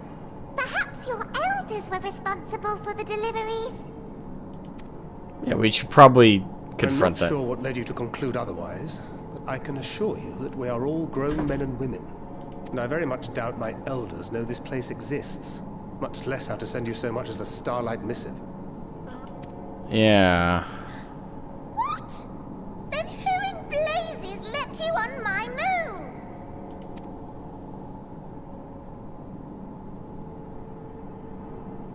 Hydaelyn herself led you here. You don't say! Well, that's really not children. Then why are you so small and stunted? Like little baby carrot people. Yeah, their expectations have been set entirely around the people of Amarot. So we must look like children to them. Well, Amarotines were a great deal taller. In the present day, persons of such prodigious size are exceedingly rare. So, you're saying everyone's not like the Watcher? Nope. She just had a book. Confound found it all. Someone could have at least scribbled a note about your profound miniaturization. Hey. Pot, kettle. Ever heard of it? That tome in thy possession. Oh, this? One of the first books sent to us. A compendium of the people of Aetheris, with a few blank pages at the back for minor corrections and updates as needed. The sum total of our knowledge of your kind is contained in these pages. I sense that that's a bad thing. We had to get a whole nother book. Abridged and made small for our benefit, but this isn't a regular-sized book, is it?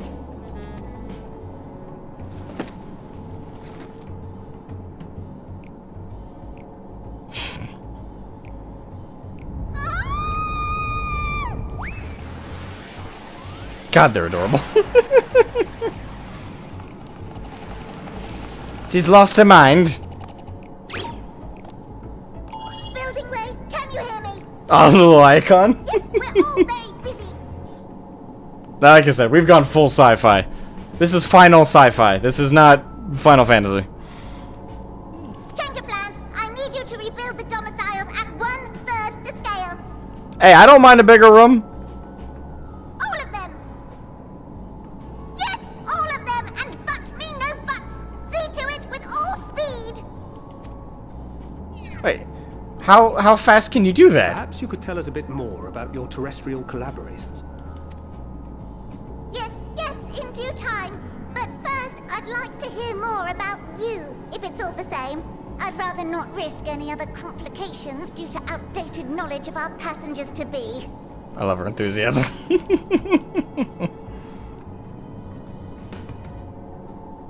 She's lost her mind.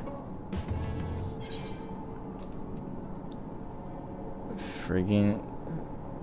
I always said Phrygian. Phrygian.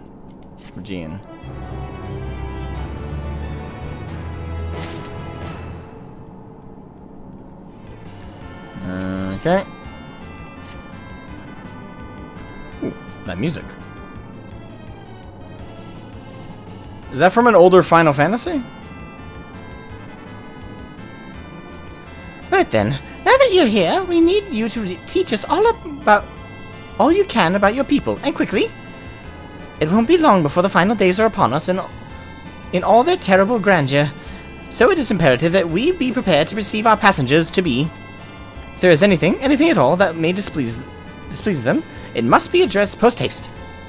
And address it we shall. Here at Best Ways Borough, we have assembled everything required to offer our guests the best way forward. We have produced myriad amenities we understand to be essential for day-to-day living, and I wish to hear your opinions on them. I'm sure you've all worked up an appetite, so why don't we start with foodstuffs? Meet me at the carrot. Oh my god, the rabbit theme. Rabbit theme is gonna murder me. Carrotorium, and we'll see about filling your bellies. Lead the way, or adorable little one.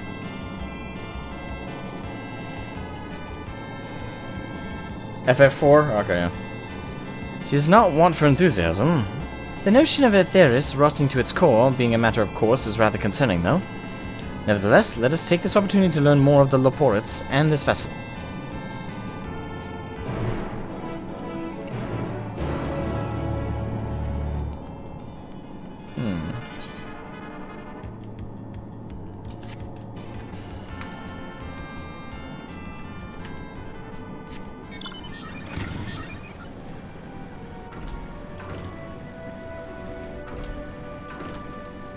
We gotta probably write like 3 or 4 more books, or tomes, as she referred to it, for her to reference when it comes to modern humans. Oh, wait, hold on. We probably gotta exit here, don't we?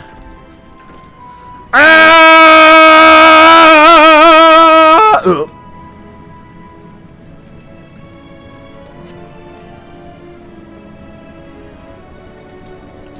Let's see, yeah. No, up the stairs. There we go. Carrotorium. So I'm assuming it's through those giant-ass doors.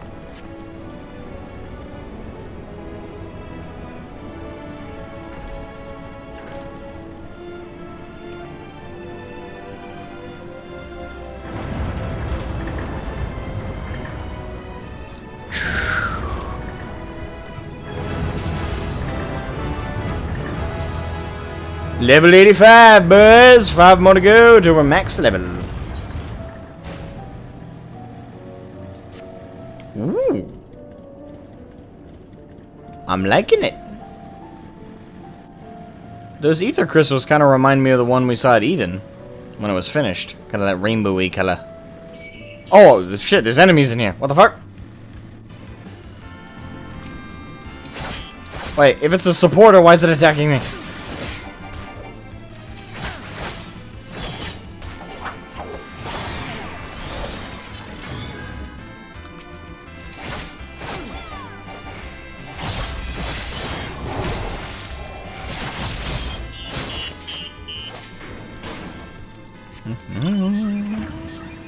Alright. The caretakers and supporters seem to be not so caring and supporting. I feel like that's a flawed design.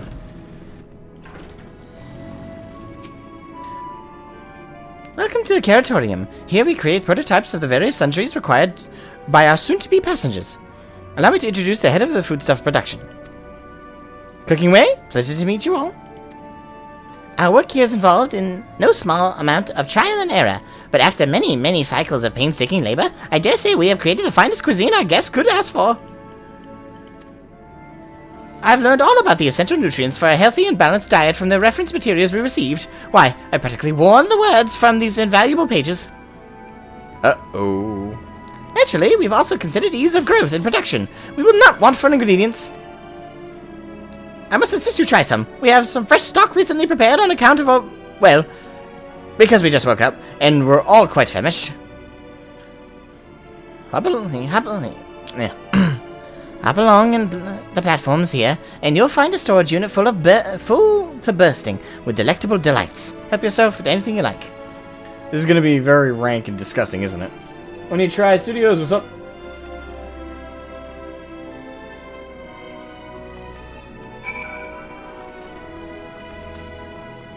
Self-defense, it's... I ain't saying that. Okay. It's...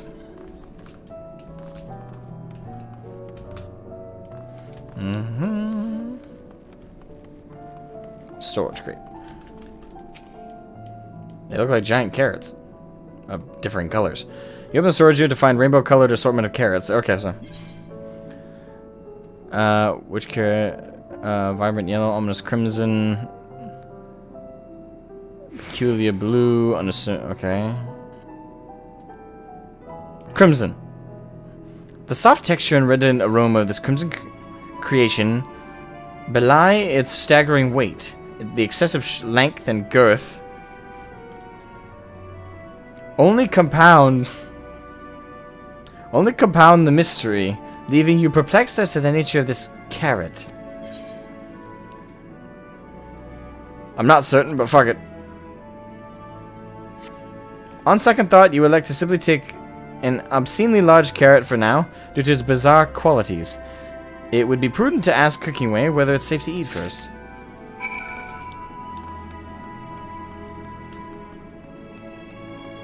The calamities are...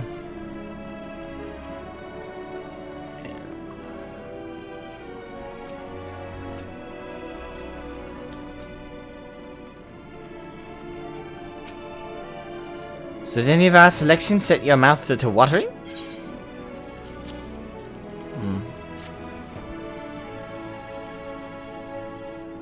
Ah yes, a fine choice. One of my personal favorites, actually. Please dig in. I'm eager to hear what you think.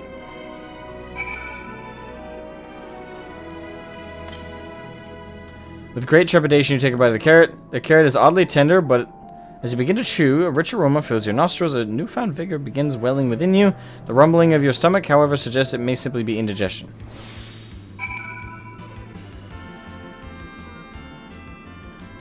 Huh. I was worried it would be poison. What do you think? Unlike anything you've ever tasted, yes? The iron carrot can be a bit difficult to digest, but the boost to endurance it promises makes it the perfect meal before a day of heavy lifting. We have plenty of other varieties too. Bleeding carrots to improve blood flow, dream carrots to help with sleep. So you see, we have have a carrot for every occasion. Any guess who their collaborators are? I'm gonna say the rabbits. Like normal rabbits, maybe. Based on what we're just eating. These carrots are extraordinary, but what if I don't like carrots? I could certainly see demand for this in Charlian. Oh, no! Oh, nope. Nope, I changed my answer. Charlians. That's what they're doing, isn't it? Because we already... Oh! Holy shit! Oh! Wait, that doesn't make sense, though. For a second there, I thought that was a major revelation, but now... If they were working with the Charlians, they would know that we're not the size of Amaratines. And it made sense for a second there. But if they're collaborating with them, they would know that they're not children.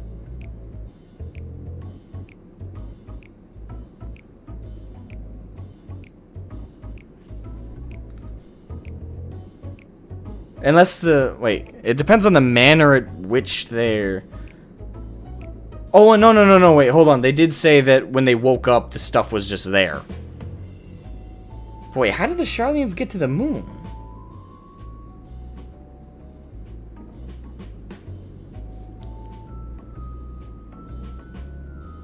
Well, they probably had help, right? Safe to assume. Hydaelyn. There's always Hydaelyn. That's always an explanation. They probably have a device like the... Okay, so yeah, that makes sense.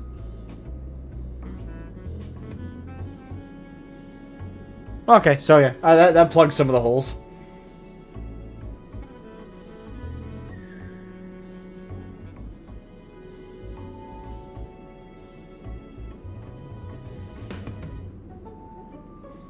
Okay, so yeah, now that I've plugged the holes in that, because they did say they never met the collaborators. The collaborators left stuff on their doorstep.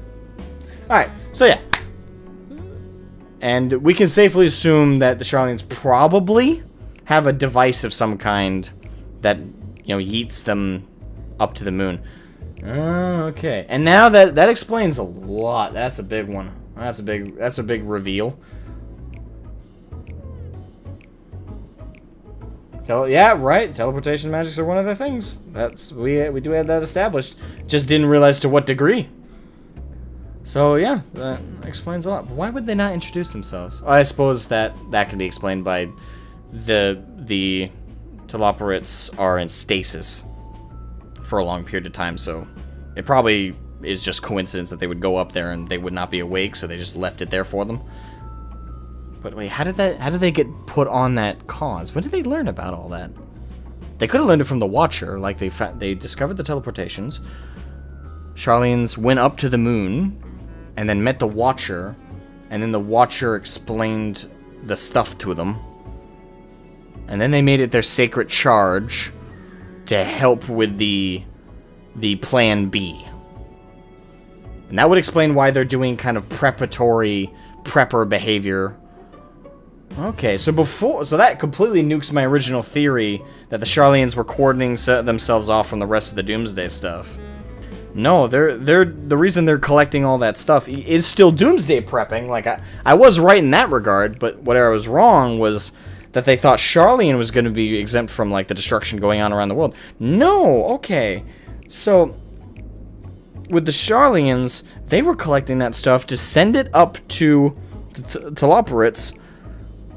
You would think, though, that the Charlians would be smart enough to send up a book saying, hey, we're biologically not that fucking tall. I did not see that coming. He's not here, but before Kiwi and anybody else, like, tries to pull the whole, see, you had no right to be, like, all judgy about the Charlian form. Bullshit! Bullshit! I still stand by that. Why didn't they tell us this shit? Why is it so secret? I get that why it was so secret from, like, the Ascians and stuff like that, but to us Scions, why were we kept in the dark? I don't know. Plus, I still don't like their attitude, so I regret nothing of my attitude towards the Charlians. The forum is still full of a bunch of cocksuckers. Except for, like, one guy. I still stand by that.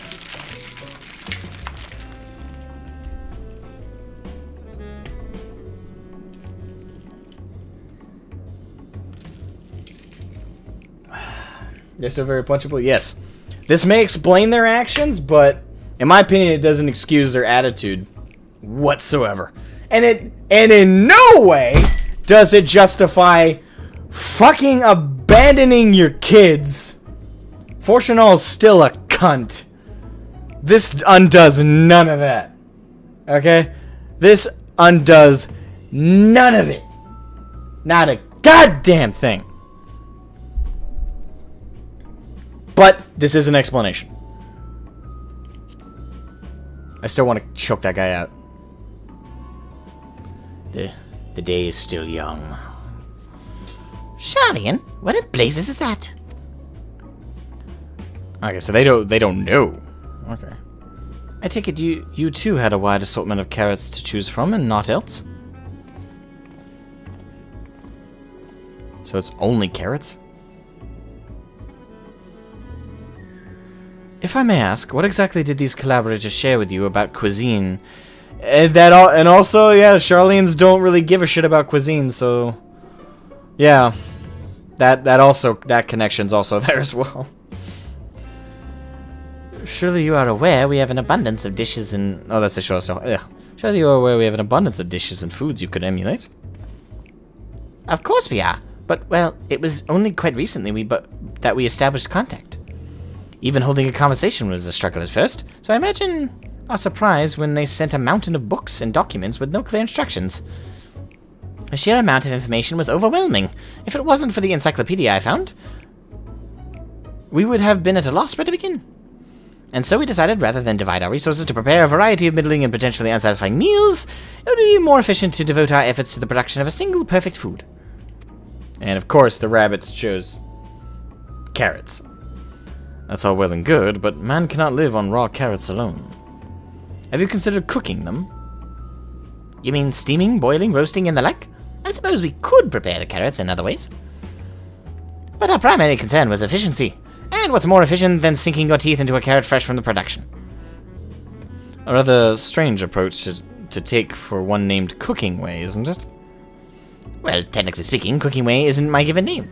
When first created, we was all named in the old tongue, you know, that otherwise impenetrable parlance of the Watcher speaks. After we received a great tome of words, a dictionary that is, from our collaborators, we learned your language, adverbs, gerunds, present, continuous verb, conjugations, just the basics. Then we found the terms related to our given tasks and used them to form new names. Aren't they helpful? No, not really, but it does explain a great deal. Wherefore didst thy kind deem such a change necessary? When the rest of our people arrive, we want to be certain they understand immediately what each of us does. You'd never be able to pronounce our original names anyway. I see. I hope our critiques, such as they are, were helpful to you. Though if you should decide to preserve flora and fauna from Aetheris as well, you would be able to offer the passengers a more balanced diet. Until such a day, one I pray comes sooner than later, it would appear there is naught but carrots on the menu. Ugh. I like candied carrots, but I don't like raw carrots. Yeah.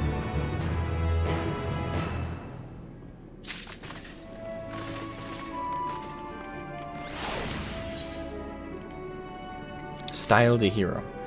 I think we've had our fill of carrots for now. Let's move on to other necessities, shall we? Our clothing production is sure to impress. This way. Lead the way, living way.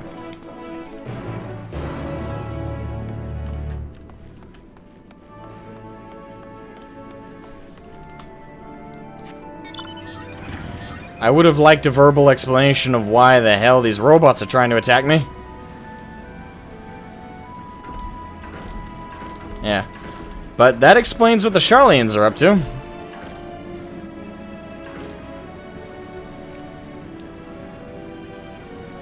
Which, that does justify some of their caution, but certainly doesn't undo their terrible attitude and behavior about it.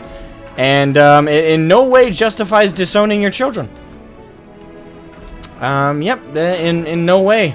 Not even close. Not even on the board of justification for that kind of action. In fact, their whole general arrogance and attitude, that's one thing this doesn't explain.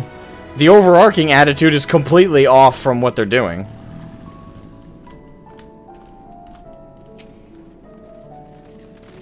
Here we are. The apparel production station. We've chosen to employ more traditional methods for this task. Creation magics. Heidelin, in her infinite wisdom, blessed us with the selfsame affinity for magic her people possessed. We have other amazing talents, of course, and I know you're dying to hear about them, but I will regale you with the details another time. That said, we did run into a spot of trouble at first. Our magic alone was not sufficient to see our work done. In the end, we discovered crystallized ether was a wonderful catalyst that could provide us with the extra viz we needed. My, how resourceful. Ah, the sweet sound of recognition. You will also be impressed to hear we've read all about your habit of changing attire to match your chosen profession. For the sake of efficiency, I presume. This has also been taken into account with our designs. But why take my word for it when you can simply try on our clothes?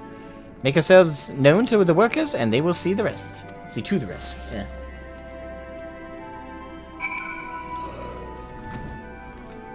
Your guess? So it's not explained.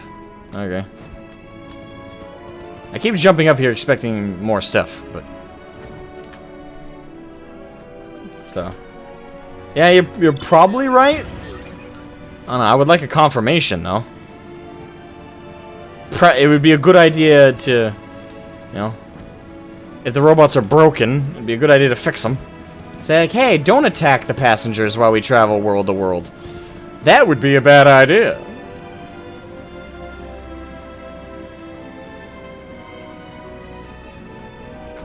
Did I say customers? No, I said passengers.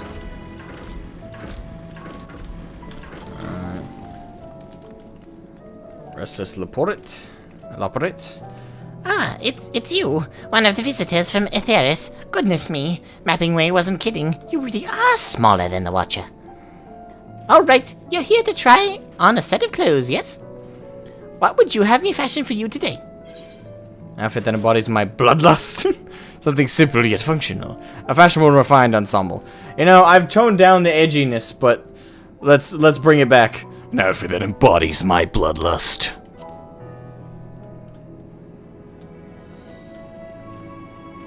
Embodies your what? This will only take a moment.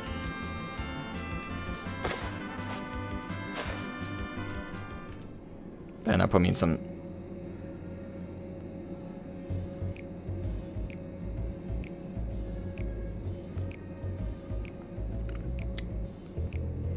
There we are, all finished.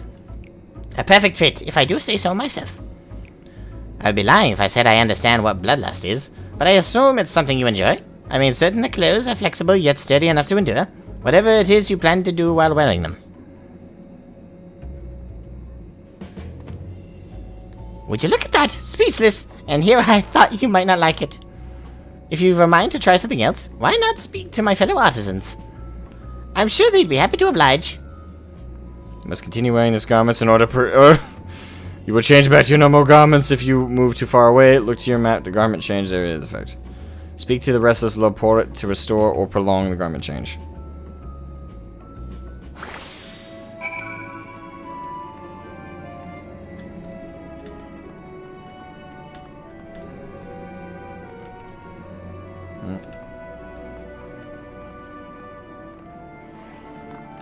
Okay. Wait, if I get on my bike, will I lose my clothes? Not gonna risk it. Just run.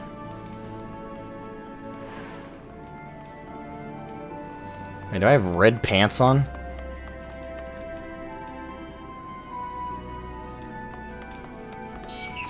Nope, leave me alone, robot. I'm who I say I am, I swear!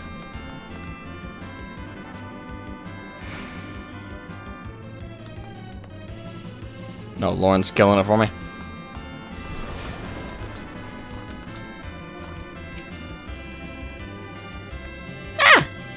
No one said you'd be coming. How can I help you? You wish to try my clothes? Really? Of course. It would be my honor. Did you have anything in mind? Flare. I'm looking for clothes that altogether different design. Surprise me. Flare? I think I can handle that. Let's see. This should do.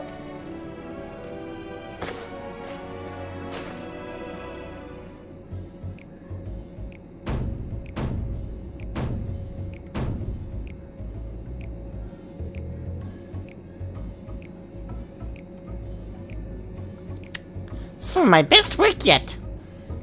Times and tastes really have changed. It used to be so rare for anyone to request clothing with a focus on form over function.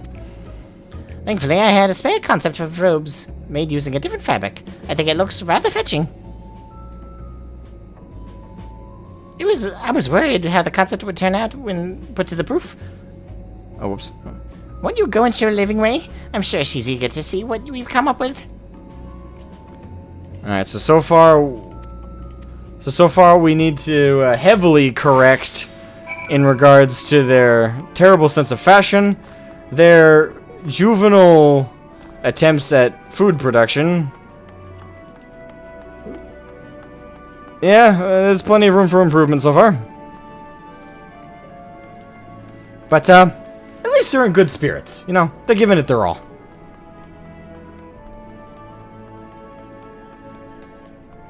Lauren over there like Goku on the Nimbus Cloud.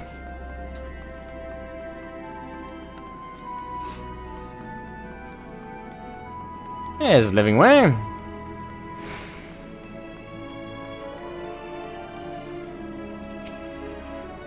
My, don't we look splendid? The result of much trial and error, but I know quality work when I see it. Shh, you didn't speak. I can see your adoration for the moon and we Loporrits in your eyes.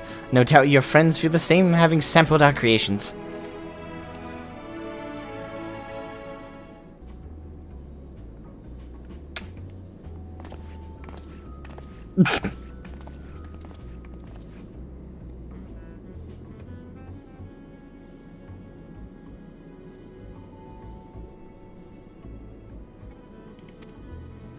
Oh, I should have read that, sorry. I need to see Urianjay. I saw him walk up. I need to see that again. They insisted we sample all of their concepts ere we returned. Oh.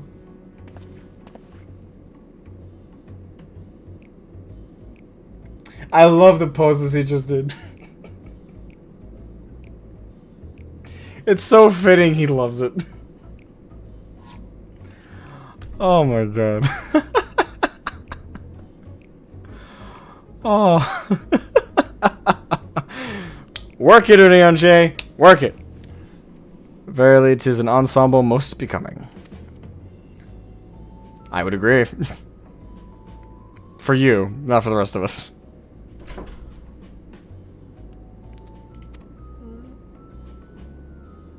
I think it's past time we return these clothes.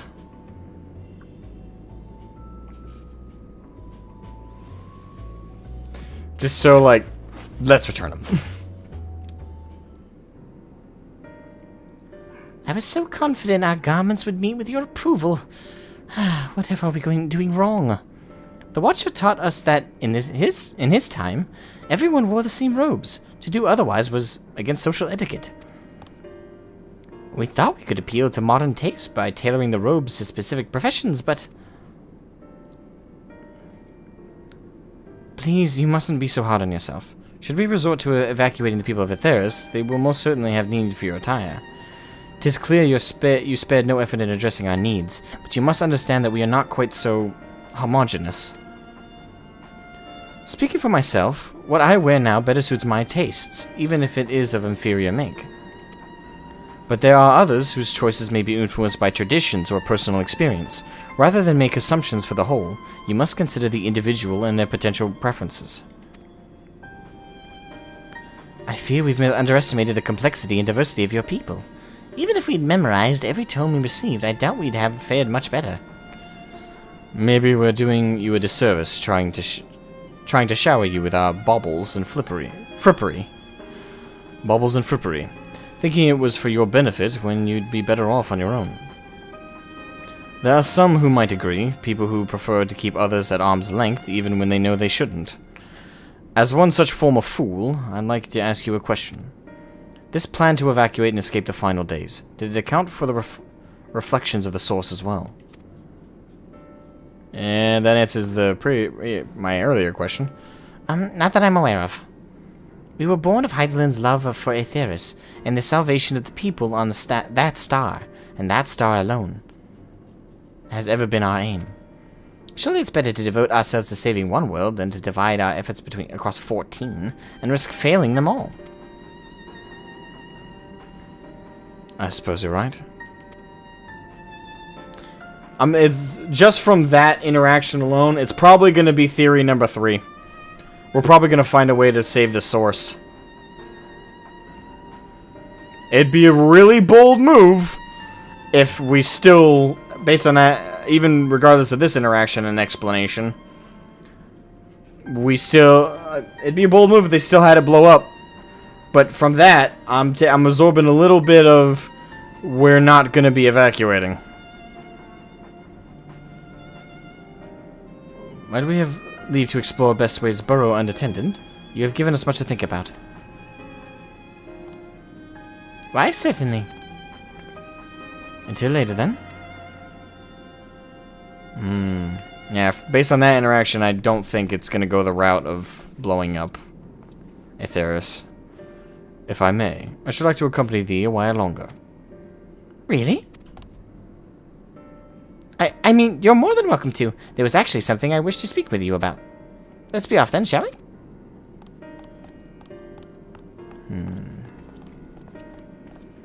Red Power Ranger Udianche. Red? That was green. Go, go, Power Ranger. Oh.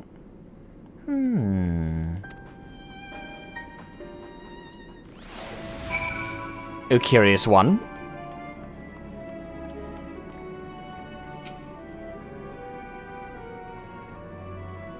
Ah, my apologies. I wasn't trying to spy or anything. Everyone's been talking about the visitors come from Aetheris, and I wanted to see what all the fuss was about. I was excited at first, but now I'm worried. What if the people of... who of Aetheris refuse to come? What if we can't save them? It's clear we've made a mess of things. Oh, but wait. You still haven't visited the domiciles. Once you see them, you'll understand how wonderful the moon truly is. I'm sure of it. I'll be waiting for you by the teleporter near the entrance. Oh, and the name's Growing Way. By the way, see you soon. Well, nice to meet you, Growing Way. Growing Way.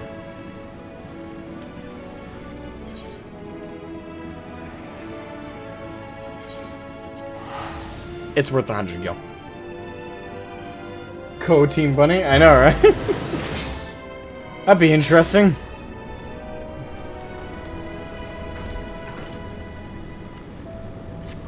It's like, everyone avoid the bunny folk. They outnumber us all.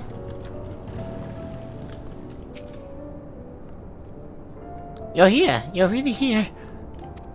Thank you. Thank you so much. Sorry. What should I call you? Shroud Scythe, eh? Crikey, even your names are amazing. Crikey? Crikey! Well, Shroud, we'll be using the teleporter to enter the residential area. Whenever you're ready.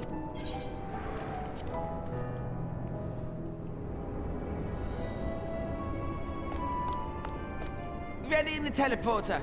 It was a boy.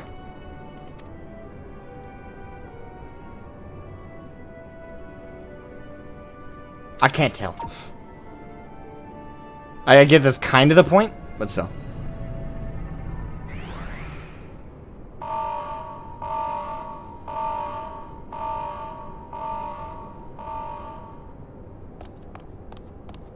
Huh? Access to living quarters restricted due to reconstruction. Then where is it? Oh no! Damn you, little rabbit! Where did you send me?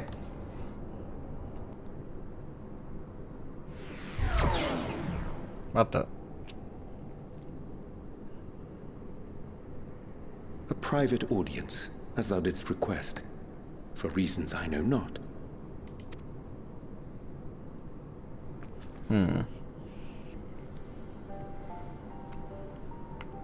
Just a precaution. I'd rather I didn't have to ask the question at all, but I take my responsibilities very, very seriously. I would hope so. Do you and your friends, by any chance, find our accommodation wanting? Be honest, brutally even. 'Twould be ungracious of me to belittle the efforts of thee and thine. Lovely sentiment, really, but the disappointment is writ plain on your comrades' faces. It's all the more frustrating since no one will come out and say what they find wanting.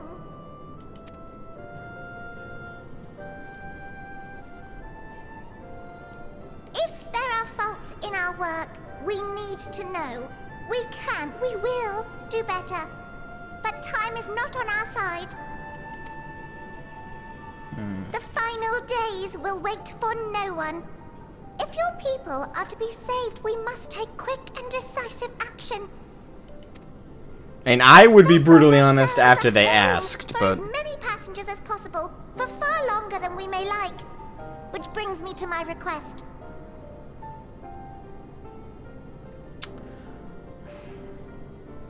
And for me, I hold up like the niceties and everything until one of two things happens. One, you piss me off. Like, if you piss me off, I'll give you the most brutally honest review ever, and I'll even add on top of it.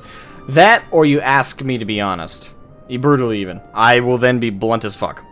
Otherwise, I do what Urianger and the others are doing. Like, I hold up like that aura of niceties. But the moment, like in situations like this, when I'm being asked to be brutally honest, I'm gonna lay it all out. Our collaborators on Aetheris are doing what they can to prepare for the voyage. Would you be willing to go and lend them a hand? Having seen the moon for yourself, you could speak to its many splendors, learn what else they might require, and assuage whatever concerns they have.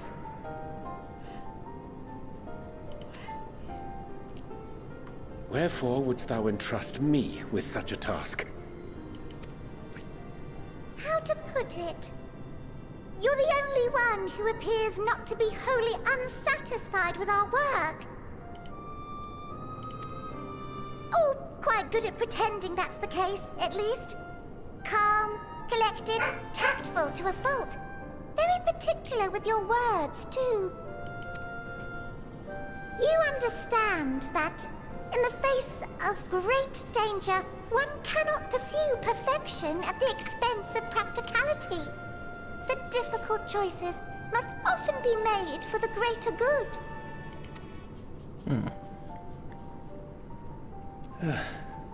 And so fate doth conspire to set my feet upon this path once more. Come again? And it is similar to the circumstances he was in with Graha.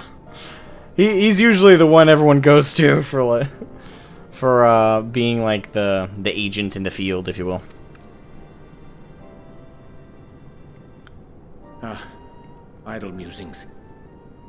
'Tis no trifle thou dost ask, yet full well do I understand the urgency and necessity.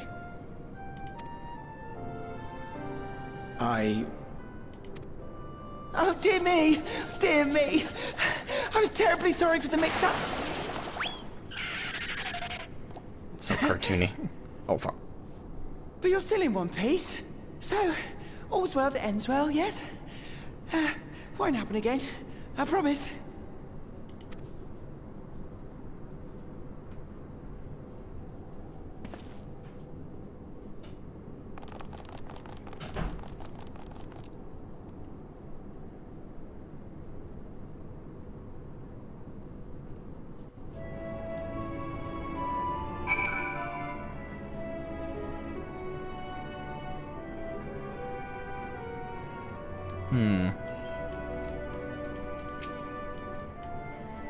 Gosh, that was embarrassing.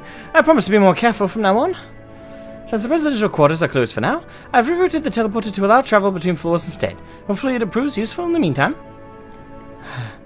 Shame you couldn't see it, though. You really would have liked it.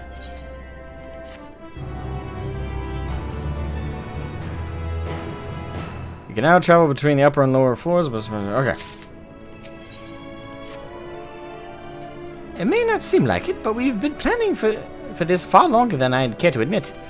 Each time we woke up, we'd have a long discussion about how to save as many of you as we can. Felt like everyone had an opinion on this or that. But the one thing we all agreed upon was the people of Aether wouldn't take action to save themselves until it was far too late. That's why we're striving to make the moon a vibrant, magical place they'd hop at the chance to visit, rather than waiting for the flames of oblivion to get them off their tails and force them to accept our invitation. Residential quarters may not be up to the necessary standards just yet, but there are plenty of other places worth seeing. We've already had a look around the Curatorium, but wait until you see what's waiting for you at the east end of the burrow. Follow me!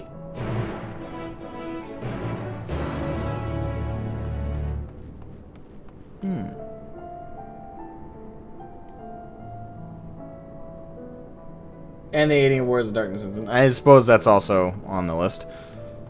Yeah, he's usually the go-to man in the field for everybody. Graha had him be the man in the field. So did the Warriors of Darkness situation with the Ascians. So far, he's usually the one everyone goes to, but for good reason. The man does give off this very strong air of competence and glory, I suppose. Alright, so I guess we teleport back down.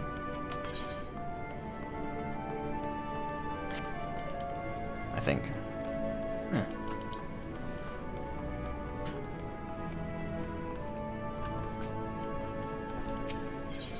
Yeet!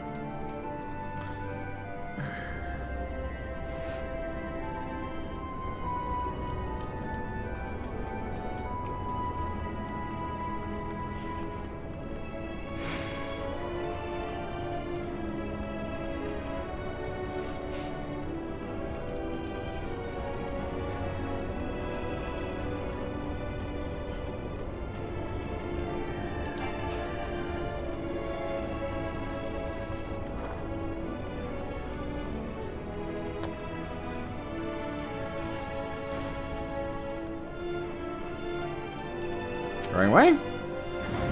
Good, you're here. Through this door is the greatest Endwalker.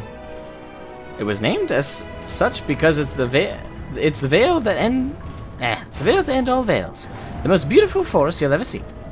We understand that people of Aether enjoy taking leisurely walks through natural spaces and the like, so I'm sure you'll enjoy. Okay, so they have like a menagerie for us. That's pretty thoughtful, actually.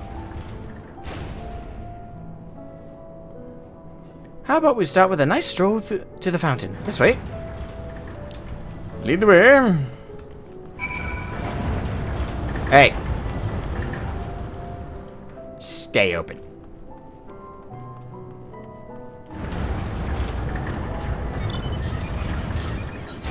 And this will open up the other section.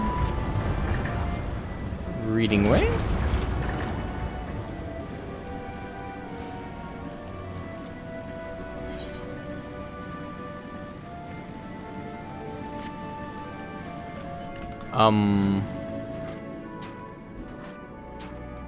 Not exactly what I was expecting.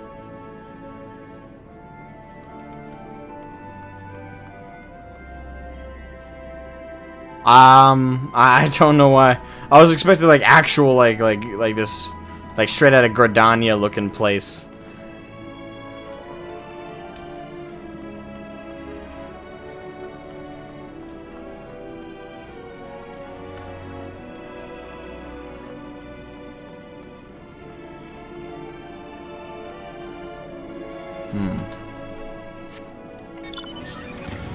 Oh well.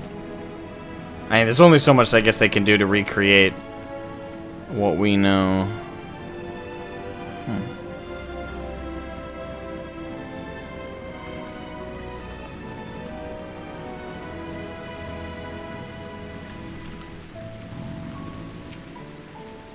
So, what do you think of the forest? Isn't it positively pleasant? Simply sublime? I couldn't see the forest or the trees. I didn't see any. Wait, you don't mean the crystals out here, do you? Tis as transcendent as burying your face in a chocobo's plumage and taking a good long whiff. That's kind of an asshole way to put it. I didn't see any. Wait, you know what I mean? I couldn't see the forest or the trees. And no one. You're pulling my tail. You're in the forest right now. Building this place was a challenge, let me tell you. Since we were born here, we've never seen trees in person before, let alone a forest. The information sent by our collaborators was quite enlightening, but after much deliberation, we decided to use crystalline constructs in place of living trees. And thanks to our atmospheric circulation system, this place produces air as clean as you'd find in the forest on Aetheris.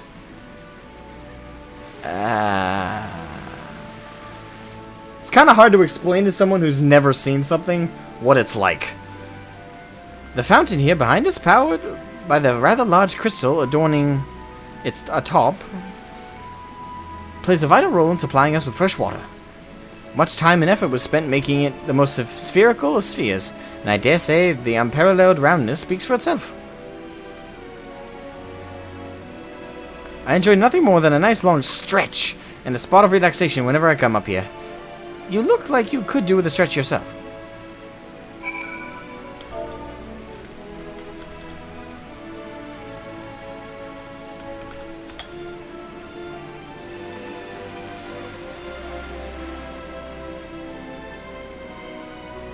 That's the spirit. I feel more relaxed simply watching you. A sight worth the many years I spent building this place. If it's not too much to ask, it's always been a dream of mine to take a walk through this forest with someone from Aetheris. Could we maybe? Sure. So the lines are just a little mean. A little. You will? Oh, be still, my quivering whiskers. Growing way is now accompanying you. Okay, blah blah blah. Alright, let's go for a walk. Through the, forest. Street.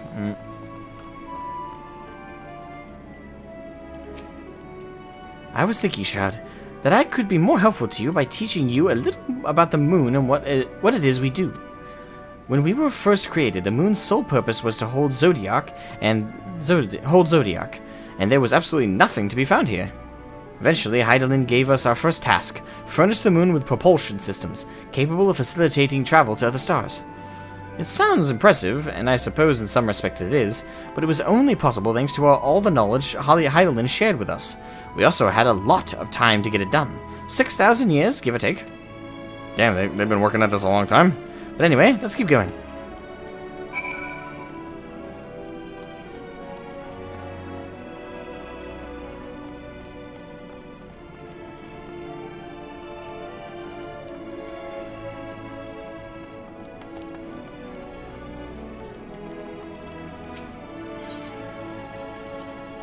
What?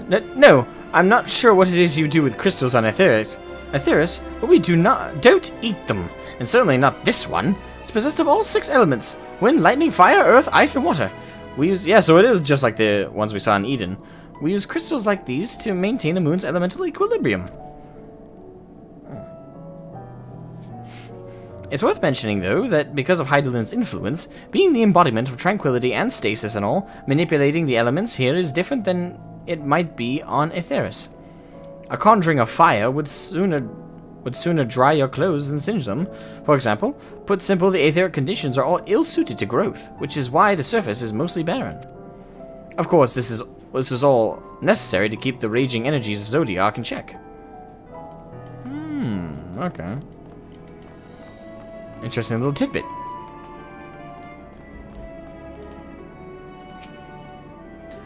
This may come as a surprise, but we didn't begin building the habitable areas until after the propulsion systems were ready. Considering how long it took, I wish we'd started sooner. Who would have thought we'd need 4,000 years to make all this? Now, that makes it really hard to critique, honestly, though, doesn't it? It's like, oh, it took us 4,000 years to do all this. Can you please critique it? Nope. Ask somebody else. It certainly wasn't work you dare rush, either. We had to create infrastructure and countless supporting systems, some of which wouldn't be operational until hundreds of years later. And then there was that brief period where our productivity came to a screeching halt when that bizarre red satellite was sent. Ooh, the red satellite. That being the moon, the little red moon that Bahamut was in, was set up from Aetheris, the Allagon's mischief, I think. We thought maybe some new nefarious actor was colluding with Zodiark. All we could do was stand by and brace ourselves for the worst. I can't tell you how relieved we were when Hydaelyn informed us of its destruction. Oh yes, there was much joyous humming that day. I would say there wasn't very much joyous humming here. Delamund, yes.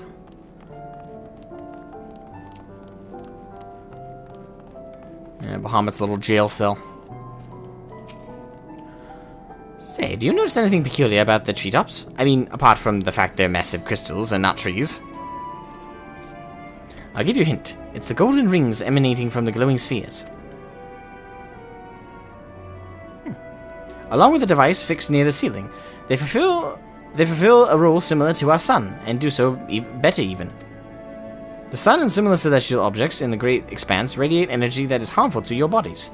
These rings shield you from that energy while allowing you to bathe in the perfect amount of sunlight, or rather, a close approximation of it. Pretty impressive, wouldn't you say? Oh, and if you look closely, you'll see different types of trees have ever so slightly different curvature. Yes, indeed, this forest truly is the greatest. Well, I don't agree. Living in a forest, I can tell you, there's nothing quite like... For me, this is kind of... Like, the concept of this kind of artificial forest is kind of unsettling. Not gonna lie. Like, the idea that this is what someone would consider a forest is kind of... I get that it's for the story and it makes sense given their circumstances. But for me, like, the idea of it is just really creepy and unsettling. Because, no, this is not a forest. The idea that someday someone out there might have a forest like this is terrifying. There was something else I wanted to tell you about. Oh, right. The propulsion systems and habitat facilities were completed around 2,000 years ago. And with that, the most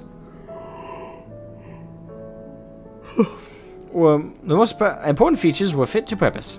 Which is all well and good, except we still knew absolutely nothing about the present-day people of Aetheris. Why not go and visit Aetheris yourself, you might ask? Strictly forbidden.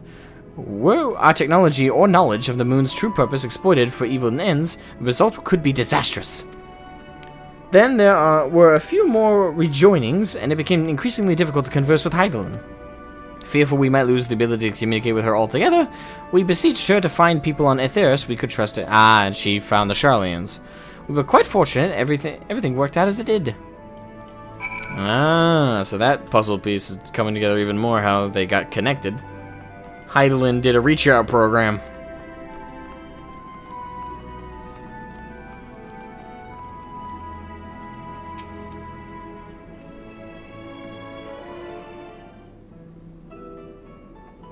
With the exception of routine inspections and maintenance, we remained asleep and waited. Hopeful Hydaelyn would find someone who would help us. Eventually she did, and though her power was waning, we were able to speak to them directly for a short while. We shared with them everything we could, including our knowledge of the heavens and the means to travel here to the moon. They certainly didn't waste any time with what we taught them. No more than a few years after that, our collaborators found a means to convey messages and supplies to us from down below. With all the letters, books, and other resources they sent, we learned enough to start making more meaningful changes to the moon. And now we're here. You're here, hopefully enjoying yourself as much as I am.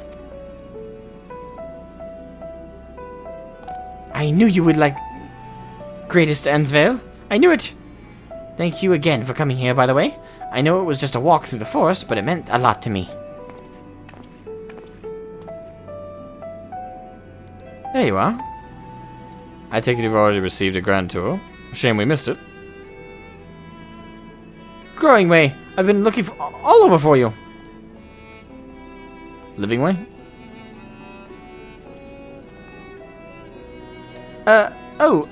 Is this a path to teleporter to the residential area? No, never mind that. We have more pressing matters at hand. I will be calling an emergency meeting shortly, and your attendance is required. Really? I can't imagine why you'd need me here, but if you insist... Or need me there. We won't be away long, so you all are more than welcome to continue looking about the burrow. Now, come along, Growing Way.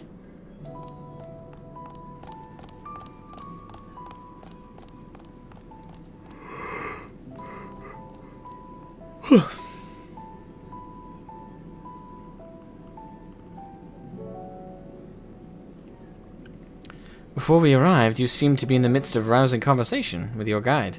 Did you learn anything of import? Several things. Like the fact that they've been at this for over 6,000 years. They've spent 12 overall. Goddamn. They spent 12,000 years preparing for this. With the appointed hour fast approaching, I can certainly understand their restlessness, but still. It remains to be seen if the people can be persuaded to evacuate when there are yet no signs of the final days. What's more, the technology of this place defies imagination. I doubt there are many who would readily come to terms with living in such surroundings. Whoever these collaborators are, unless they are possessed of the world's most charming personalities or a means to forcibly evacuate people, they will meet with a great deal of resistance. Indeed, even if faced with annihilation, the decision to forsake all one knows cannot be made lightly. Yeah, I'm still, like, with that conversation we had earlier, in reference to the first, and obviously the other worlds being destroyed by result, with the destruction of our world. No, I feel like we're gonna pull something's gonna happen where we're gonna prevent the destruction of the world. Possibly Heidelin's death? I don't know how that would balance it, though. I don't know, but I doubt...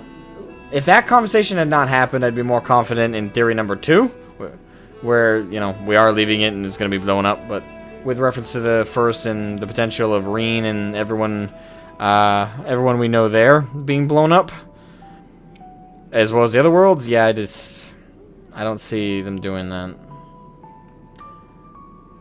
Not without some way to guarantee those worlds would be spared the destruction of the source.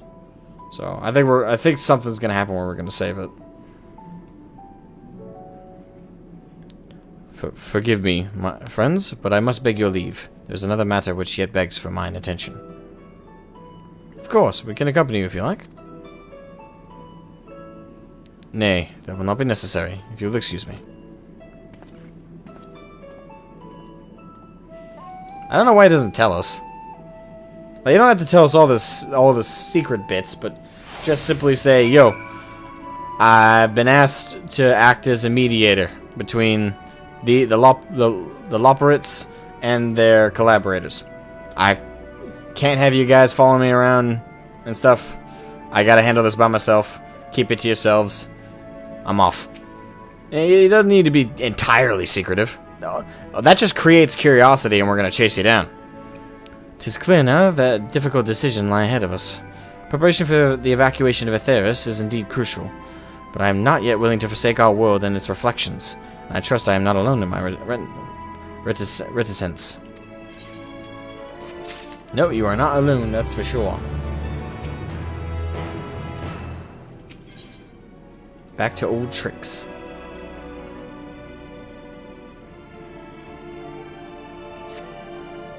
Did Zodiark seem strange to you? More so than usual, I mean?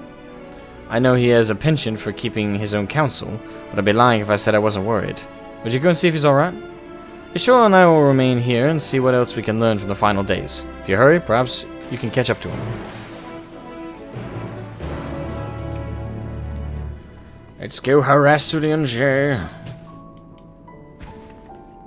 Now, would it be faster to do it this way? It might be faster to port over.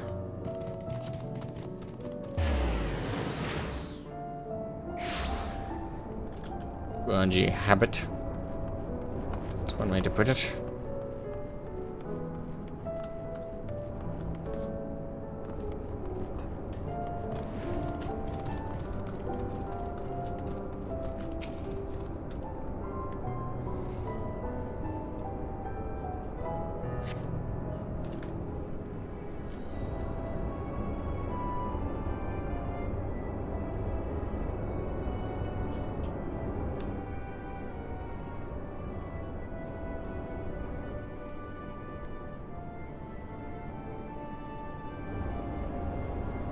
Energy appears to be heading towards the entrance to Bestway's Burrow.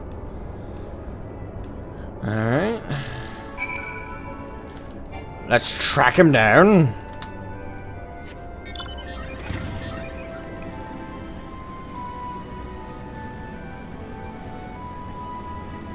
Ow. Fireball!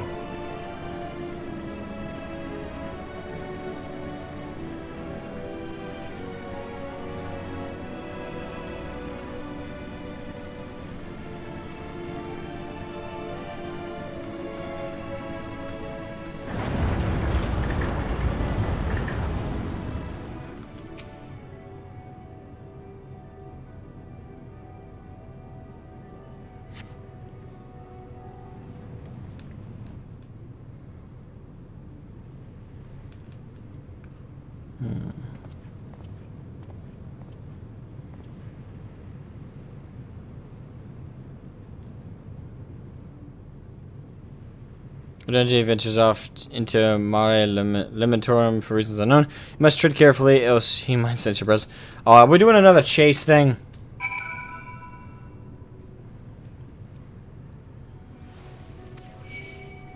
Oh, just is it? Yeah, we're doing another one. Sorry, I did another one of these earlier today when I was doing one of the Aether current quests for Garlemald, and that fucking kid. I wanted to kill him because I had to restart that like 3 or 4 times. So wanted to kill that kid. Because he kept like... The kid was smart. That's why I hate him.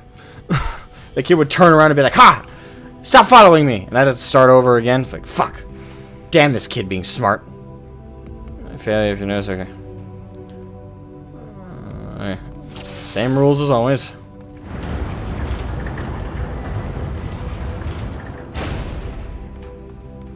There it goes. Hey, good boy. We take good boy.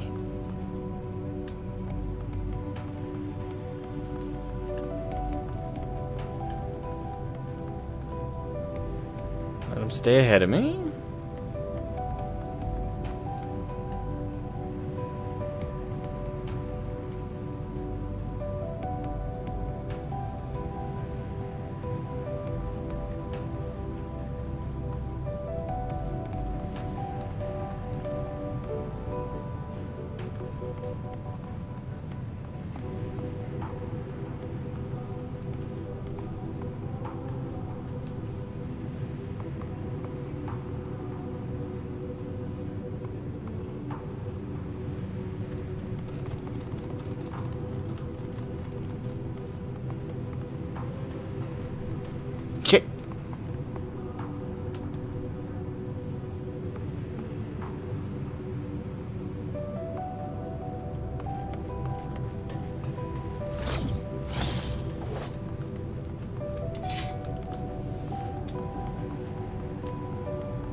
Ah, thank God.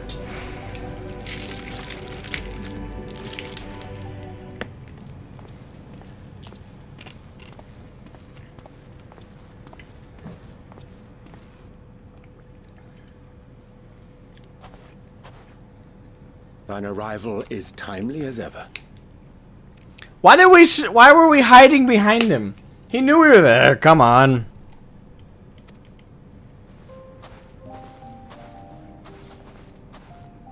Thou didst chance to overhear my conversation with Living Way, I presume?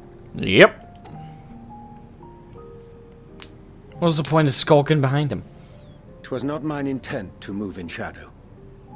Nevertheless, I have been asked to do that and more yet again. Is it so plain that these strangers could intuit it at a glance? My capacity for silence and secrecy and duplicity. I don't feel bad about it. When Grahatir did contrive to deliver the first at the price of his own life, I was complicit in the scheme. A sacrifice averted for a mercy. Would that I could say the same for Minfilia. One life for one world. And by that bloody bargain brokered by my hand were the scions robbed of a dear comrade, and Flamine her beloved daughter. He's carrying a lot of weight. Two souls, whose selflessness was beyond measure, whose resolve was unshakable. They would not be moved even had I thought to protest. But protest I did not. Far from it. I pushed them forward. No effort did I make to seek out alternatives. Ones that would not demand such terrible costs. That resignation weigheth heavy on my mind, as does the memory of another lost to mine inaction. Dearest Moonbringer, who did face death unflinching, that we might secure a means to bring low the Ascians.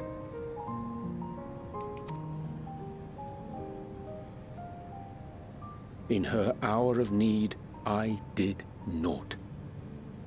Dutiful disciple of Louisoix, ever looking to the greater good.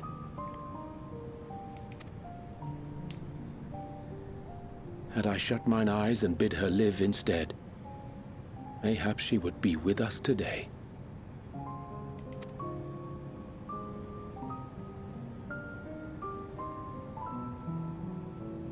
Selfish wants, born of everlasting regrets. Most days I put them from my mind, but could think of naught else when asked to swallow the same bitter draught. Subterfuge and sacrifice. Mayhap the right moral choice, but one I regard with great trepidation.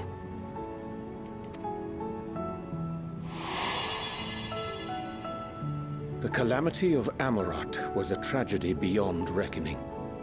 One which must never again come to pass.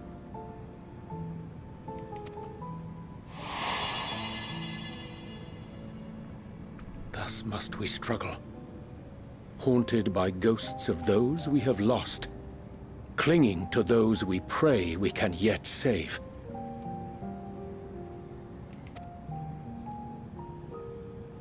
But what of those we cannot? How do we make peace with the dreadful algebra of necessity?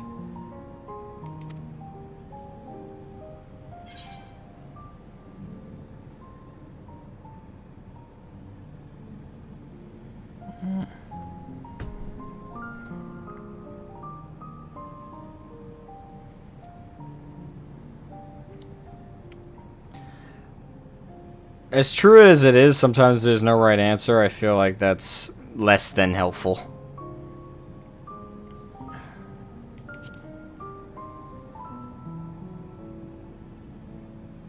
Sage counsel indeed.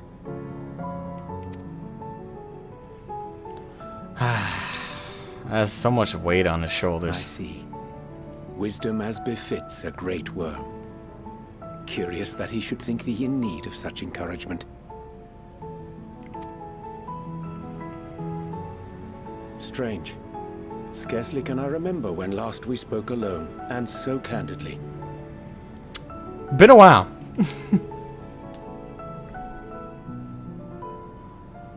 I thank thee. For all my supposed skill with words, I find it difficult to express such private thoughts. Alright, I'll be your therapist anytime. As for the Loporrits' proposition, I will take time and consider how to respond. It would be to our mutual benefit if we could converse more openly with our aspiring caretakers. A concern I should be glad to address on the Scion's behalf. To dispense with all pretense and bare one's heart to another is a frightening thing indeed. But we cannot move forward ere we take that bold first step. A lesson I have learned many times before. And today.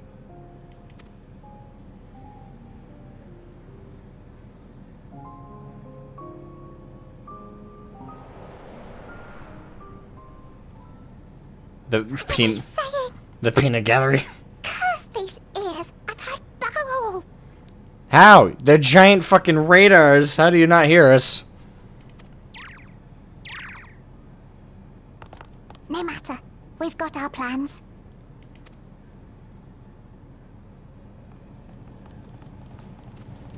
That evil look. I feel like we're in for a joke here.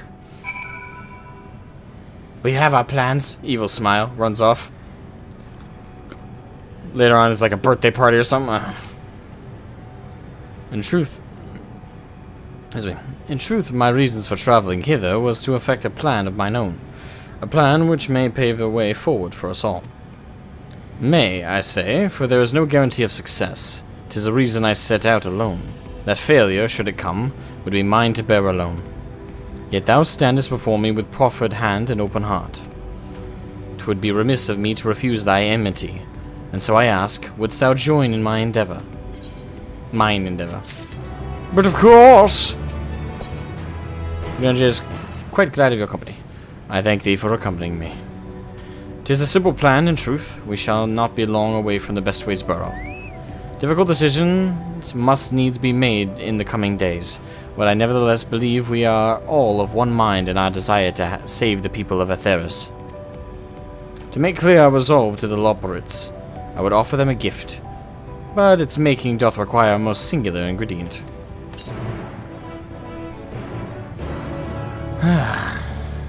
Well, unfortunately, I think whatever we're about to do is probably going to take more than 8 minutes. So, I'll call the stream there. Step aside, Dr. Phil. Yeah, exactly. I got this. But, I'm famished. I need to get dinner soon. And, yeah, like I said, I'm trying to get some stuff ready for my game with my brother-in-law tomorrow. Good bonding experience for us. So, hopefully I'll get plenty of minis painted up tonight. My record so far is in a 9 or 10 hour period. I was able to get like 20 orc boys painted up properly, but I batch painted them and that was hell. But hey, it might be worth it in the end. Anyway, insert you back. Yes, I do need to do that actually. All in all, thank you guys so much for watching, and I'll catch you. I don't know if I'll be able, like, it depends when me and my brother get our game started. We have to work out the points and everything. 40k games can sometimes take an hour, sometimes they can take 6. So I have no idea if I'll be streaming at all tomorrow. The goal is to, if possible, get some kind of video out in some way, shape, or form. Get that out. But for right now, I don't know what the plan is for tomorrow, but for Sunday, I hope to be back on track streaming on Sunday. I'll catch you guys then. And, yeah, have a great night. Yeah. I'm assuming it's night for everybody by now. Or at least afternoon. But, anyway, have a great... If it's not, have a great morning, afternoon, night, whatever it is. Have a good one. I'll catch you guys at the very least on Sunday. Bye-bye.